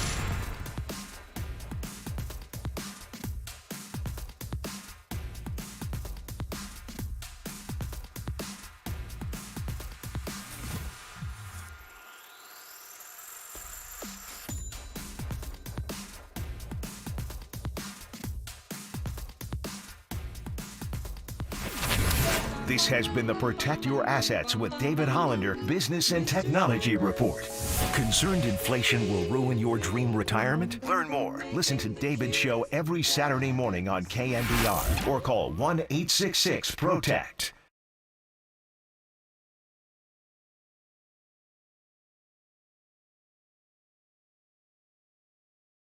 James still holding it, gets it in, and it's a loose ball as Reeves corrals it, but that's the end of the game. The Lakers were able to dribble it out as the Warriors didn't even try to foul, and the Lakers take a 3-1 lead over the Golden State Warriors. Lonnie Walker did not do much through 3 quarters. Didn't even take a shot, but in the 4th quarter, he won the game, and he is getting congratulated and hugged by all of his teammates. LeBron James leading the way. What a performance by Walker in the final frame. The KNBR Morning Show now continues with Murph, Mac, and Marcus. It's our Dubs insider from The Athletic, Marcus Thompson. Sponsored by Truett & White. Trusted by the pros for over 75 years. Let them be a one-stop shop for all your building material needs. Visit TruettandWhite.com. On KNBR 104.5 and 680, the sports leader. No, you won't be hearing Marcus Thompson. He ain't answering. He's elusive. Would that be the word, Murph? Elusive? Elusive. Yeah. That would be the word. Yeah. By the way, to put Casey Schmidt on the roster, the Giants DFA'd Darren Ruff. His second act wasn't quite... who hit third a fair few times, right? Ruff is on the move! Well, that was a nice moment, but the second stay, maybe not as much. He's a nice guy. Yeah, very much so. Great. I like his face. Nebraska guy, like Alexander Payne. I just spent the whole break boring Paulie with my details on Alexander Payne, but Nebraska guys, 808 KNBR, Nebraska guys, Roger Craig and Tom Rathman. Hey, that leads us to Rathman and what he used to say every time the 49ers beat writers gathered around for a big game against the Rams or the Saints or the Cowboys or the Redskins. Time to circle the wagons, guys. Yeah. He said that every time. Yeah. And guess what? This is time for circle the wagons, although I think you can't say that anymore. Well, see, this is news to me. It's just a phrase. Well, I said it, so. What's his name? He used to say it. Berman used to say it on Sunday night, on primetime all the time with the Buffalo Bills. Nobody circles the wagons like the Buffalo Bills. Like that was like his go-to thing. Oh, man. Hey, 510 says, Shaq is often on point. He accurately predicted the sack series would go 7 after the Dubs won Game 5. I do trust Shaq more than Chuck. In fact, Waterboy, you have the Barkley sound over there. Let me know when you got it. Barkley countered Shaq's belief that the Warriors have a great chance. Here's your hater playing his role, Charles Barkley. Okay. Well, they're cooked. Cooked as in this series is over. Whether in 5 or 6, it's on 5 or 6, it's over. I think the Lakers did a fabulous job of making Clay and Steph work. They're attacking them because they know that's the 2 guys they got to worry about. They attack them every single time in the half court. Because the Warriors are switching everything.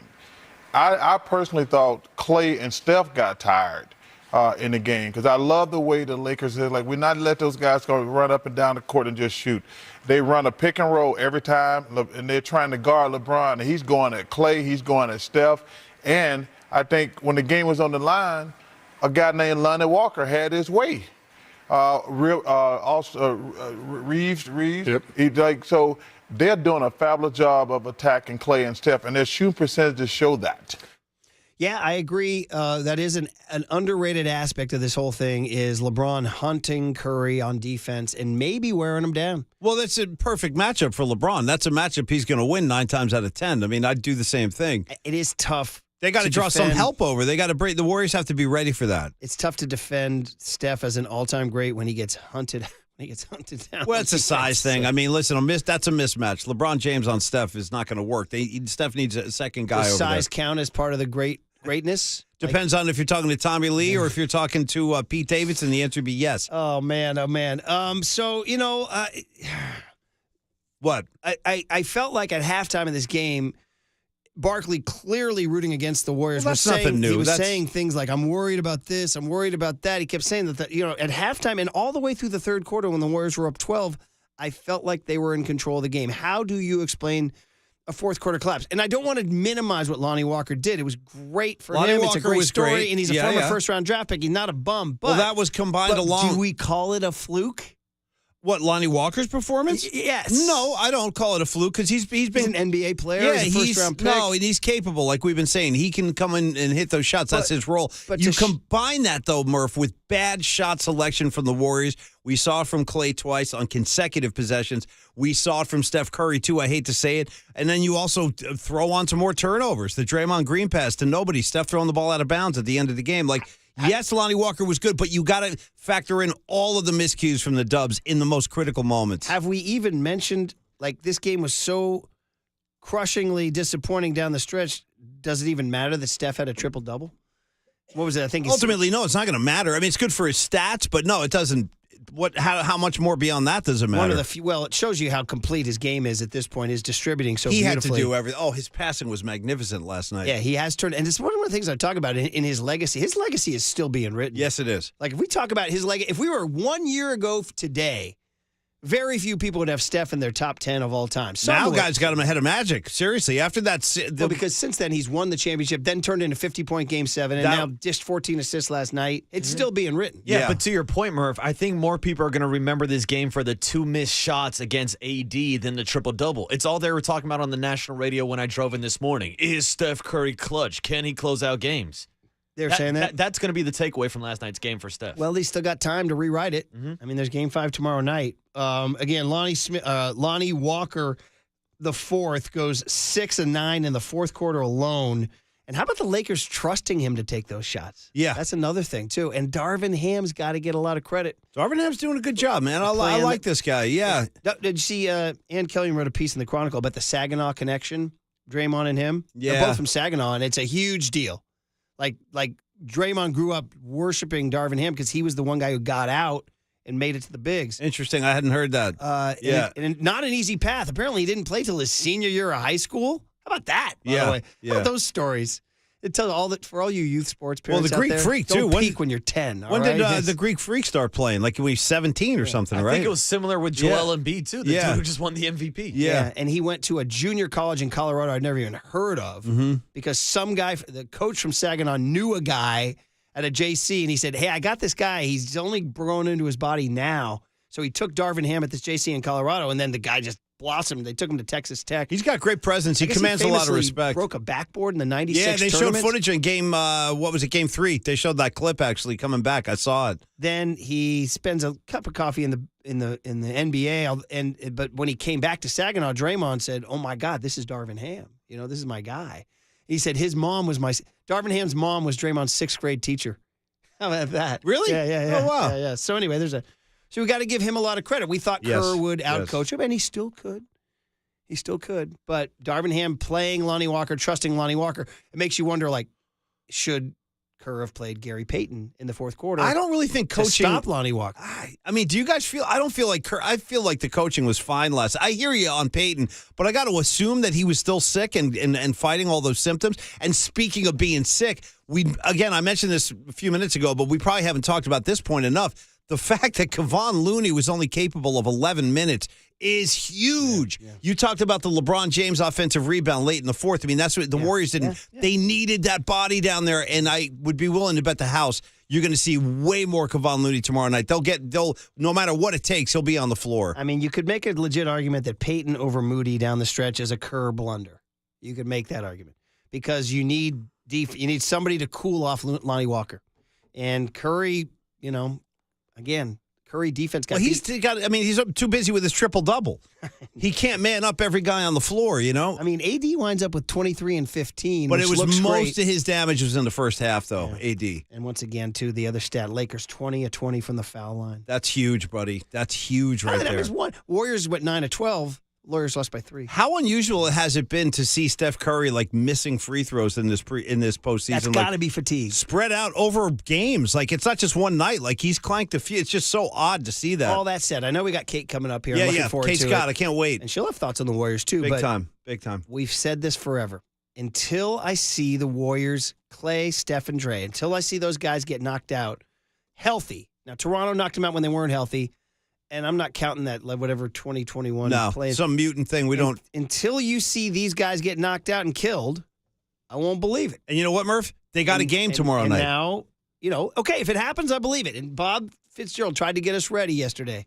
He goes, guys, are we seeing the end? I mean, that's one way to look at it. I couldn't believe Fitz was talking like that. That was crazy. There were some sinister texts, people saying Draymond wants to be a Laker. I'm hearing that, too. I'm also hearing, like, he's opening the rope up. Like, he's lifting the rope so LeBron can slide. I'm not kidding. I'm hearing, like... No, he's not doing that. That's what they're saying on the streets. It's crazy, Marcus, these conspiracy theories now. And I guess we should give one final salute before we duck out to Gary Payton playing with a mouthful of, Right. Hurl, right? Mouthful of Bon Scott. There was a theory A going little around. off color, but you guys know what I'm talking about. Yeah. I don't know. Wait, Bon No, Scott? so let's just leave it there. Okay. Why not? Bad move by me. Yeah. Okay. And I'm a fan. I know. So here's the deal. Well, just remember what they said in Spinal Tap, Murph. This is what Bon Scott was dealing with. You can't dust for vomit. Okay. You know what I'm saying? Oh, I see. Yeah. Yeah, that was poor, Paulie. There you I'm go. sorry. I'm not perfect. All right. I miss shots, too. All right. The great Kate Scott, who we had We need Kate in now. the studio just a couple months ago when the Sixers were in town, and now she's got a heck of a series. They're tied 2-2, right? They go tonight. We'll ask about that and get her thoughts on the Warriors from afar, plus just say hi to our old pal. Totally. Kate Scott coming up next on KNBR 104.5 and 680, the Sports Leader. No, it's fun.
since we're the sports leader, it only makes sense that you should follow. Find us on Twitter at KNBR. For once again, we are the sports leader.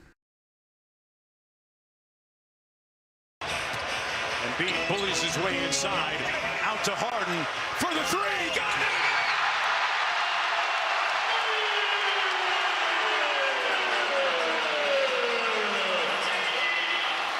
Celtics are going to play. Joe Mazzulla is going to let them go. Down by 1, 10 seconds to play. Tatum against Harris. Tatum. Smart. Got it. Did it count? I don't think he got it off. Did not get it off in time, it appeared. It appeared to be late. They're going to review it by rule because it went through the basket as the bomb expired. Massive stroke. The basket's unsuccessful. So the 76ers even the series at 2 games apiece. There it is, the series that our dear pal Kate Scott, who's soaring as the Sixers voice, and now she's getting to work some sideline action for NBC Sports Philly. Celtics Sixers, man, it doesn't get much more iconic than that in NBA archives. Although I know she's keeping her eye out here on her beloved Warriors. But you know what, though, Murph? I'm keeping an eye on her series, too. That game on Sunday was insane. The Harden performance, that was a lot of fun to watch. Let's just welcome her because it's always great to have. Kate Scott. Kate Scott for life. Most esteemed alum of all time. Yes. Good morning, Kate. Hey, How Kate. are you? How you doing? Oh, good morning, guys. I just want to reach through the phone and give you guys both hugs and all the Warriors fans who were listening this morning. I know that was a tough one last night. Bring it in to Mama Kate. I got Bring it in. I'm doing great out here. Bring it in. Group hug. I like that. Okay. All right, Kate. like and that. hey, Mama Kate. Per Shaq's belief that this thing is not over and the Warriors can win it, are you with us that the Warriors can still win the series? They can 100% still win this series. If all of us know anything, it is that basketball, more so than baseball, more so than football, it is so strange how rare it is when momentum carries over. Now, I'm hoping that's the complete opposite case tonight in Boston for my guys. But you remember, like, a team could get blown out by 35 points, and then the very next game, they can blow out that team by 35 points. I think I actually know who Lonnie Walker is because he is a Pennsylvania guy. He's a former Mr. Pennsylvania high school basketball. Nice. And he actually had a good showing for the Lakers against the Sixers earlier in the year in an overtime loss. The Lakers, we beat them in overtime, Paulie, back in Philly. Right. But I was in that game thinking, who the heck's this kid? I mean, I know he was Mr. Pennsylvania basketball, but who is he? Right. So he's just one of those guys who hasn't obviously gotten the time to shine, but got an opportunity last night and took advantage. But no, I mean, if anybody can do it, it's Steph and Clay and Draymond and Loon, because all the talk about championship medal and having been there and experienced, that's true. And these guys have more of it than almost anybody except LeBron James. So I still think Shaq's right, and I see this one going 7. It's a pretty darn good speech. I'm with you. I just honestly, again, until I see these guys get killed, and I know we want to ask you about the East, but just one more on the Warriors. There's just the counter to that, Kate, is that let's say you're less of a strident close to the Warriors as we are, and you say, I see a team that won a championship last year that isn't as deep as they've been in the past, that just went through 7 with the Kings, that, you can't win it every year, and I see a team running out of gas. There is that counter out there. Totally. Yeah, and, I mean, would you buy that at all, or how do you push back against that argument?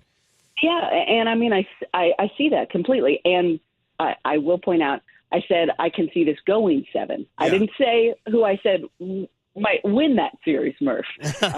Because I think that they are at the very end. But I think we saw the fight that Stephen Curry put up in Game 7 against those Kings. And you guys know that they see it too. So they're hearing all the chatter, even though they may not exactly be on social media right now the same way they would in the regular season. But the guys hear the talk. And it's kind of going to be Hunter Pence-esque of, I want to play one more game with you guys. Yeah. Do you want to play one more with me? Yes. So that's why I see this going 7, Paulie. I don't know who's going to come out victorious because I think the Dubs are at the very end of this incredible run. But yeah, I think there's a reason folks are saying this might be the end, because it could.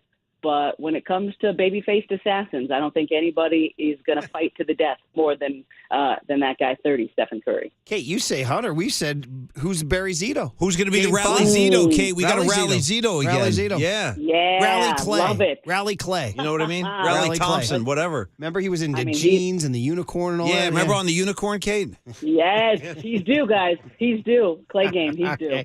All right. Hey, there is a theory. There was a theory after Game 3 when the Lakers had completely different free throws series than, I think it was 37-17 Lakers free throws in Game 3. Pretty ugly, yeah. There was a theory batting around that the NBA wants Celtics, Lakers, NBA. Here we're going to hit Kate with the fixes in things. She's like, guys, I work for the NBA. I can't do that. But I will say this. Are Sixers fans, do they believe that this Sixers-Celtics series is on the level? Are Sixers fans thinking something smells Before bad? you even answer that, Kate, I'm just going to say they didn't call the shove on Tatum pushed off and right in front of the ref. I didn't hear a whistle. I don't know. Paulie, thank you. Yeah. Thank you. And people are saying if Tyrese would have just flopped backwards a la Marcus Smart and Grant Williams and pretty much anyone in green and white. You're getting that call. Yeah. It's like they've been struck by lightning as soon as Joel Embiid touches the basketball. He doesn't even have to make contact with them. They're just flying backwards like they're in a video game.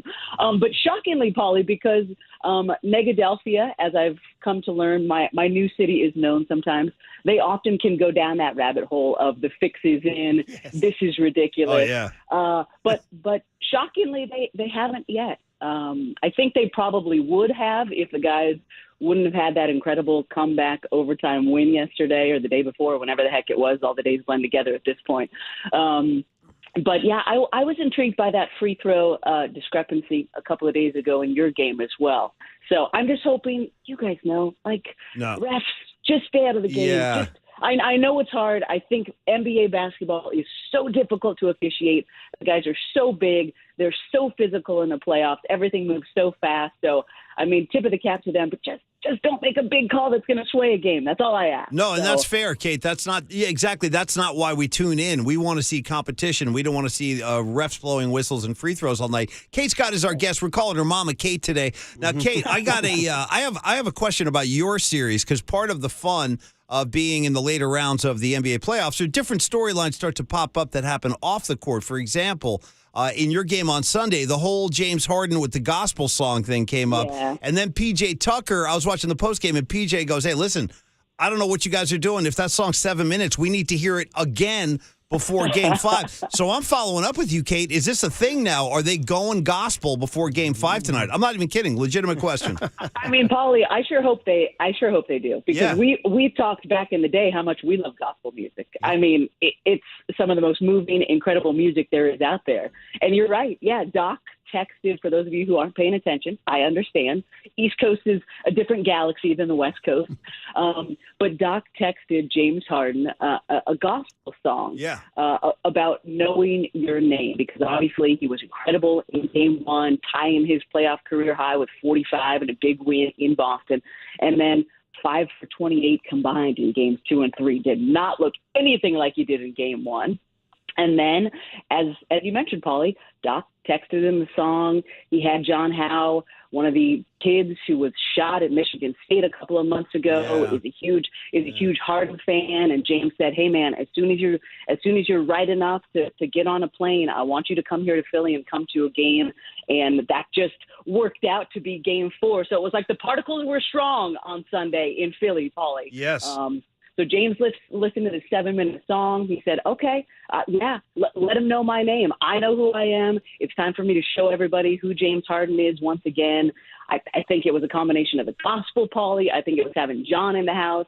And I think more than anything, it was just James being aggressive, getting downhill, taking over the game. He and the whole team looked pretty hesitant and tentative in Games 2 and 3. and you guys know, every basketball fan knows, you can't be hesitant and tentative in any game, but especially in the postseason when the intensity is just raised to a whole nother level. You gotta pop as soon as you get the ball, as soon as it hits your hands. You gotta go. Whether you're putting it on the deck, whether you're pulling up for a jump shot, there can be no hesitation. So James got back to that and looked incredible in that overtime win. But I'm hoping, like you said, Paulie, that they play the whole 7-minute song again, if for no other reason. Yeah. It makes you feel good. I listened to it for the first time yesterday. Nice. As we were on the bus coming from the airport to our hotel. We're back in Boston, obviously, today. And I was like, yeah, Doc, I see why you sent this. This is a great tune. Turn it up. Nice. Let's go. Yeah. 7-minute gospel tunes. They go, man. Hey, by the way, it's tonight at 4:30. It is the Sixers at the Celtics. Kate will be there. How is that Boston environment? I mean, we hear so much about it.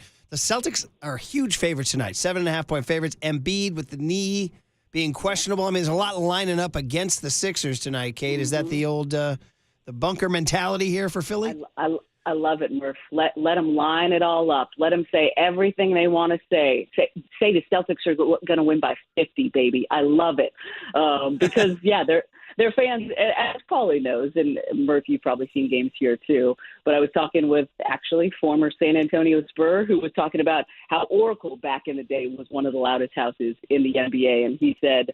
Dwayne Dedman said, yeah, this is the other place. The Boston Garden and Old School Oracle were the two places to come in as an opponent that were the loudest and the toughest places to play. So I understand why they're saying the Celtics are going to win tonight. And, hey, let them. They're the higher seed. They're playing at home. Everybody's healthy. They have every reason to win this game.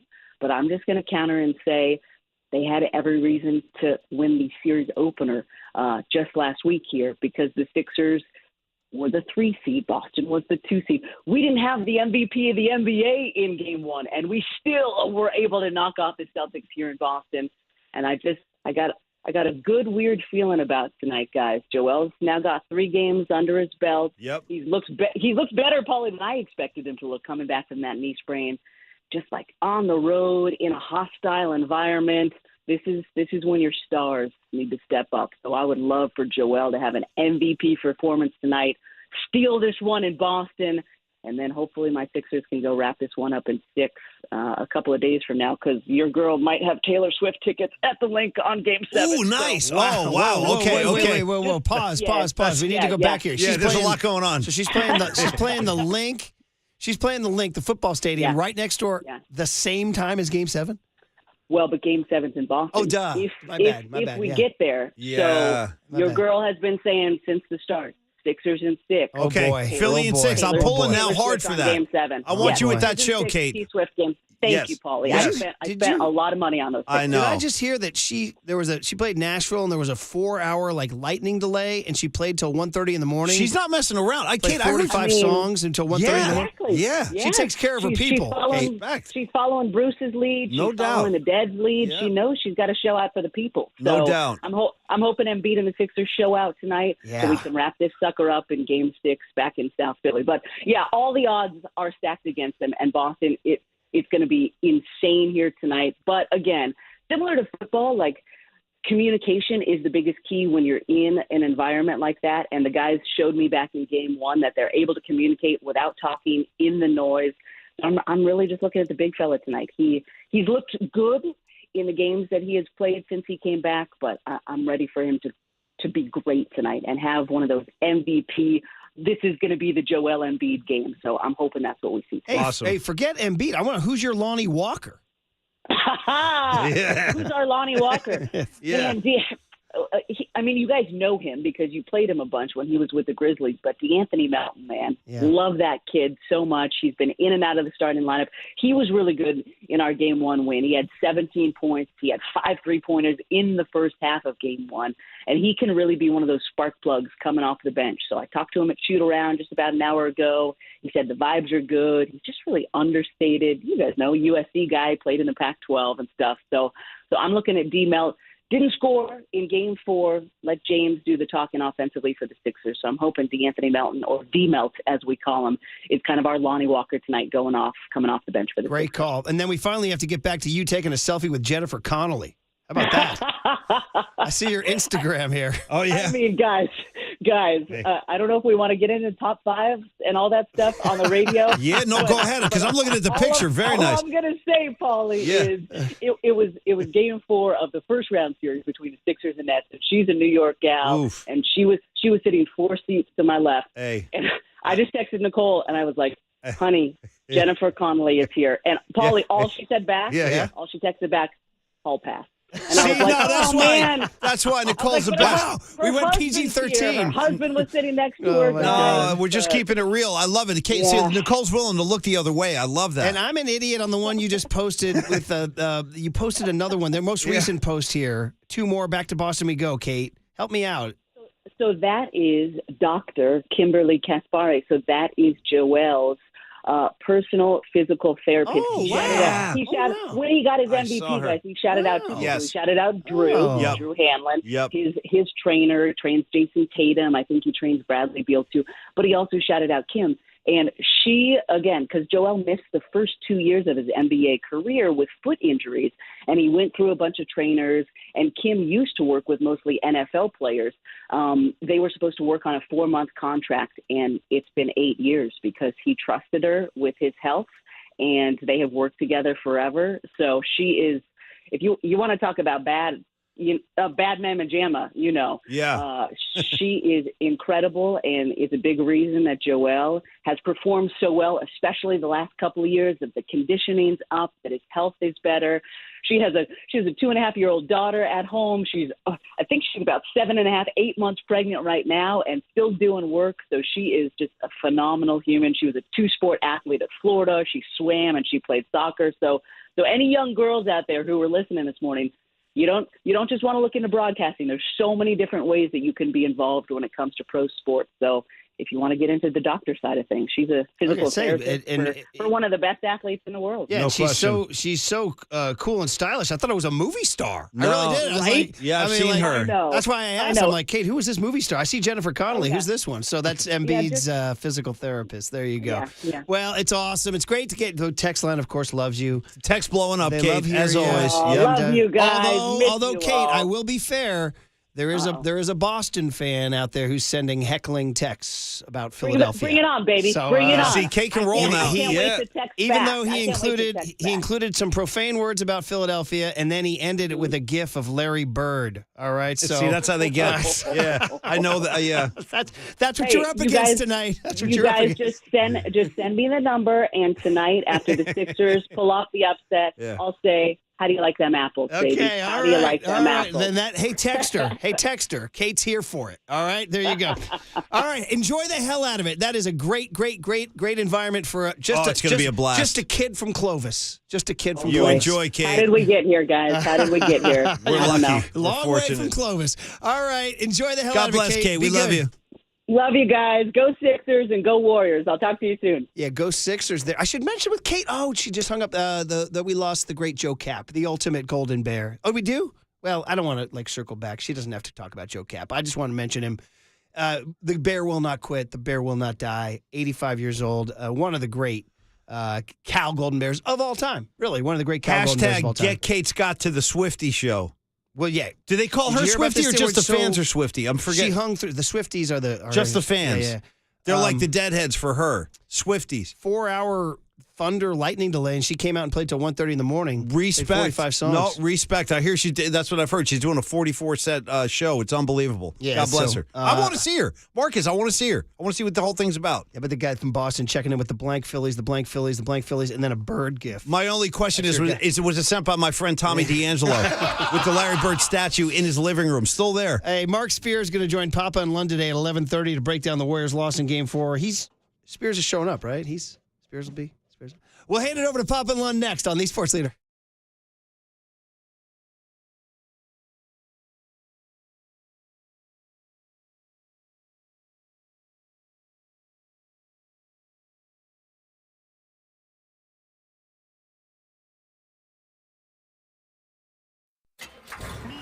From the Chilton Auto Body Traffic Desk.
Listen to the sports leader anywhere, anytime. Download the all-new KNBR app. Now, Murph and Matt continue live from the KNBR Casino Matrix Studio. Casino Matrix Progressive Jackpots are here. Where are you? Just drop in. Please play responsibly. 1-800-GAMBLER. Okay, we're going Logan Webb. All right, we'll end it on a positive here. Why not? Well, guys, I mean, listen, we talked to Warriors all morning long, so Papa and Lund will pick that baton up. So let's end it with a Giant thought and say, hey. Look at you. Casey Schmidt tonight. Casey Schmidt tonight. Great text from, I forget which area code. I apologize. They all come so fast and furious. They said, didn't 3/4 of the team have the Schmidts? Well, not only that, it's time to cut the Schmidt, and hopefully after his performance tonight, we'll all have Schmidt eating grins, as we said. And we'll be like Alexander Payne and Jack Nicholson about Schmidt. Right. About Schmidt. So it's exciting, and listen, the only way we're going to pull ourselves out of this muck and mire is through the homegrown kids. And, whether, it's no time to wallow in the mire. Just for your head, Murph. Just hop in and play, kid. Yeah. It's the same game. We got to bring out the tape measure. It's 90 feet to the bases. I believe you'll find those same measurements at even with Eugene. the bigger bases now. They got the actually no. The answer to that is slightly no, different. Believe it or not. Slightly different. Did you read John Shea's incredibly confusing geometry story about how the bigger bases changed it? I can't. It's too much. I honestly got flashbacks to advanced. I started to look to cheat on Sandy Murray's paper. Get a nervous sweat going. But anyway, come on up, kid. Yeah. And Kyle Harrison, Player of the Week. We talked about it. Luciano's back. He homered. This is the only way it's going to happen. It's the only way it's going to happen. I mean, listen, we all appreciate the J.D. Davises and the Lamont Wades and all the spare parts he's picked up along the way, but it's only going to happen when they bring up the homegrown nucleus, and here we begin. I don't know if it's ever going to happen with Ramos. He's still young. Harrison just got Player of the Week in AAA. The funny thing is, they don't need really starting pitching. I mean, maybe you make a trade. I don't know. So at the trade deadline, I'd like to see Farhan. I'm getting ahead of myself here, but get something at the trade deadline instead of being all in and all that stuff. So, congrats to Casey Schmidt. Come on up. Okay. I hope it's not just like 2 games and he's back because they're facing a lefty tonight. Whatever it could be. But anyway, there you go. Well, that was fun talking Giants for like 1 minute. Well, it was therapy today. We did what we could. We got through it today. Thanks to Lonnie Donegan for taking us off the Mount Lonnie and helping our pain. Oh, thank you for bringing up Skiffle. It made my morning. Waterboy Triple E, thank you for the coffee. Triple E was good. Waterboy, good job. Marcus is good. Kate Scott rules. Murph, you're good. We're all good. And we're all he handed right. over to Papa and Lund now. Cheers, It's time for a change. Think Speedy Oil Change and Auto Service. Your trusted oil change, tune-up, and brake experts. You are listening to KNBR and KNBR FM San Francisco, the sports leader, a Cumulus media station. Great. Their chances are great? Yes, their chances are great. Remember when we had them 3-1, they came back? Now it's our chance to get LeBron back. That's the end of the game.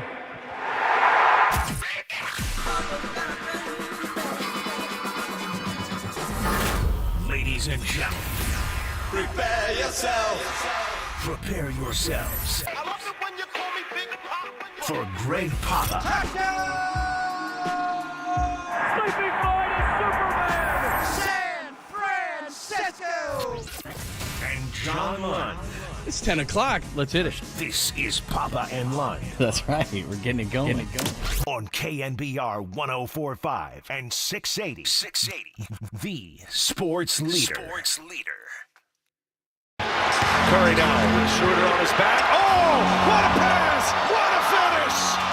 Oh, Stephen Curry with a little magic to DiVincenzo. Laker ball here, 2-point game. Lakers trail. Lonnie Walker's been excellent in this fourth quarter. He stays, and Lonnie Walker keeps it rolling. He's got 11, all 11 coming in the fourth. Lonnie Walker guarded by Curry. Walker, pull up. Walker hits another one. It's the Lonnie Walker game. Anthony who? LeBron who? Hey, Curry dancing with Davis. Lost the handle. Keeps the dribble. 10 to shoot. Curry doing it himself here. 1 foot fadeaway. No good. It's Green with a rebound. Tipped by Wiggins. Another chance for Golden State. Curry a long three. No. Walker with the rebound. Gotta foul him. They do. Curtis Blair will throw it up. Here's the jump ball, and it's into the hands of Curry, who falls down. Loose ball near side. It goes out of bounds. Laker ball with a 2.5 left. Yeah. Tried, yeah. And I was yelling timeout, but he lost control of the ball so quickly that didn't get the call.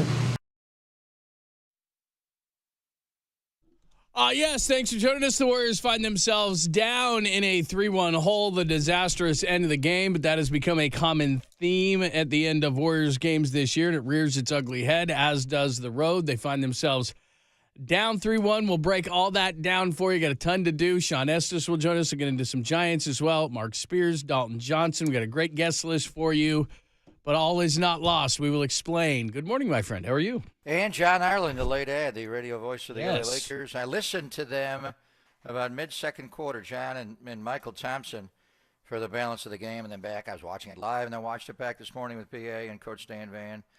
And C, as they call him, LeBron James calls Chris Haynes just C. John Ireland thought the game was over. He was ready to give the Warriors a 29th consecutive series on the road where they won at least one game, an NBA playoff record, and Michael was like, slow your roll. But they did pull away third quarter. They had a 12-point lead. And even going back to the beginning, and we talked about it yesterday, John, they needed to turn off D'Lo. They needed to stop Angelo Russell, and they went to the lineup. We didn't know if they would start him, but we were strongly advocating yesterday. Gary Payton II had to come out of mothballs and play more. And Shams came out with the tweet before Steve wanted to announce it. But Gary Payton II came in, played well, just in his unique offensive skill set and the way he guards people, and then he just ran off the floor. One offensive set that was really weird, and they threw the ball at Draymond with, four guys on offense. I guess he went into barf. I don't know what was going on there. He went off the floor again later, so you're always wondering about him physically, and Kevon's just not right, the neuropathy on top of whatever he's got going on. It's just not the same Kevon Looney as we saw in the Sacramento series and in game one of this series, John. He's not playing minutes. But in any event, he threw the ball, Draymond, right to Phil Handy, who is from the Bay Area, and we know Coach Handy well from his days with the Cavaliers. And it's the old guard from Cleveland. Tristan Thompson's even hanging around on the Laker bench, really, really close to Chloe's sister, Kimmy, and Phil Handy and LeBron. And they're up to their old tricks, and you got to figure out a way. Steph Curry had a really good game as far as the triple-double, 31, 14, 10. But he got 30 shots up. You nailed it. It's the poor late-game execution we have seen so often of this team, mostly on the road, but even at home it's happened. Just after Clay made that right baseline three to go up 99-96, you thought you were in the driver's seat here, and then Clay takes two hideous shots. They ran the hammer series for Clay, which was interesting on the side of the bounds with Draymond. He gets up in the air with Schroeder on his back and throws the ball right to Anthony Davis. And even going back, we'll get into the whole, why are they so pick-and-roll based? Why are they such a pick-and-roll team? The Warriors are move the basketball, break them down, change sides. They've decidedly just gone to a high ball screen and going at Anthony Davis. And at the end, his defense on Steph's last two shots, I can't recall a big, John, that's ever guarded him that well. When he hurt his knee in the Cleveland series in Game 7 and he couldn't beat Kevin Love nor Tristan Thompson off the dribble, he was hurt. But here, just, Anthony Davis, that 7'6" wingspan, reaching in, tipping the ball away, Steph getting in the paint, missing the runner, the rebound to Draymond, the kick back out, just Davis's ability to close on him. And, Steph was 3 of 14 beyond the line. And those were, one was inside, one was outside. The jump ball ensued. He got lucky there that they called a jump ball before the timeout should have been called, but the Laker bench was over on the other side. And then, the jump ball comes down to get a break, and just Steph gets his hands on it, unaware, again, late game execution, that he had a timeout left. He said he felt somebody behind him, so he threw the ball behind him out of bounds. But the bottom line is, going back to Phil Handy and Tristan Thompson and LeBron, they are picking on Steph Curry the way they picked on Steph Curry when Steph was a younger player and the Cavaliers, constantly trying to get the switch on to LeBron. And that's how Lonnie Walker IV got going, because he was guarding Steph Curry. So they kept bringing the ball screen. Wiggins is on James. James calls for the screen from Lonnie Walker IV. Steph comes over. You get the switch. And then, the first time he made a shot over Andrew Wiggins, he made a face-up jump shot. They wanted the game more, John. And Clay's an older player. Lonnie Walker IV, who I know well from San Antonio, and we saw him, kind of, like Gary Payton II, get out of mothballs at the end of Game 2 when the Warriors rolled him. He played well in the fourth quarter. He can score. He's athletic. And but he just ran down the loose ball with Clay, just beat him up the floor, would have then scored a layup. And then he got his face-up game going. He had one where he airballed one spinning baseline. He missed one, and they still were able to get the rebound. But I think the big adjustment as we go into tomorrow night is we got to get Steph Curry not to switch onto LeBron James so much, or the Warriors are very clever in these actions where Draymond Green would just come and Steph wouldn't follow, say, steps on Lonnie Walker the fourth. You just have Draymond just follows Lonnie Walker the fourth. Wherever he is, he's the one coming into the action with Draymond, and don't constantly drag Steph Curry or allow Steph Curry to be dragged. Do you have to switch it all the time? Going back to when LeBron was in Miami and the Heatles positionless basketball, they kind of gave us this form of basketball, and the Warriors embraced it, obviously, when you had like bodies across the line. But you know what? You don't have Kevin Durant right now. And they did it before, Kate. Andre Iguodala, and there's good reports on him being able to come back at some point, John. But now you wonder if they're going to be alive beyond Sunday. But the one thing is just, does Steph Curry have to accept that constant switch onto LeBron James, because they are targeting him the way they did when Phil Handy, Tristan Thompson, and James were in Northeast Ohio. Yeah, that's on the defensive side. And then, like you said, on the offensive side, just down the stretch. I can live with the Curry shots and the tough shots, even though he was 3 for 14. I don't know what Clay was thinking. I don't know if he's putting too much pressure on himself because it's a Lakers series, but those shots were just horrendous. And then, one thing I don't understand on the Draymond play where he got himself in the air and LeBron was pointing out and they knew what was going to go. With 15 seconds, why aren't you just handing that ball off to Steph Curry? I mean, when the ball was in his hands, that's when they were most successful, whether obviously not shooting the three, but in terms of ball distribution, he brings, by his very gravity, people over it, changes the dynamic on the floor. I mean, why are you handing that off? And then obviously he's trying to get it back, but there's 15 seconds on the clock, and he had a one-on-one with Lonnie Walker if he keeps the ball. So, look, it's coulda, shoulda, woulda, but it's frustrating because you would think that this team down the stretch would just be better, and we're scratching our head over this all season long. And I just to lose a game like that with so many opportunities, it's mind-boggling down the stretch. Well, the play you're talking about, and LeBron and AD were talking about right, in the postgame. They knew it right away. It's called the Hammer Series, so there's many options off of that. It's designed to go to Draymond on the side out of bounds, and it's a play that's run for Clay. So that's an interesting, but there's many options. I mean, Draymond can just take the DHO and go turn the corner and go score if he wants. He had Schroeder on his back. He had a clear goal lane to go in and score there. He jumped in the air with nowhere to go, which is so unlike him. And then he just threw the ball right to Anthony Davis. And it was not a good play, obviously. But that's just, to me, they're too reliant on Steph Curry. And I know Curry is a great player, but he got up 30 shots last night, and he only scored 31 points. When he scored 50 closing out Sacramento, John, he's got 38 shots. I mean, the efficiency is just not there. You're putting too much on him where they're going at him in every regard. And why is this offense so P&R based? The Warriors are based on ball movement, changing sides, multiple actions, working the clock down. How many times? And the Lakers couldn't figure out exactly how to deal with it. But at the end of the game, when you got into it, Anthony Davis is there with his length, and Steph has to take a really long shot over him after missing the one with a foot in the paint, and Draymond got the rebound. So I'd like to see them get back to Warrior basketball. It's passed the ball 340 times. Move them. I don't care where Anthony Davis is. You're not always trying to get him out away from the basket. Just move him. And then on the other side, just don't accept every switch. Fight through it. The Lakers are not a very good outside shooting team. You can go under these screens. You don't want to go on top of it because you give them a driving lane, and all these guys can drive. If somebody gets a heater on, the way, Lonnie Walker the fourth got in the fourth quarter, you change your coverage. But let's just try to move the ball a little bit and not run so many pick and rolls on offense. And then we got to figure out a way to keep Steph Curry out of the action. It doesn't matter who you put him on.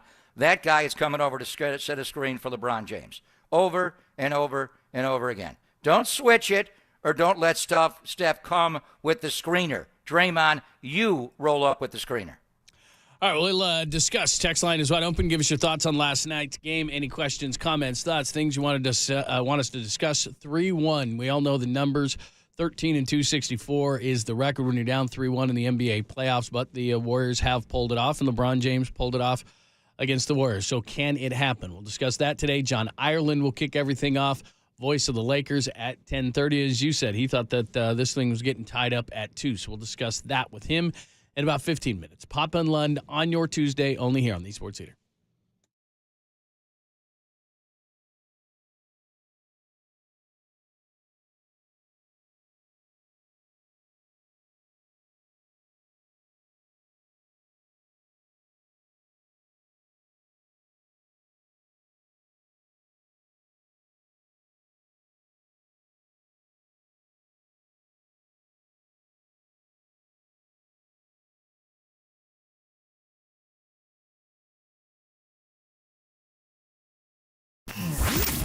Here's what's trending now. On KNBR.com.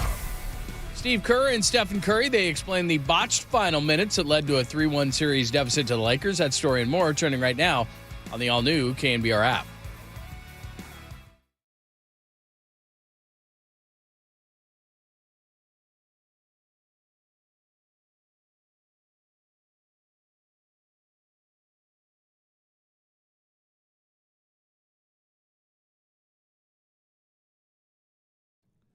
John Lund here for my good friends at the Dolan Law Firm. You know, it was a rough winter for many of us with the heavy rains and dangerous driving conditions. And unfortunately, our friends at the Dolan Law Firm, they saw a sharp increase in accident and injury cases as a result.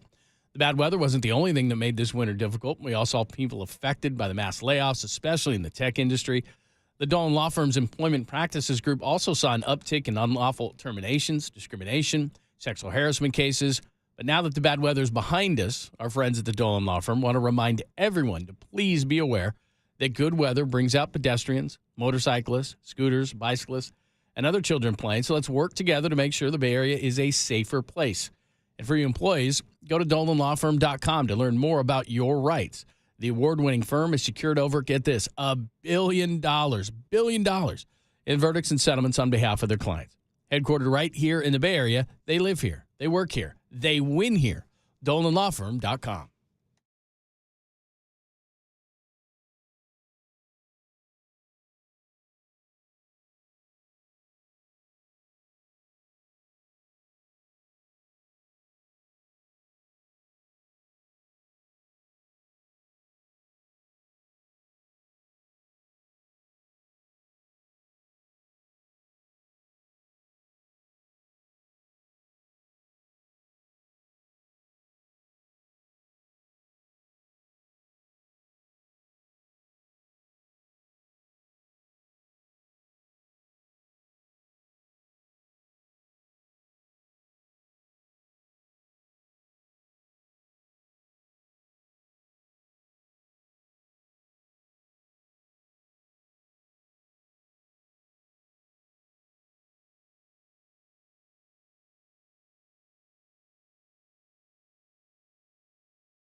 Dub Nation, filter out the noise and kick it with KNBR on the gram for everything blue and gold. Follow the sports leader on Instagram at KNBR. It's a play we've run quite a bit before. It's got multiple options in it, so there's 3 or 4 different options. We had time for a quick 2. We're down 3, but 15 seconds, and we had another timeout left in our pocket. So it's a play where you can get a quick 2 or maybe a 3 if it's open. We just didn't execute. They played good defense too.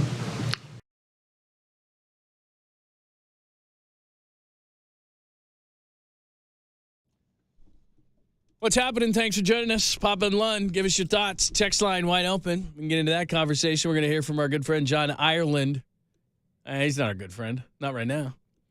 But we're going to hear from John Ireland, who we do like. 415-808-5627, 415-808-KNBR.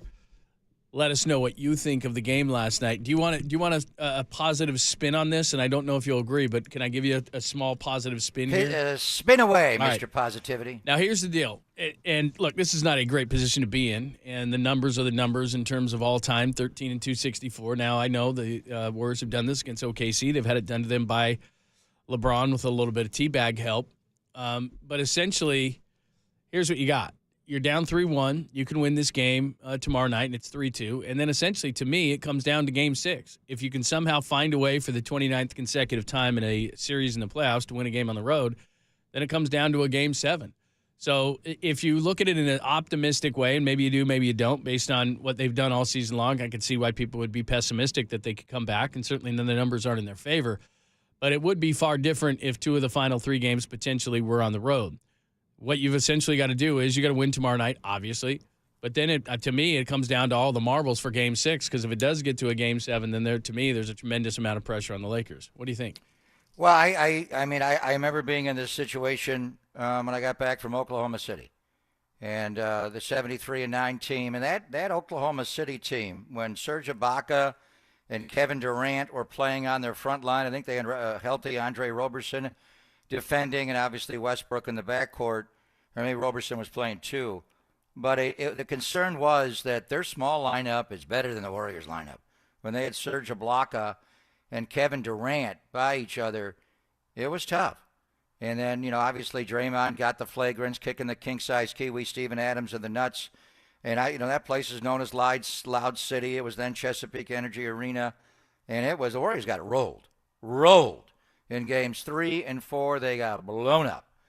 And I remember having to fly home, doing this show. I think I got home like 8 minutes before the show started. So I was up early and on a different perspective. And I thought they could come back. And I told everybody about the See You Sunday chant. The Celtic fans of the early 80s gave us the great beat LA chant when they knew they were going to lose to Philadelphia, and they wanted Philadelphia to go to the Forum and beat L.A. But there was also a chant in 1982, the 82 playoffs, and the Celtics were in the same situation. They were down 3-1, playing the Philadelphia 76ers in Game 5 at Boston Garden. It was May the 19th of 1982. My brother was just starting out as a sportscaster in Philadelphia, and I remember sitting there on the floor watching the end of this game, and the Celtics went crazy. And the whole game, the chant was, See You Sunday. See you, meaning we're winning Game 5 right now. We're rolling you. We're going back to the Spectrum. We're going to win Game 6, which the Celtics did, and they forced a Game 7 back at the Ghastly Garden on Sunday. Now, the part of the story, we marginally touch on is Philadelphia won Game 7. And they wound up, going on and losing to the Lakers in the NBA Finals. And the See You Sunday chant was prophetic because they did see Philadelphia on Sunday, but they wound up losing. So I have a See You Sunday vibe, and we're going to start big time today with it's going to go from beat LA to stomp LA, not just beat them, roll them, and then See You Sunday. You're coming back here on Mother's Day. And maybe we'll roll out Sleepy Floyd, who had the greatest Mother's Day of any Bay Area athlete and still the greatest playoff fourth quarter of all time, and you're coming back here. Now, do I feel as good about that situation, John, when I got all worked up flying back from Oklahoma City? No, I do not. And this one reminds me a little bit more. And to your point, the Toronto 3-1 was different because Toronto somehow finagled themselves into the best overall record in the NBA that year. And they had home court advantage. And the game 5 was going to be in Ontario, Canada. And they did bring Durant back. And he just, he wasn't himself. He was taking jump shots. He had the calf injury, wound up tearing the Achilles facing up on Ibaka, which was the irony. He was now a Raptor. And you wound up winning that game. That was a weird game. I remember when they decided to play Kevin Durant, the players at a team meeting, and they basically told Steve, we're not playing DeMarcus Cousins anymore. We don't want him on the floor. He was horrible in game 4. He was good and bad. He was coming back from the terrible injury, and he was so inconsistent. But they had to go to DeMarcus Cousins because Durant, blew out his Achilles. So Cousins wound up coming in unexpectedly and played well. And they won that game, and they forced a game 6 back at Oracle, which turned out to be the last game ever at Oracle. And, Clay was going off. I don't, there's a chance there. I thought they were going to win, and then Clay obviously tore the ACL with Danny Green. And then, they wound up losing game 6. So the Warriors have been on both sides of this. They've been up 3-1 and come back against Durant. Behind 3-1 and came back against Durant. The very next series, the Cleveland one, and there were a lot of circumstances there. Draymond's suspension and Clay's knee injury and other injuries that cropped up along the way, Bogut and others, and just running out of gas in Game 7. This one, I don't know. I just want to see what they do tomorrow night, John, but I get more of a Toronto vibe where I'm not going to say Toronto's better, but they're just grittier. And they got different ways to beat you and you can overcome. But we'll worry about Friday. But right now, the whole Bay Area's got to get into this. The Lakers are coming in. And we've lost, game 5s to them before at the Forum in 91. Lost after the Sleepy Floyd Superman game in 87. Larry went for 23 rebounds in that game. The Warriors lost in 5. They lost in 5 to the Lakers in 73. They've lost in 5 a lot to the LA Lakers. So, I don't think they're going to lose tomorrow night. But to your point, if you get tomorrow night, then it is on to see you Sunday. You got to win 3 in a row now. You got to get on the internet. You got to go www. And you get the one tomorrow night, and you make a statement, and you get back to playing Warrior basketball. You move the ball on offense. Let's not be so damn pick and roll dependent. I don't care if Davis is on the floor or not. We'll attack him in certain spots when it's critical late game execution, not the whole game. When he can size you up at the end, move the ball, change sides. Let's go. Run people off screens. You got to get Jordan Poole going. They run all this pick and roll action when Steph's on the floor. Why don't they run it when Jordan Poole's on the floor to give him that kind of a head start into a switch against a big and see if he can dribble drive him or move the ball? And then you got to figure out a way to get Steph off LeBron, not just accept the switch. So I don't know which vibe I'm feeling more. Is it, but it's the see you Sunday, force game 7 back on Mother's Day, or is it the Toronto vibe where you just don't have enough? And this team, I don't want to say they're better, but through the four games, John, with the exception of Game 2, they've been the better team.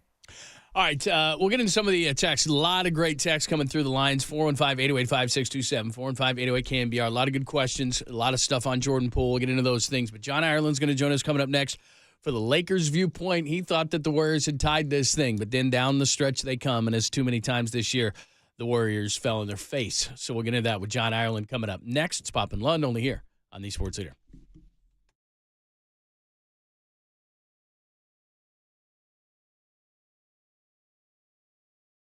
Be caller 10 to 415-896-KNBR for your chance to win a pair of tickets to see your Tuesday, May 16th. First pitch, 6:45. Presented by Toyota, the MVP of MPG, with class-leading MPG and more hybrids than any other brand. Toyota, let's go places.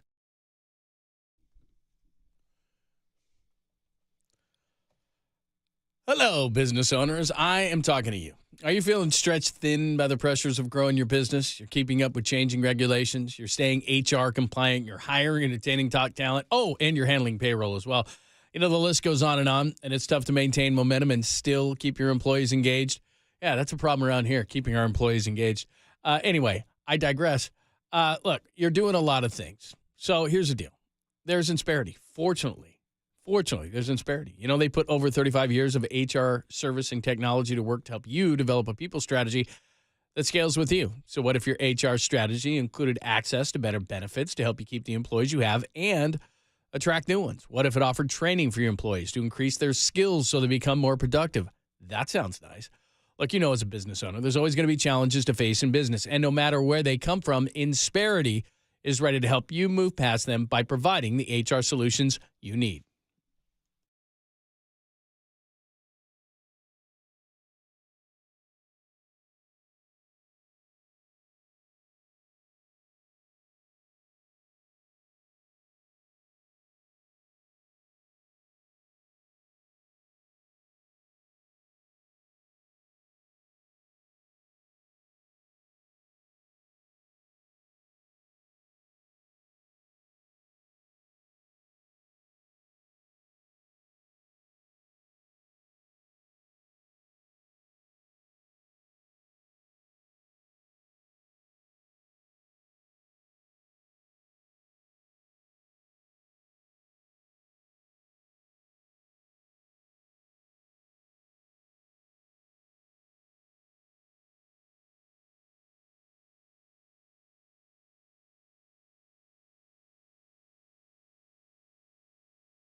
Missed an interview or want to hear it again? Catch them all at knbr.com/podcast. You're tuned in to Papa and Lund on KNBR 104.5 and 680, the sports leader. It's not even about tonight. I've been telling him, I said, Lonnie, stay ready. We're going to need you at some point. And for him to be as young as he is, for him to have that professionalism, come out, stay ready when his number is called, we don't win this game without Lonnie Walker tonight, that's for sure. There's LeBron James, and obviously Lonnie Walker coming off the bench. He had a little garbage time earlier in the series, got himself a little confidence, and the Warriors scored 17 in the fourth quarter. Lonnie Walker scored 15. He leads the Lakers to victory, 27-17 in that final quarter, and now the Lakers have the Warriors on the brink, up 3-1. And our pal John Ireland, the voice of the Lakers, and of course you can hear him on ESPN LA, joins us courtesy of the UMA guest line. What's happening? How are you? Hi, boys. I'm okay. How you guys doing? Yeah, people are down. Well, you guys know this isn't over, right? Yes. We know it's not over, John. Yeah, I think that the biggest mistake any Laker fan could make today was to watch these first 4 games and think that this couldn't go 7 or that the Warriors couldn't come all the way back. I mean, if you think about it, game 1, Jordan Poole hits that shot. It probably forces overtime. It's the end of a 14-0 run, and we're reeling. And then last night, if one of 7 or 8 things doesn't go absolutely horrifyingly wrong for the Warriors, they probably win that game too. So it could very easily be 3-1 Warriors. Instead, it's 3-1 Lakers. I actually listened to your broadcast starting about mid-second quarter, John, all the way to the end.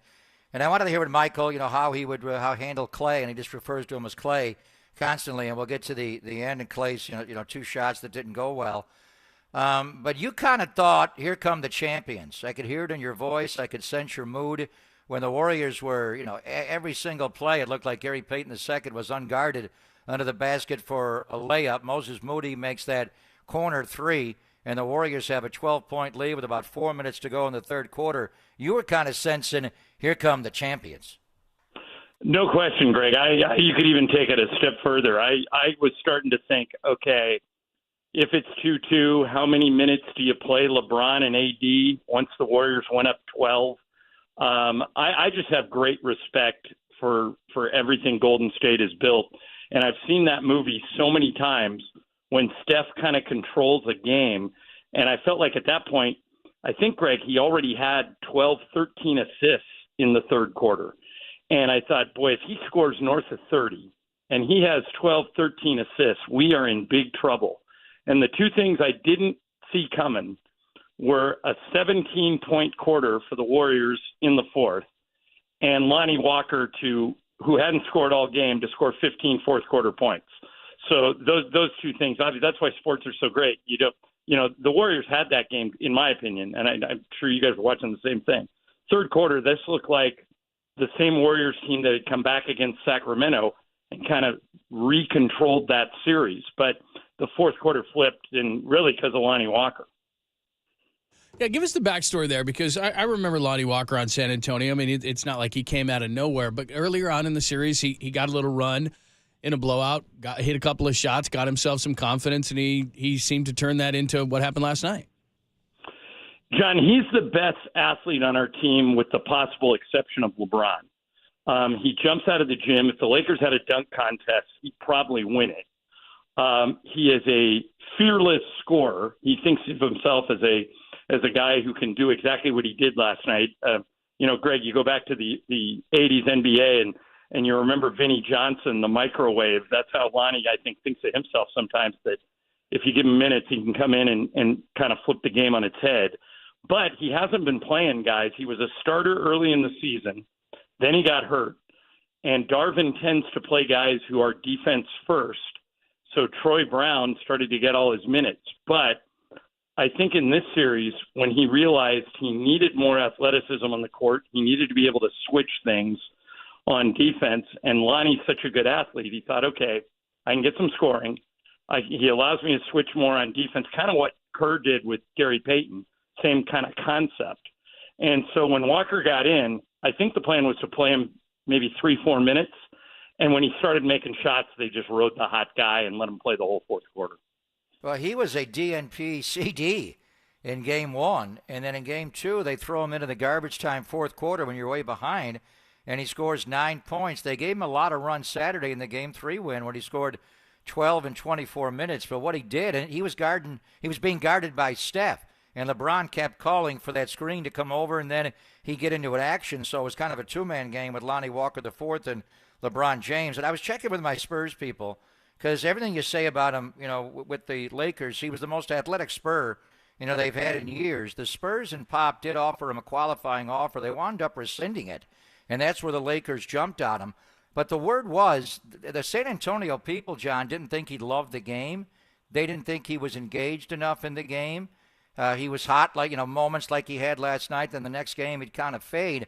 All the talking point after with the Stay Ready crew, and even though he's in mothballs and not playing since all the, transactions you guys made around the deadline, he was locked and loaded and ready to go. So just give me the off-the-court Lonnie Walker IV story as far as staying ready, because that was not what the Spurs people saw. I think, Greg, and by the way, to the first part of what you said, Greg, he was a DNP CD for over a month. Yeah, no, not at the just end of for the the year. beginning of this playoffs. Right, Like, you made reference to it. After the trade deadline, he couldn't get in the games. And to answer your question about off the court, he is extremely well liked by his teammates. He's one of these guys that kind of stayed. He only went to college for 1 year. He played at Miami for 1 year. And then he came into the NBA, and he went into that Spurs system. And I think because the Spurs don't really allow individuals to flourish, I think you probably have to go back to George Gervin to find out the last time a Spur led the NBA in scoring. They're all about. And he led it 4 times. That's the Iceman. Be nice there. Yeah. Yeah, and so, Greg, I think it may have been a matter of fit that when he went down into San Antonio and he got around all those other young guys and he got around Pop, and their system is designed to, move the ball and no individual stars. And I think he thought, I don't want to put words in his mouth, but I think he thought, well, if I come to the Lakers, I can do what Malik Monk did for his career. Malik Monk came to L.A. We're on national TV so much, guys. We're like the Warriors. We're on all the time. So he thought I could raise my profile like Malik Monk did and get a big contract out of it. And now that he's been given this opportunity to kind of shine in the playoffs, we'll see where he goes after this year. But I wouldn't say any of those things that the San Antonio people told you.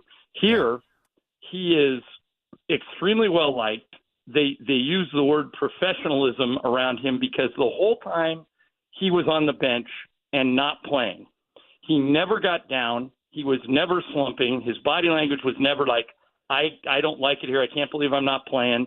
He was one of the first guys in the gym and one of the last guys to leave. And so it's a really fun story. And I think it helped that Darvin was kind of that kind of player in his career. Darvin played 12 years in the NBA. Early in his career when he was in Milwaukee, he played a lot. And late in his career when he was in Detroit and he won his ring, he was one of the bench guys who didn't play a lot. And so I think when Darvin tells guys like Lonnie, hey, man, there's going to be some nights where you don't play at all, and there's going to be some nights where you play 30 minutes. I know this isn't easy, but you just got to stay ready. They actually call those guys, like on our itineraries that we get for the trips, they want LeBron and AD to rest because those guys are older, and they'll say, stay ready bus leaves at 3 o'clock. And Lonnie's always on the stay ready bus, the one that goes over there early, basically does a full workout before the game. And even now that he's playing, he still does that. So he's got the respect of the whole team. And I would argue, Greg, that if it'd be funny that if you sat a bunch of Spurs people in one room and Lakers in the other room, it sounds like we'd be talking about two completely different guys. Totally. That's interesting. John Ireland joining us. The Lakers have a 3-1 series lead. Obviously, tomorrow night, the Warriors try to extend their series. Of course, John is the voice of the Lakers. Mason in Ireland and ESPN LA. Make sure you listen to them when you're down there. So the difference to me is last series against the Kings, they didn't have the experience. LeBron and Anthony Davis, guys who have won championships, they're going to say, hey, 3-1, and they're going to have the same healthy respect that you have for the Warriors and that everybody has for the Warriors. I don't see their season ending before they go back down there, but just how do you think they handle being up 3-1? Well, we had a dress rehearsal in the first round, John, when we went to Memphis, and we did not handle it well. We were up 3-1. We thought, okay, we can end this series and get some more rest, and then went down there for Game 5 and got boat raced. I'm hoping that experience is kind of like a bucket of cold water because to be candid, I don't think they ever thought they were going to lose the Memphis series. Especially when they went up 3-1, they just kind of felt like they had the Grizzlies' number. If you listen to the Lakers, from Darvin all the way down through LeBron and AD, they don't feel that way about the Warriors. They give them the respect that they deserve. They know they're the defending champs, that they've been to 6 of the last 8 finals. Our guys know that the Warriors are not dead until the death certificate is officially issued. And I'm hoping that makes Game 5 competitive, but I know the Warriors are just going to come out like a bunch of crazed dogs. This is going to be the hardest game of the series for the Lakers to win. I'm not saying they can't win it. We have LeBron and AD, and, who knows, they'll rise up. Greg, last time I was on, you talked about how D'Angelo Russell and Rui Hachimura and Austin Reeves have all been a leading scorer in a playoff game. But this is the Warriors. If it were any other team, I would tell you guys that all the statistics point to the team up 3-1 easily winning the series. But I don't feel that way now. Golden State scares me, and as long as Clay and Steph and Draymond and Wiggins are on that team, they'll always scare me. Not a Clay, and that was a big reason. I wanted to hear you call play-by-play, but I really wanted to hear how Michael was going to handle Clay. And he never refers to him as Thompson. It's always Clay, which is him. But they're Steph and Clay. I mean, they're global superstars. For what it's worth, Greg, I do that too. I call him Clay too. I know you do. I mean, there's certain great players that are just above it. Even in the Laker radio audience, it's just Steph and Clay. But Clay had the really good game, too, when he made the 8 threes. Got off to a good start in Game 3 on Saturday night, 11 points in 11 minutes. But then when the game slipped away, he didn't play well. He wasn't looking when Steph pitched the ball to head to him. He should have run to the rim when he went to the corner. He wound up with 6 turnovers in the game. And last night, he never got into a rhythm. On one end, Lonnie was guarding him. And those 2 shots he took at the end of the game, even though he made the right corner one to put the Warriors up 3, you thought, here they come. He missed 2 other ones. So how do you assess Clay's game? And then, when you're talking to Michael on the air and off the air, how do you guys handle Klay Thompson playing against Michael's team? Well, Michael always says, Greg, I've told you this before, that he wants Klay to score 50 and the Lakers to win by 2. His nightmare is that what happened last night, like that the Lakers win the game and Klay plays poorly. So Michael was disappointed for Klay, and he knows he's a better shooter than that. I think even if you figure what Steph shot last night, Steph took 30 shots. I think Klay was something like 3 of 11. Yes. I mean, it's just not who those guys are. So I think Michael knows that even the best shooters in the world are going to have bad games, but he was disappointed. You were listening. I think he does a good job of hiding it. I mean, he doesn't kill him, and he doesn't make it personal.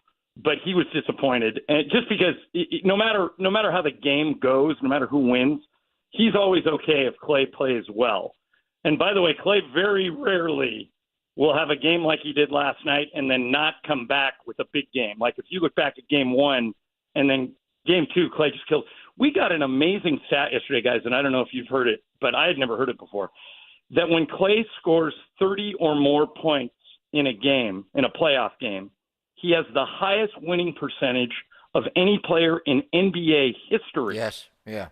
And so that just goes to show you that, some people think that the Warriors are all about Steph and that Draymond is the key because he does so many things. The truth is, if there's a big Klay game for Golden State, if he scores 30 or more, he's got the highest winning percentage of anyone ever. So he's kind of a big key to you guys if you're going to come back and win these last 3. He's got to play well. Hey, John, the theater seating you guys had, it was when it first opened, it was Staples Center. Now it's Crypto. It's like Madison Square Garden to me, where the stage, the court is lit, obviously, but the fans are in darkness. And the Clippers don't do it that way.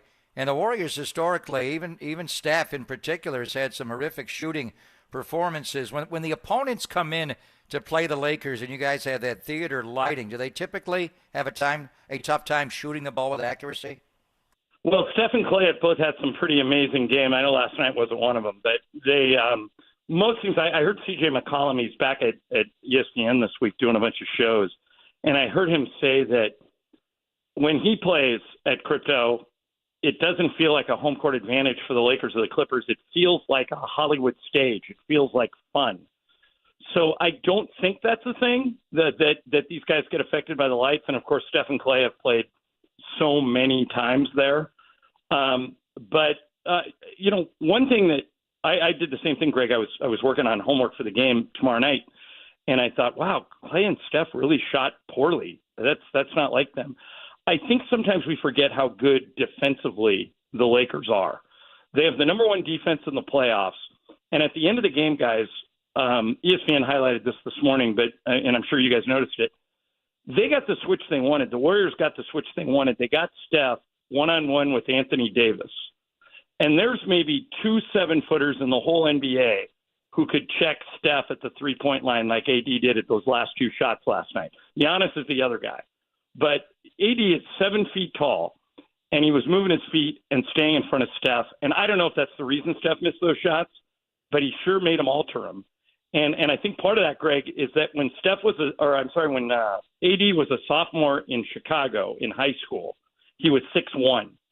He grew 9 inches between his sophomore year of high school and his freshman year at Kentucky. And now he's 6'11", but he grew up as a guard. And so I think it's easy to say, well, Steph and Clay are the greatest shooters ever. Why aren't they shooting better? I think some of it has to do with the Laker defense. Certainly. Real quick, I'm sure you and Michael talk about this, and maybe this has no effect, but I know that Clay wanted to play so well in this series going back down to Southern California. Do you think he's pressing at all? I don't think so, John, only because I've seen him light us up before. He signed his contract here, his extension back in the day, his very first one, and then went out and finished 10 of 11 and scored 41 points. So I think he likes playing here. The only pressing I could see is, to me, I don't know if you guys have probably talked about this. It seemed like Steph needed help last night. Like he was the one guy on the Warriors that was pressing us and kind of killing us. And I kept wondering who is going to help him. And Greg, you mentioned Gary Payton. He had 5 or 6 layups that I thought Steph set up with his passing. So if he was pressing John, I think it might have been, hey, Steph can't do this by himself. I got to get going. It's the only explanation I have for those 2 weird shots Clay took at the end of the game. Because normally he's smarter than that. I think he was just trying to get himself going because he realized that Steph was taking the Lakers on by himself. And the shots just didn't go in. But don't you guys both think he's going to play better tomorrow? Yeah. I don't know if he can play worse. Right. They got to get Jordan Poole going, yeah. John. Yeah, that's part of that. Jordan Poole is MIA. I don't know what's going on with him, but you figure that Clay and Jordan are both going to show up at the same time at some point. So maybe that's tomorrow night. Absolutely. You're the best, man. Thanks so much. We appreciate it. We'll see you tomorrow night. All right, boys. Have a great show. Yeah, and we'll see you Sunday. See you Sunday. That is the great John Ireland. He's the radio voice of the Lakers and, again, ESPN LA. In addition, does a talk show just like ours. Sean Estes is going to join us coming up next. We'll give you a Warriors break. I'll hit some of the text. A ton of great text on the Warriors, Lakers, thoughts, questions, comments. Hit them up, 415-808-5627. After we talk to Sean, we'll hit up on your text messages, and then Mark Spears at 11:30. But a Giants break with Sean next, only here on the Sports Leader.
On the mound, he broke hitters down. And this one secures the shutout for Sean Estes.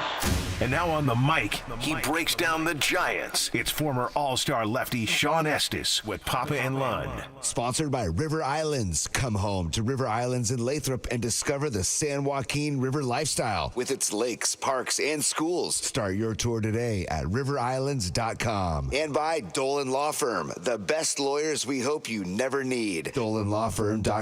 On KNBR 104.5 FM and 680 AM, the sports leader.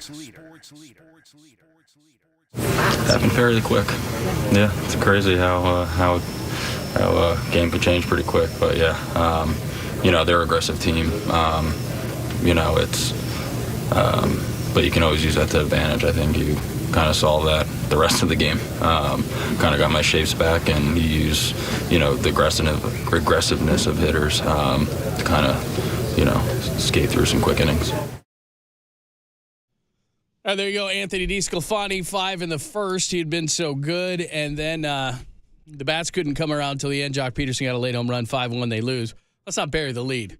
The great Casey Schmidt, who, by the way, will wear Robbie Thompson's number 6, is up. And we're going to discuss that with Sean as well. Sean Estes always joins us each Tuesday, courtesy of the UMA guest line. What's happening?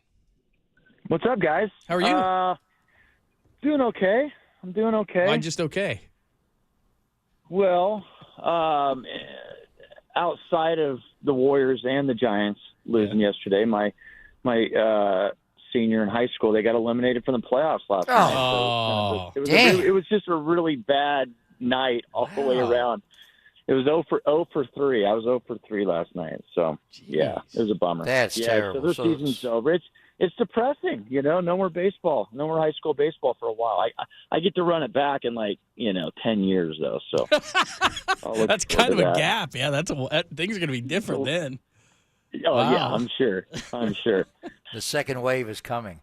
So that's hard. That's a hard one. And the Warriors will bounce back, and for the Giants, it's a new day. And as John said, Casey Schmidt is up. I know you worked a lot of spring training games. You were down with Murph early in spring training. You won the Barney Nugent Award for the best newcomer in spring training.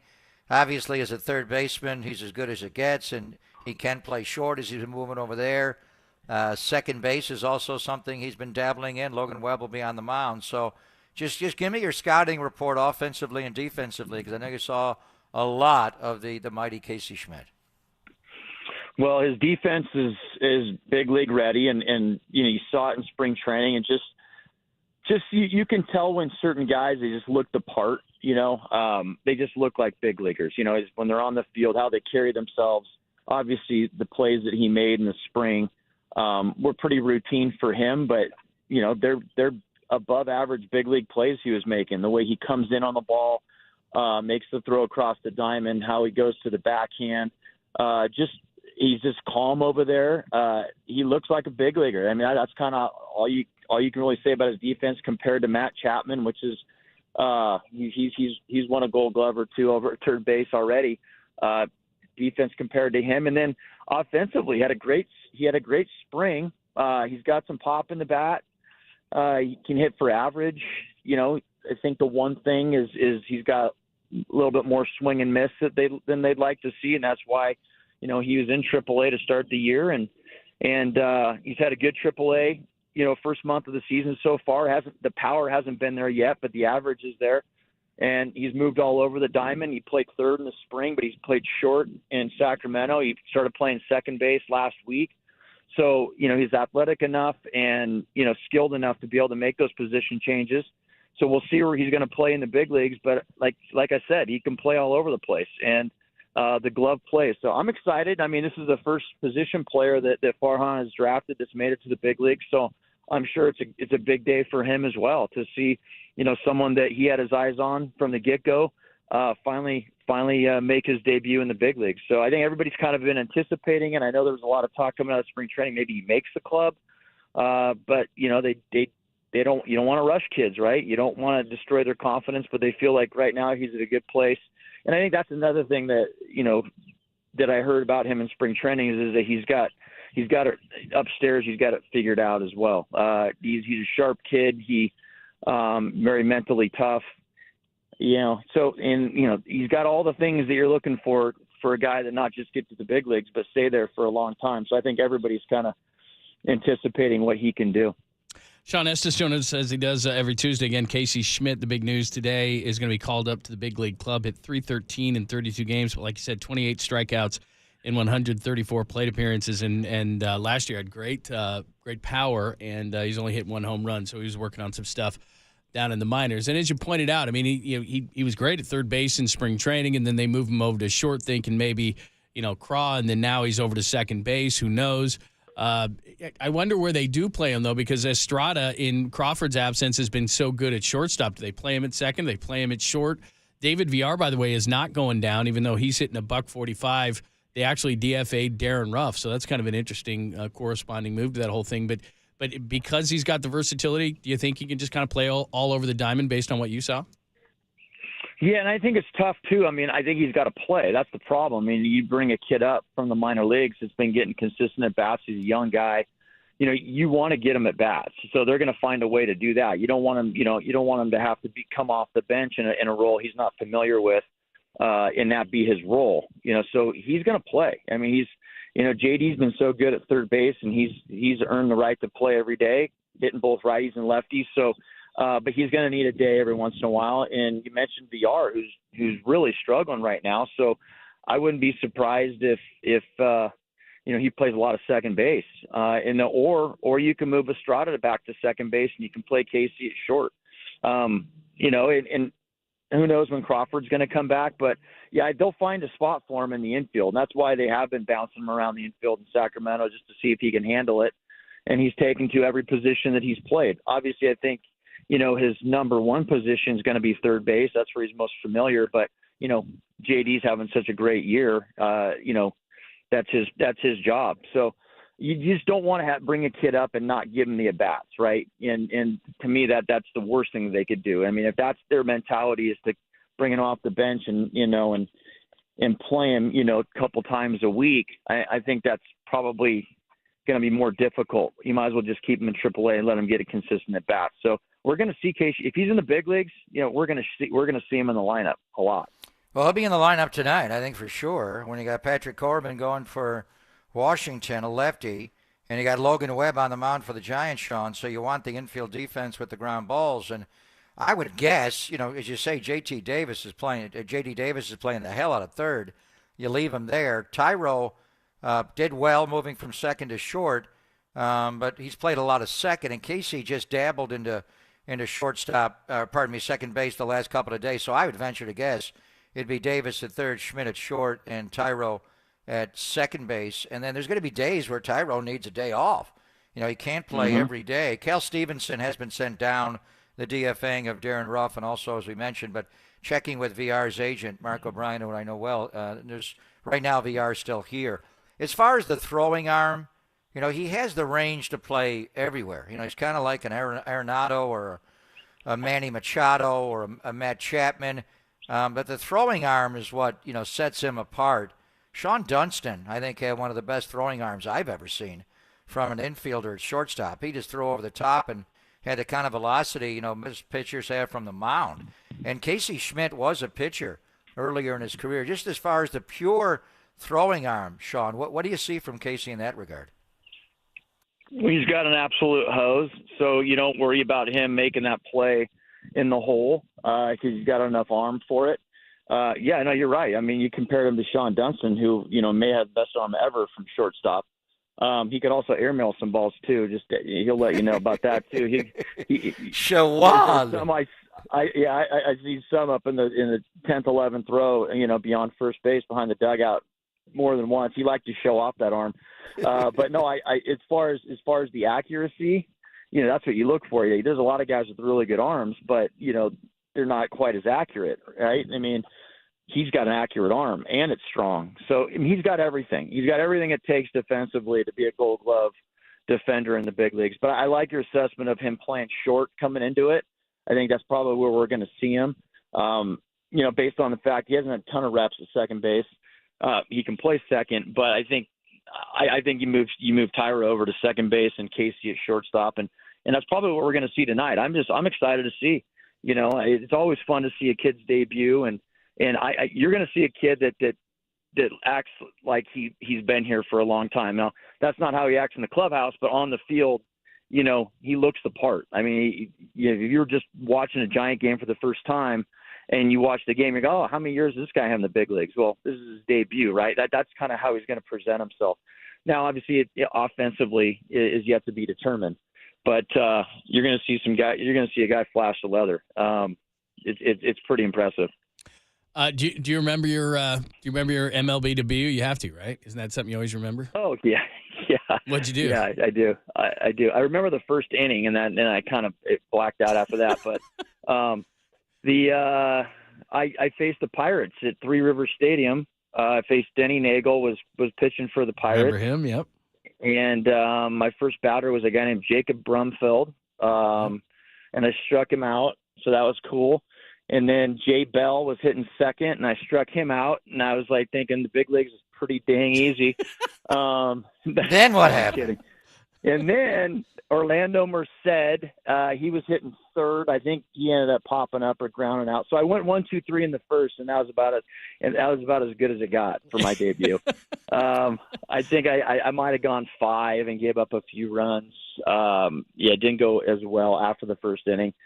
But you never forget. You never forget your first time. I mean, I don't remember a lot of the outings that I had in my career, but you know, there's just and I don't remember really much past the first inning. But I do remember being out there and just being about as nervous as you can be, and heart beating out of your chest, and not being able to feel your legs. All the things you hear from most guys. I really felt. I was just more concerned about throwing the ball near the catcher. It wasn't about, okay, here, I'm going to try to hit my spot.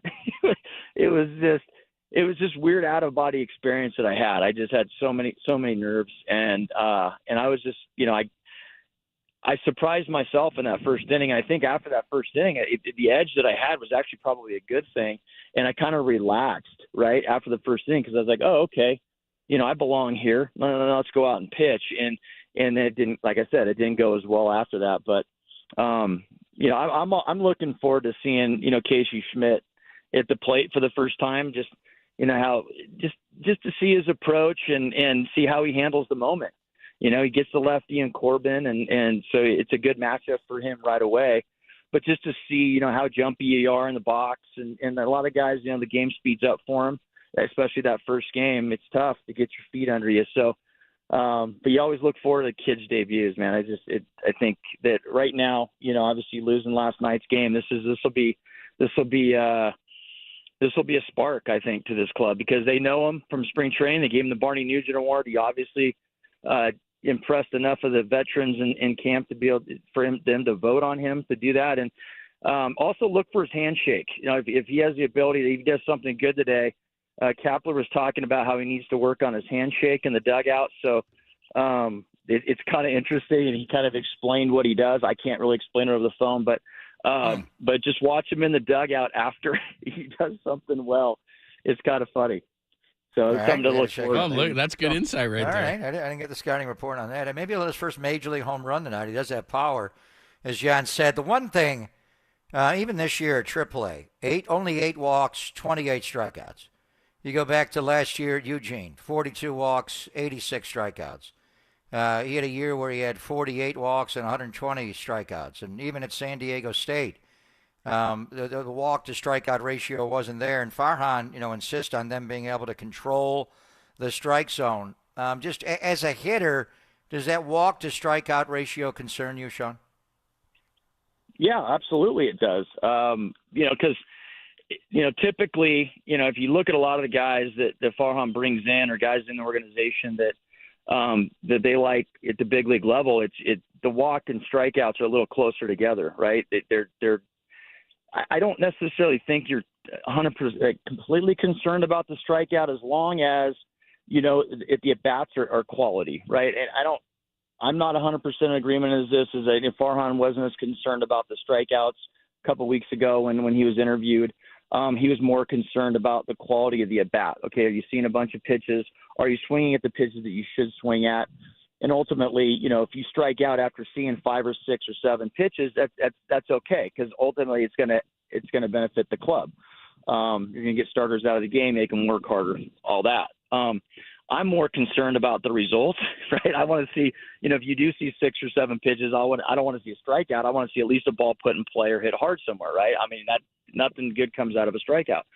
So those are the type of things that, I'd be concerned about Casey Schmidt, as far as, if he is a strikeout guy or a high strikeout guy, it definitely is not going to get any better when he gets to the big leagues, right? I mean, that's something that's going to have to improve, with time, with at bats, with just being familiar with the pitchers that he's facing, familiar with their stuff. And that doesn't come for a while, right? So I'd prefer to see a guy that has, really good bat-to-ball skills in the minor leagues, walks a lot in the minor leagues, doesn't strike out quite as much, because, you get to the big leagues, that's going to change a little bit at first. So I don't expect that to get better now that he's in the big leagues, but I want to see just, the quality of his at-bats, right? I mean, is he susceptible to a certain pitch? Does he have a big hole, a glaring weakness in his swing to where he can be exploited right away? And you see it happen all the time. I mean, happened to VR last year. We got called up. He did pretty well. And then all of a sudden they found out, some of his weaknesses, and they exploited those, and he's back in AAA. And now he came back and he tweaked some of those things, made some adjustments, and now he's kind of falling back into that same pattern of being kind of in between. So, I mean, the league will find out in a hurry, what your deficiencies are. So they've obviously done scouting report, Casey Schmidt, AAA, but until you actually see him in the box and pitchers get familiar with him, you don't really know what he's going to feature. So I'm just looking forward to some of those at-bats today. And obviously the expectations are pretty high, just based on he's a homegrown guy, and guys have been really wanting to see him. Fans have wanted to see him in the big leagues since the start of spring training, or since the end of spring training. So I think you got to lower the expectation level a little bit, and just look toward the process and the quality of the at-bat. And just, is he flailing at sliders down and way off the plate? I mean, Corbin's he's a slider happy guy. So is he swinging on the back foot sliders? You're not picking up spin, that type of thing. And then obviously, is he swinging at pitches that he can do some damage with? So, that to me is the details of this. But, I would think offensively, lower your expectations, but defensively, you should have high expectations, because I think that's not something where the game's going to speed up on him. I saw it this spring. He has the ability to slow the game down defensively. Sounds good. Look, my expectations are sky high. I've got like 15 of this guy's cards. I'm a collector, and I got all these autograph cards, so he better be good. I need some money. So stocks are not good. What are sky-high expectations in someone's debut offensively? What are you looking for? I don't know. A couple home runs, knocking 6 or 7. I mean, let's go. 3 for 4 with 2 bombs. Yeah, something like that. Let's go, there man. You go. I'm only raise the bar really high on your debut, right? I mean, Mike Schmidt, Casey Schmidt. What's the difference? Let's go. It's Casey Sean third baseman. Schmidt. Yeah, let's Casey go. Sean Schmidt, and he spells right. Sean the same way you do, Estes. Yeah. Yeah, well, so my middle name is actually Sean, so it's Aaron Sean. Wow. Obviously, I think Casey's a much better baseball name, so he picked the right name. But as opposed to Aaron, middle name. Aaron's a good baseball name. Yeah. Yeah, that's true. I didn't think about that. Yeah, for the last name anyway. Yeah. No, I've always gone by Sean, but I didn't know that about Casey Schmidt. I like him even more now. Yeah. He spells his name the right way. SHAWN, Sean. Isn't the Mighty Right Casey on. like? Isn't the story of the Mighty Casey like he swings and misses or something? I don't want to see that. The Mighty Casey has struck out. I don't want that. That's not what I want. I don't want the Mighty Casey. I want the Mike. As long if he strikes out and hits 2 home runs, we'd be all right with that. Oh yeah, of course. Who cares about strikeouts anymore? You want the Harry Callis line? Lift and drive. Casey Let's go. Sean Schmidt. Yeah, there you go. That's what we want tonight. And he spells his last name weird. SCHMITT. Correct. That's why he's so good with the Mitt, Sean. It's look at you. Mitt. Schmidt. Oh, I'm sure we'll see that one a few times with the MITT in bold letters. Yeah, MITT. Capitalized. Tons. That'll work. Yeah. Very good. Well, we're sorry. Pass our condolences on. I know how you feel, man, when your kid's season ends, especially when they're a senior. Like my son last year, they got knocked out of the playoffs, and it was like, mourning for a week. So I know how that goes, man. My gosh, I woke up this morning and I thought I'd feel better. I mean, it was worse. It is. I'm so invested in this, right? I mean, this is the year they're supposed to do it, too. I mean, just such a bummer. Yeah. It was a good game. They lost 6-5. They were down 6-1 going into the 7th, and they had bases loaded with 2 outs. And a kid hit a bullet to left right at the left fielder. They would have put him up. Yeah. So it ended difficult. But he got a hit in his last at-bat, drove in a run. So that works. He ended on a good note. Happy for him. Good. That works. All right, but man. If you're not first, you're last. That's right, Ricky Bobby. That's exactly right. All right, man. We'll talk to you next week. Thanks as always. Appreciate it. Okay, guys. Have a good week. Thank you, Aaron. That is the great. Oh, look at you. I didn't know that. That is the great Sean Estes, which, by the way, I always am throwing numbers at him, so I don't want to. But, I mean, his Major League debut was not bad, anything like that. He was exactly right on that deal as far as the Pirates. September 16, 1995, 5 1/3 against the Pirates, 5 earned runs. He did get the loss, but then here's the thing. He went back to the minors, came back to start the 96 season, and he took on the Dodgers, and he went 7 shutout in his first career victory. So sometimes it takes a minute to get you going. Barry Zito's first Major League start. Walked the bases loaded in the top of the first, and then struck out Tim Salmon, Garrett Anderson, and the hit dog. Did he Mo really? Vaughn to get out of the inning unscored. Dang. There you go, man. See, there you go. All right, bottom of the hour. Mark Spears is going to join us. We'll get all into the Warriors and the Lakers. We'll hit your text messages, questions, comments, thoughts last night. Get the best ones, a lot rolling, and especially on Jordan Poole, 415-808-5627. We'll read those coming up next. Papa and Lund today, sponsored by our good friends at Redwood Credit Union. Start earning cash back on your everyday spending with the Redwood Credit Union free checking account. No monthly fees, no minimum balance, and your debit card earns cash back, travel, and more. Get started right now at redwoodcu.org/free checking, federally insured by NCUA. Papa and Lund, more on the Warriors. Can they dig out of the hole next on the Sports Leader?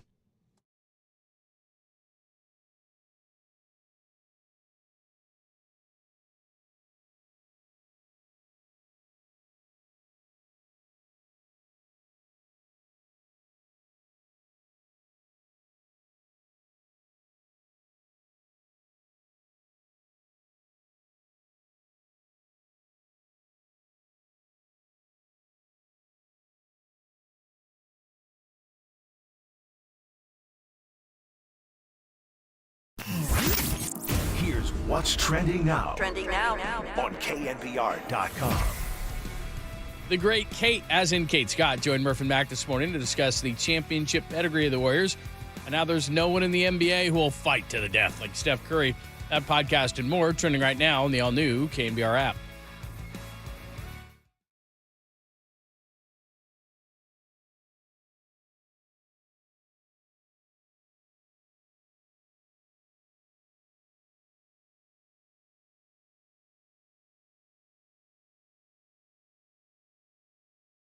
Good morning to you, Greg Papa here. Whether you are retired or planning on being retired, wouldn't you want to know if you were paying too much in fees or taking on too much risk? Of course you would. Or even going to be able to live the lifestyle that you've always envisioned in retirement. For more than 3 decades, Greg O'Donnell has been helping people like you plan, protect, and pass on their wealth to their loved ones.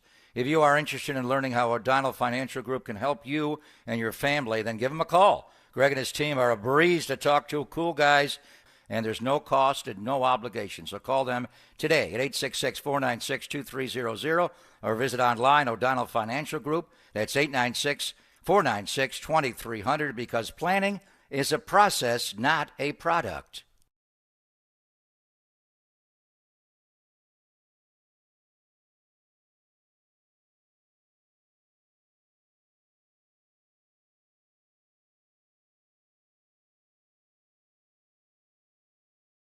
Hey, it's our good friend Steve Moskowitz, of course, founder and tax attorney at Moskowitz LLP. He's always helping out the people. One thing you're doing right now, Steve, you're helping them out through ERC. Tell us what that's all about. ERC, Employee Retention Credit. This is where the federal government is rewarding employers by paying them. And it's a grant. It's not a loan. They just give you the money of up to $26,000 for every employee that you have that qualifies. So if you had 10 employees, that could be up to $260,000, just over $250,000. If you had 20, it could be just up to over $500,000. What do you have to do to qualify?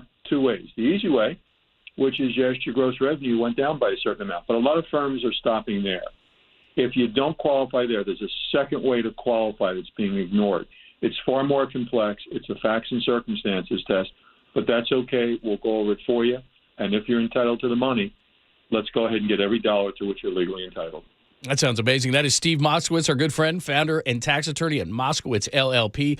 For more, call Steve at 188-TAX-DEAL. That's 888-TAX-DEAL or MoskowitzLLP.com. The following is a test of the emergency alert system.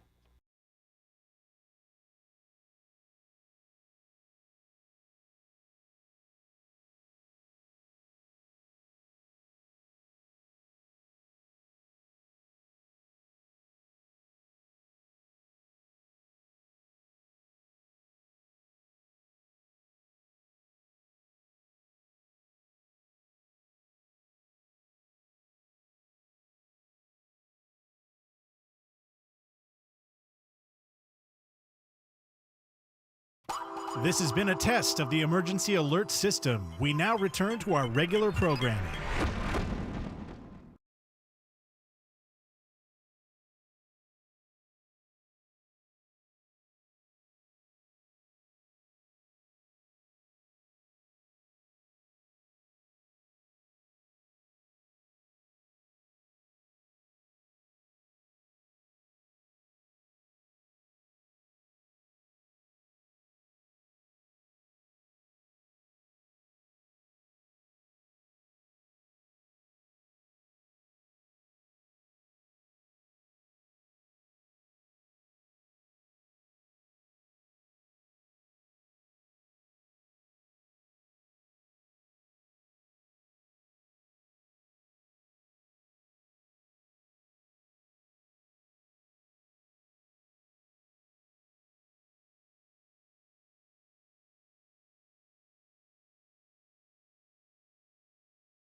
Dub Nation, wherever you are around the globe, stream Gold-Blooded Radio 24/7, 365 on KNBR.com. This is the sports leader. It's on both ends. That's exactly how playoff basketball is supposed to be. They were trying to bring me in a lot of pick and rolls, especially with Bron. And then on the other end, just trying to send one body to you, and then on the second layer of defense, having somebody, waiting in the paint kind of vibe. But it's playoff basketball. It's what you love. It's what you live for. And, that level of intensity there's nothing like it. So you embrace it all, even the scratches. That's Steph Curry had a triple-double last night. Doesn't get a whole lot of help. Text line is wide open. Mark Spears is going to join us at the bottom of the hour. Suffice to say, Pop, a lot of people on the text line, 415-808-5627, 415-808-KNBR. We were debating who was going to start last night. It did work right out of the gate. Gary Payton, the second, despite the fact that he vomited in his mouth and ran off the court, did have 15 points and was good early. He vomited in his mouth. Couldn't he just swallow it and keep playing? It wasn't like he went Pete Sampras on us. That whole thing was nasty. But a lot of questions on the text line in regards to Jordan Poole. What do they do about his situation in a must-win tomorrow night? They got to get him going. But he's got to get himself going. He is just pressing. Right now, his ball handling, he's missing makeable shots. He missed one right above the break last night where he missed left of the rim and off the backboard. He's just not himself, and it's getting into his head. And he had a good game one. Obviously, he took the 31-footer at the end, which was debatable, but he played well. And I thought there was a role for him in this series. And, that night he was 7 of 15 floor, 6 of 11 in the 3-ball. He's not made a 3-ball since. 0 for 2, 0 for 4, and 0 for 2. And from the floor, 3 for 8, 2 for 9, 0 for 4. And he's not defending. So part of me thinks if you want to get Steph Curry out of the pick-and-roll action with LeBron James, let's just start Jordan Poole. So they'll bring Jordan Poole into it. But that may not solve your problem. So I don't know. He's going to have to figure it out. I mean, right now, Steve, is it a must game, Steve? They are now. You have to go back. We were talking about Barry Zito. You have to go back to the Cockroaches, the Giants of 2012. And all the elimination games they won, and they were down 3-1 in St. Louis, and Zito pitched. And you can do this. You can rise above this. But there's no margin for error in your game at all. You cannot slip up. You can't have bad segments. And you have to earn back trust. So I know Mark was asking a lot of people about GP2. Mark Spears, the Hall of Fame writer, will join us in 5 minutes, John, and we'll get into it. I would think they would go back to Gary Payton a second because I like what they did against D'Angelo. He shut him down. D'Angelo Russell was a no-show last night, 1 for 10 from the floor, 0 for 3 on the 3. And, before he threw up at his mouth, GP2 climbed into the grill of D'Angelo Russell, and set the tone right away. And then he's just a different offensive player. They don't guard him. He's a good screener and roller. He's always in the dunker. How many layups did he get last night? It's unbelievable. I mean, Moses Moody's a little bit like that too. Part of me is thinking, and you always mention how Jordan plays better in the starting lineup, but has he earned it? Has he earned the trust to be able to do this? Guys have lost trust. Jonathan Kuminga, I thought, would have a factor in this series. Kavan's just not the same guy. He's hurt. He's sick. He's got some kind of an illness, neuropathy on part of that.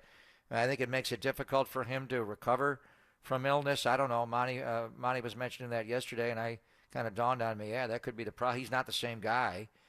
So I don't know. But the one thing I would say is when Steph's in the game, they make such an effort to run the pick and roll to go at Anthony Davis.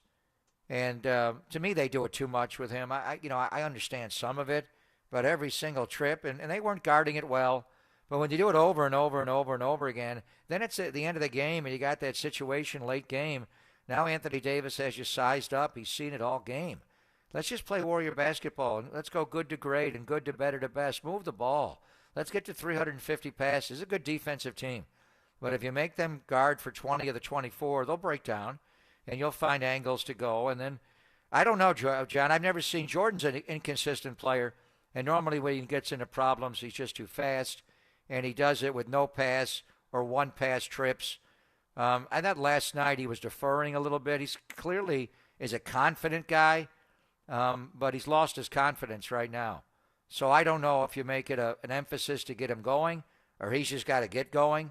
You're not going to bench him. He's going to be in the rotation. But if it's like last night, then he's just not going to earn any playing time. He had 2 minutes in the third quarter, none in the fourth quarter, and other guys were playing better. So the bottom line, he's had some moments here and there. Game one in this series, Sacramento, also game one, and then he faded. He's like a guy who is eternally confident and no shot is a bad shot. right now he looks like he's lost his confidence. Yeah, and look, they don't win a title last year without him. I mean, if you look at just the numbers from this year's playoffs, last year's playoffs, I mean, look, he shot 51% from the field last year. He thought in the playoffs he shot 39 from three, averaged 17 a game in less than 27 minutes. He's down to about 22 minutes. He's shooting 34% from the field, 28% from three. Way too many turnovers, playing too fast, averaging 10 points a game. And like you said, last night was rock bottom. Kareth Burke talked to him after the game. Tim Kawakami had written on social media that he tried to approach him. He said he wasn't going to talk. Then he did talk a little bit later. But like you said, his confidence is shaken. And normally, you can take time to build a guy back up. The Warriors can't do that. And I think he's just like any player that, a lot of times what you have is these are the guys in a rotation. Just like last night, they're going to give him a shot next time out. If he's the same way that he's been with the ball, if he's not hitting shots, they got to pull him out and see if there's somebody else. They got to shuffle through the deck and see who's going to give him something tomorrow night. And right now, Jordan Poole is just not a guy that you're going to say, okay, he's going to get X amount of minutes. And last year in the playoffs, he was a constant. Now, he did have some inconsistent games, but he was better more times than not. And this year, he's getting himself, because he's so poor on the defensive end, into the unplayable category. And the Warriors can't have that. Now, his leash is really short. He's got to feel it. And normally it's just poor shot selection. He takes bad shots. Clay is taking bad shots. Yep. You got to get Clay going. Jordan's different. He's a younger player. Jordan is just so skilled. His ball handling, he's just constantly losing the ball and fumbling the ball. I think the one thing is the length. It's hard to see it on TV. When you're there in person, how long Anthony Davis is, 7'6", how long Jared Vanderbilt is. LeBron James is long. And LeBron is engaged defensively the way he hasn't been in years. We'll talk to Mark about Phil Handy and because he knows Phil well from the Bay Area and the old Cleveland, people they brought over, Tristan Thompson, Phil Handy, the coach, and also LeBron. But the one thing I would say is they need to Steph. It just can't be so Steph centric. Then it's easier to guard. He's too much in the usage rate. 31 points and 14 assists. He's involved in every basket you're scoring. He had 12 baskets last night and 14 assists. There's 26. You had 40 in total. You got to move it around. You got to go good, better, best, or good to better. Move it. Whoever the guy who shoots is the guy who's most open, and it's just they're getting away from that. It's too much pick and roll action. And then when Jordan comes in the game, they don't run the pick and roll. He has to kind of do it on his own, which is odd to me. I mean, if you're going to attack him with Steph on the floor, let's attack him with Jordan on the floor and run the same thing. They didn't do that. So I don't know. We'll get Mark Spears' thoughts on where it is. But I would venture to guess Peyton played so well last night, and he did take D'Angelo completely off the floor. They would probably start the same way, but they're going to need Jordan Poole to appear in this series at some point. Let's talk to Mark Spears about it coming up next. At Mark J. Spears, of course, senior writer for ESPN and Anscaped, and we'll get his insight and thoughts on how the Warriors can possibly pull out of this 3-1 hole. We'll do it next, only here on the Sports Leader.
Dub Nation, his work is global, but on the sports leader, his focus is local. Here's senior NBA writer from Anscape.com, Mark Spears with Papa and Lund on KNBR 104.5 and 680 and KNBR.com.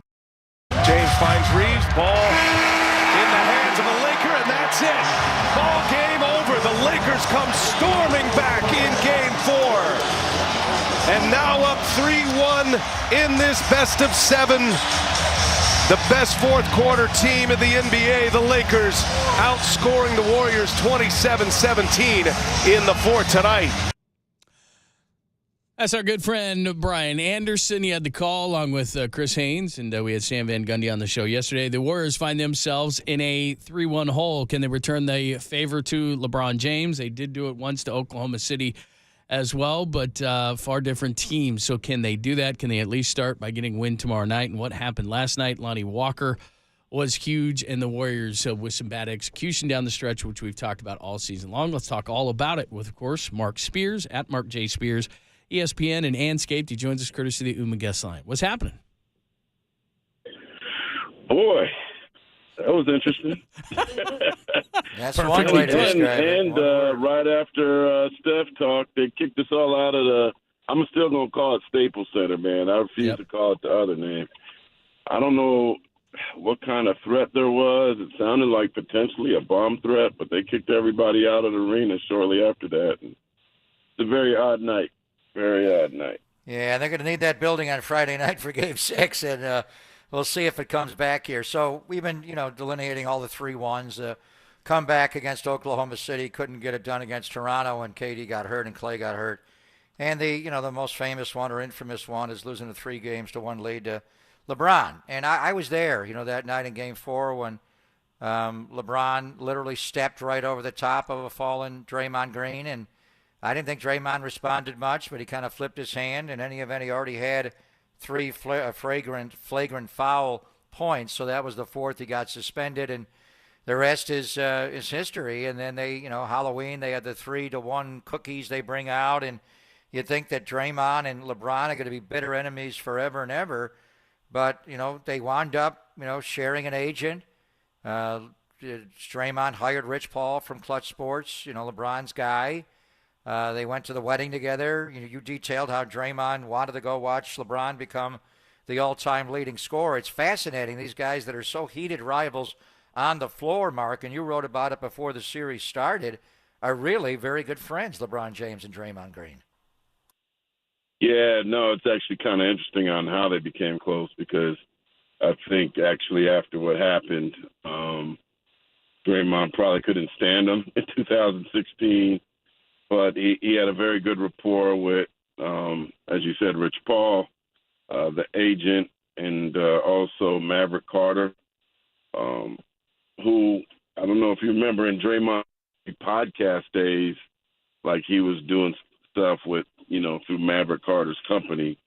And so I think after having that connection, he had a business manager in Atlanta that basically told Draymond, he's like, hey, man, like, these folks are pretty powerful, and that was before Draymond got represented by, Rich. And I think he basically said, you could gain to learn a lot on how to make money off the court by having this relationship. So, I think a part of the connection was also to LeBron was the attraction to, hey, they're making a ton of money off the court. What can I learn from them to do the same? And certainly while the friendship has been building, Draymond's been earning a lot of money in the process as well. Mark Spears is joining us. We're talking Lakers and Warriors as the Warriors going in a 1-3 hole, and then they've got tomorrow night to try to save their season. This happens a lot, obviously, at home, but last night Lonnie Walker steps up in the 4th, and you got Reeves stepping up the night before. D'Angelo steps up. And conversely, the Warriors, Klay Thompson struggling a lot in this series, except for one game. Jordan Poole gets a goose egg last night. Just what do you make of the Warriors, this experienced team, their secondary guys struggling where Steph has to try to do too much like last night? Yeah. Well, I mean, I actually like Gary Payton being put into the lineup. And, I thought that there were some easier baskets that were getting made because of him. There were some layups, some passes, some points in the paint that the Warriors simply haven't been getting. You know, Kevon Looney, as great as he was against the Kings, he's just basically like disappeared offensively against the Lakers, and he seems really, really intimidated about getting his shot blocked from behind instead of just jumping straight up and dunking it. So he's definitely not been the same player. I haven't heard too many screams of Loon. Play, for all the expectations of him being so, excited about playing against his childhood team, he's really had a disappointing series and taken, I think, some really poor shots, but I think it's kind of his repertoire not to take the greatest shots in the world and still wow us and make them. And then I think Jordan Poole, to be quite honest, has just showed us some selfishness and how, because to me, like if you look at Moody and you look at Gary Payton, like they oftentimes haven't been given an opportunity, but they were ready when called upon. I mean, Moses Moody basically has kind of like showed me that if you want to move Poole, you can. He's ready to step up and take that role. And just the body language on the bench and during timeouts and some of the comments in the locker room and, turning his music on his cell phone in the locker room so he could hear music, and it was, typically supposed to be a dour environment after you lose such a tough game. Maybe it might be time this offseason for both teams to like kind of part ways, especially with Moody's ascension, because he just really been kind of disappointed about Poole, just everything from the way not only he's played, but the lack of accountability as well. It may be a difficult contract to move, but that'll be a conversation we have for a later time. You asked a lot of people about Gary Payton II and his role last night, and he played well. Went in the starting lineup, completely shut down D'Angelo Russell. There was that one strange moment where he got sick and he ran off the floor, and Draymond Green thought he was there in the right wing, and he threw the ball directly into the Laker bench. And I know a guy you know well, Phil Handy, caught the ball from the East Bay and San Leandro. And Coach Handy, and I've been talking about him a lot today, because he's the one holdover, I think, from Frank Vogel's staff in the bubble that won a championship that Darvin Ham kept. So he's there. Yeah. He was also an assistant coach in Toronto when the Raptors beat the Warriors, but I remember him the best or the most with LeBron. And Tristan Thompson is now on the Laker bench, and a long time. So he was there for all of the championships, 14 through 18, with a top assistant with Cleveland. And so what I'm asking you is about his role, Phil Handy, because I think it's been under-discussed. And then the action, they're doing the same thing they did to Steph, Mark, years ago when LeBron was a Cavalier.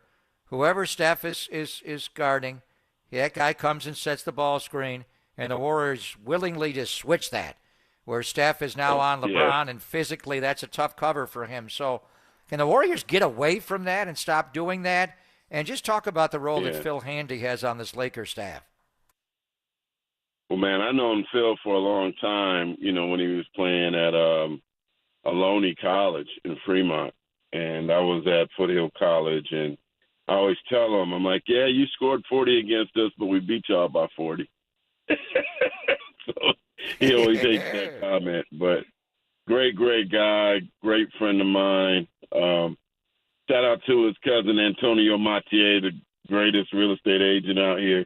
But he's primed for an opportunity. I know he wants an opportunity bad in terms of trying to be a head coach. And, it's kind of weird. And, I mean, Pop, you've been around a long time. I think sometimes when your team is winning, it can sometimes hurt you if you're trying to get a head coaching job. And, Phil has certainly paid his dues. He's somebody that the players love. I think the reason why Reeves is Reeves right now is because Phil Handy has built him into this monster. Like there was a play where he got a foul, I think, on Clay. That was something Phil Handy taught him. So, I think where Phil is kind of like trying to get out of the box of is he's such a great player development coach that I think he feels like he's often just seen as such. And, but he certainly has paid his dues and is hoping to get a head coaching opportunity. And, Toronto's still open. As you mentioned, that's a place where he's coached before. They're taking their time. Perhaps he can get an interview there. With Milwaukee, I'm guessing they'd probably go more veteran, right, with the job there. But, he's certainly a coach on the rise and somebody to keep an eye on. And I forgot what was the other question?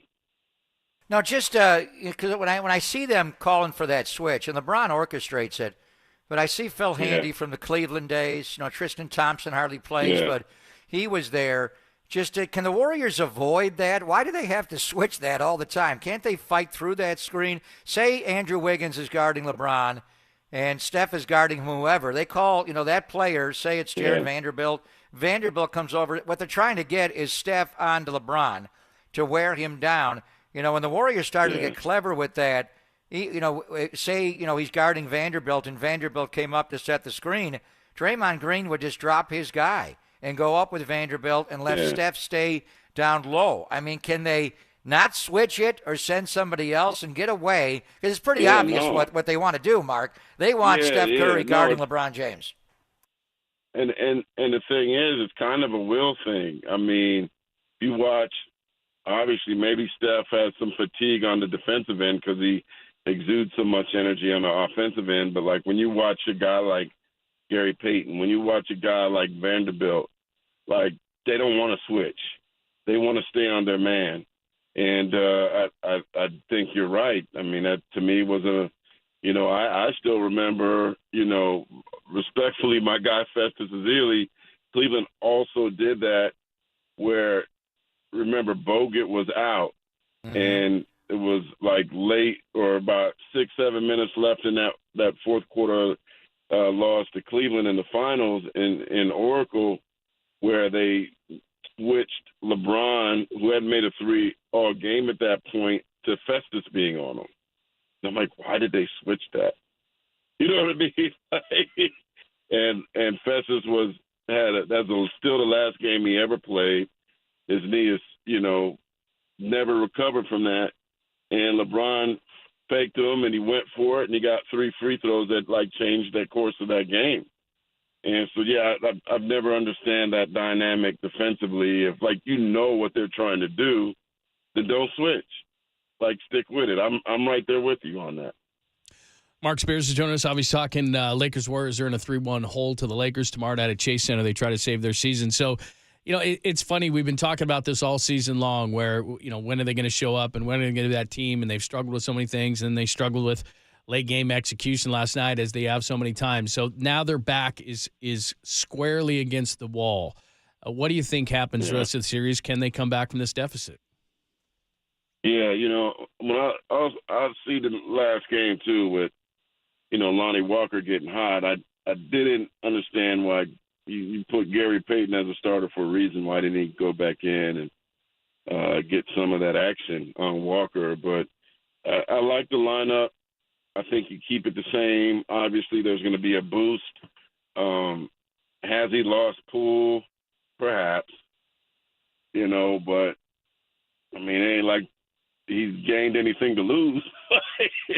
You know what I mean? Like, I think at this point, when it's a do-or-die situation, you got to go with the guys that are ready to fight and do whatever is necessary to win, and not go with guys that are worried about their playing time and themselves. It's an all-hands-on-deck situation. Doesn't matter what the name is on the back of your jersey or how many rings you got or what your contract is.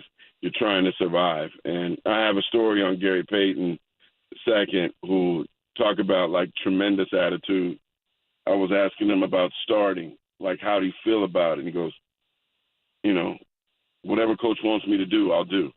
Start, come off the bench, whatever he wants me to do, I'll do. I didn't get overly excited because I just do what they want me to do. And I think the team has to have that same, kind of mentality. Like, not about me right now. It's about saving the life of the season.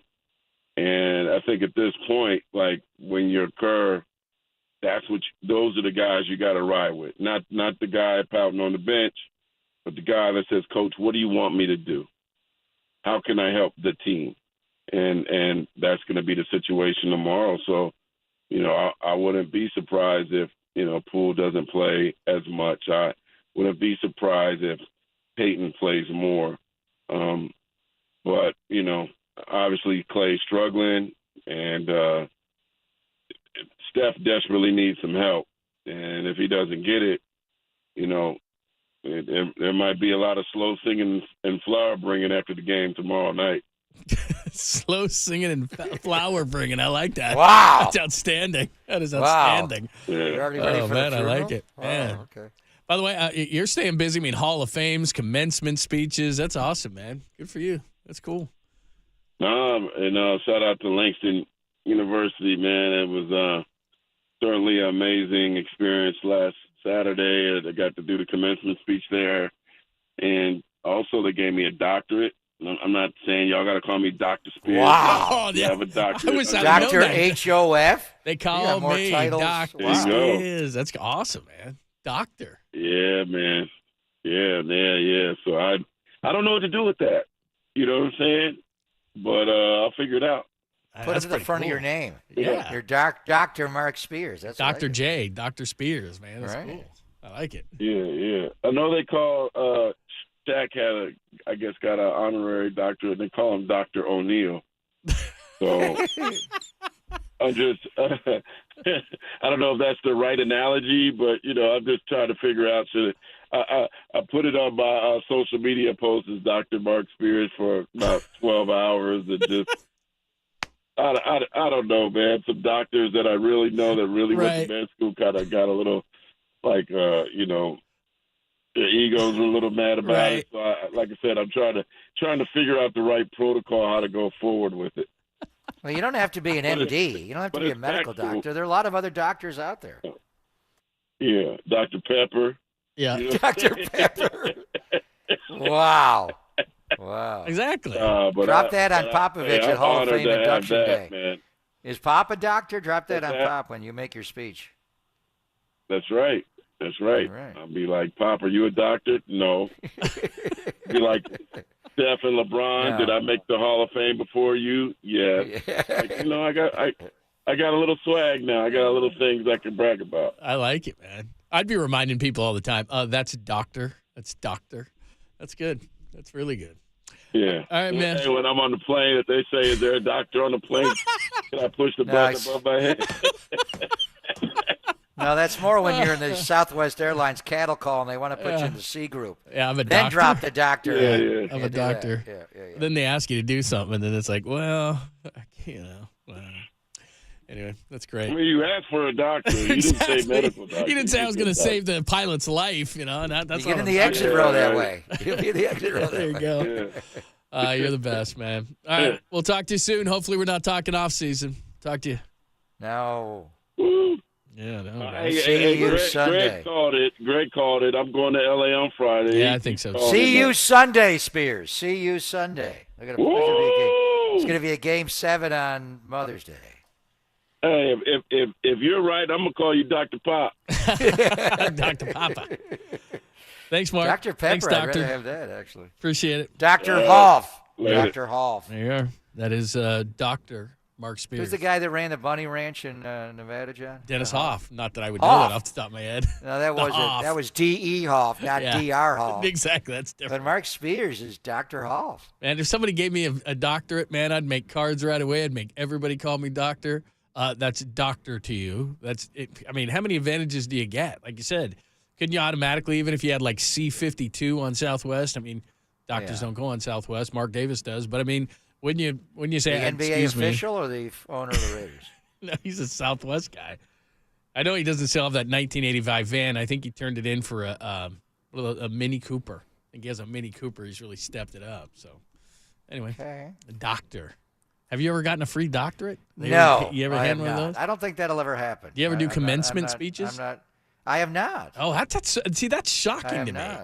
I would think that you would have been asked many times to do commencement speeches. I have not. Well, I charge. The fee that I would charge for that is very ridiculous. High. It'd be like the tuition fee for my kids. So. Oh, yeah. I forgot about that one. Yeah. All right. A few things Mark said there that open up some eyes and a lot of people on the text line. Trade Jordan Poole. Yeah. So we'll get it all of it. Can they get out of this 3-1 What a hole? shocker, yeah, the overreaction of the fan base. What are you going to get for? Just hold on. I don't even know if you can move that contract right now. So, anyway, we'll discuss. Kenny the Jet Smith tomorrow as we preview Warriors trying to keep their season alive tomorrow, 8:35. Kenny the Jet with Murph and Mac. Make sure you tune in. It's Pop and Lund, only here on the Sports Center.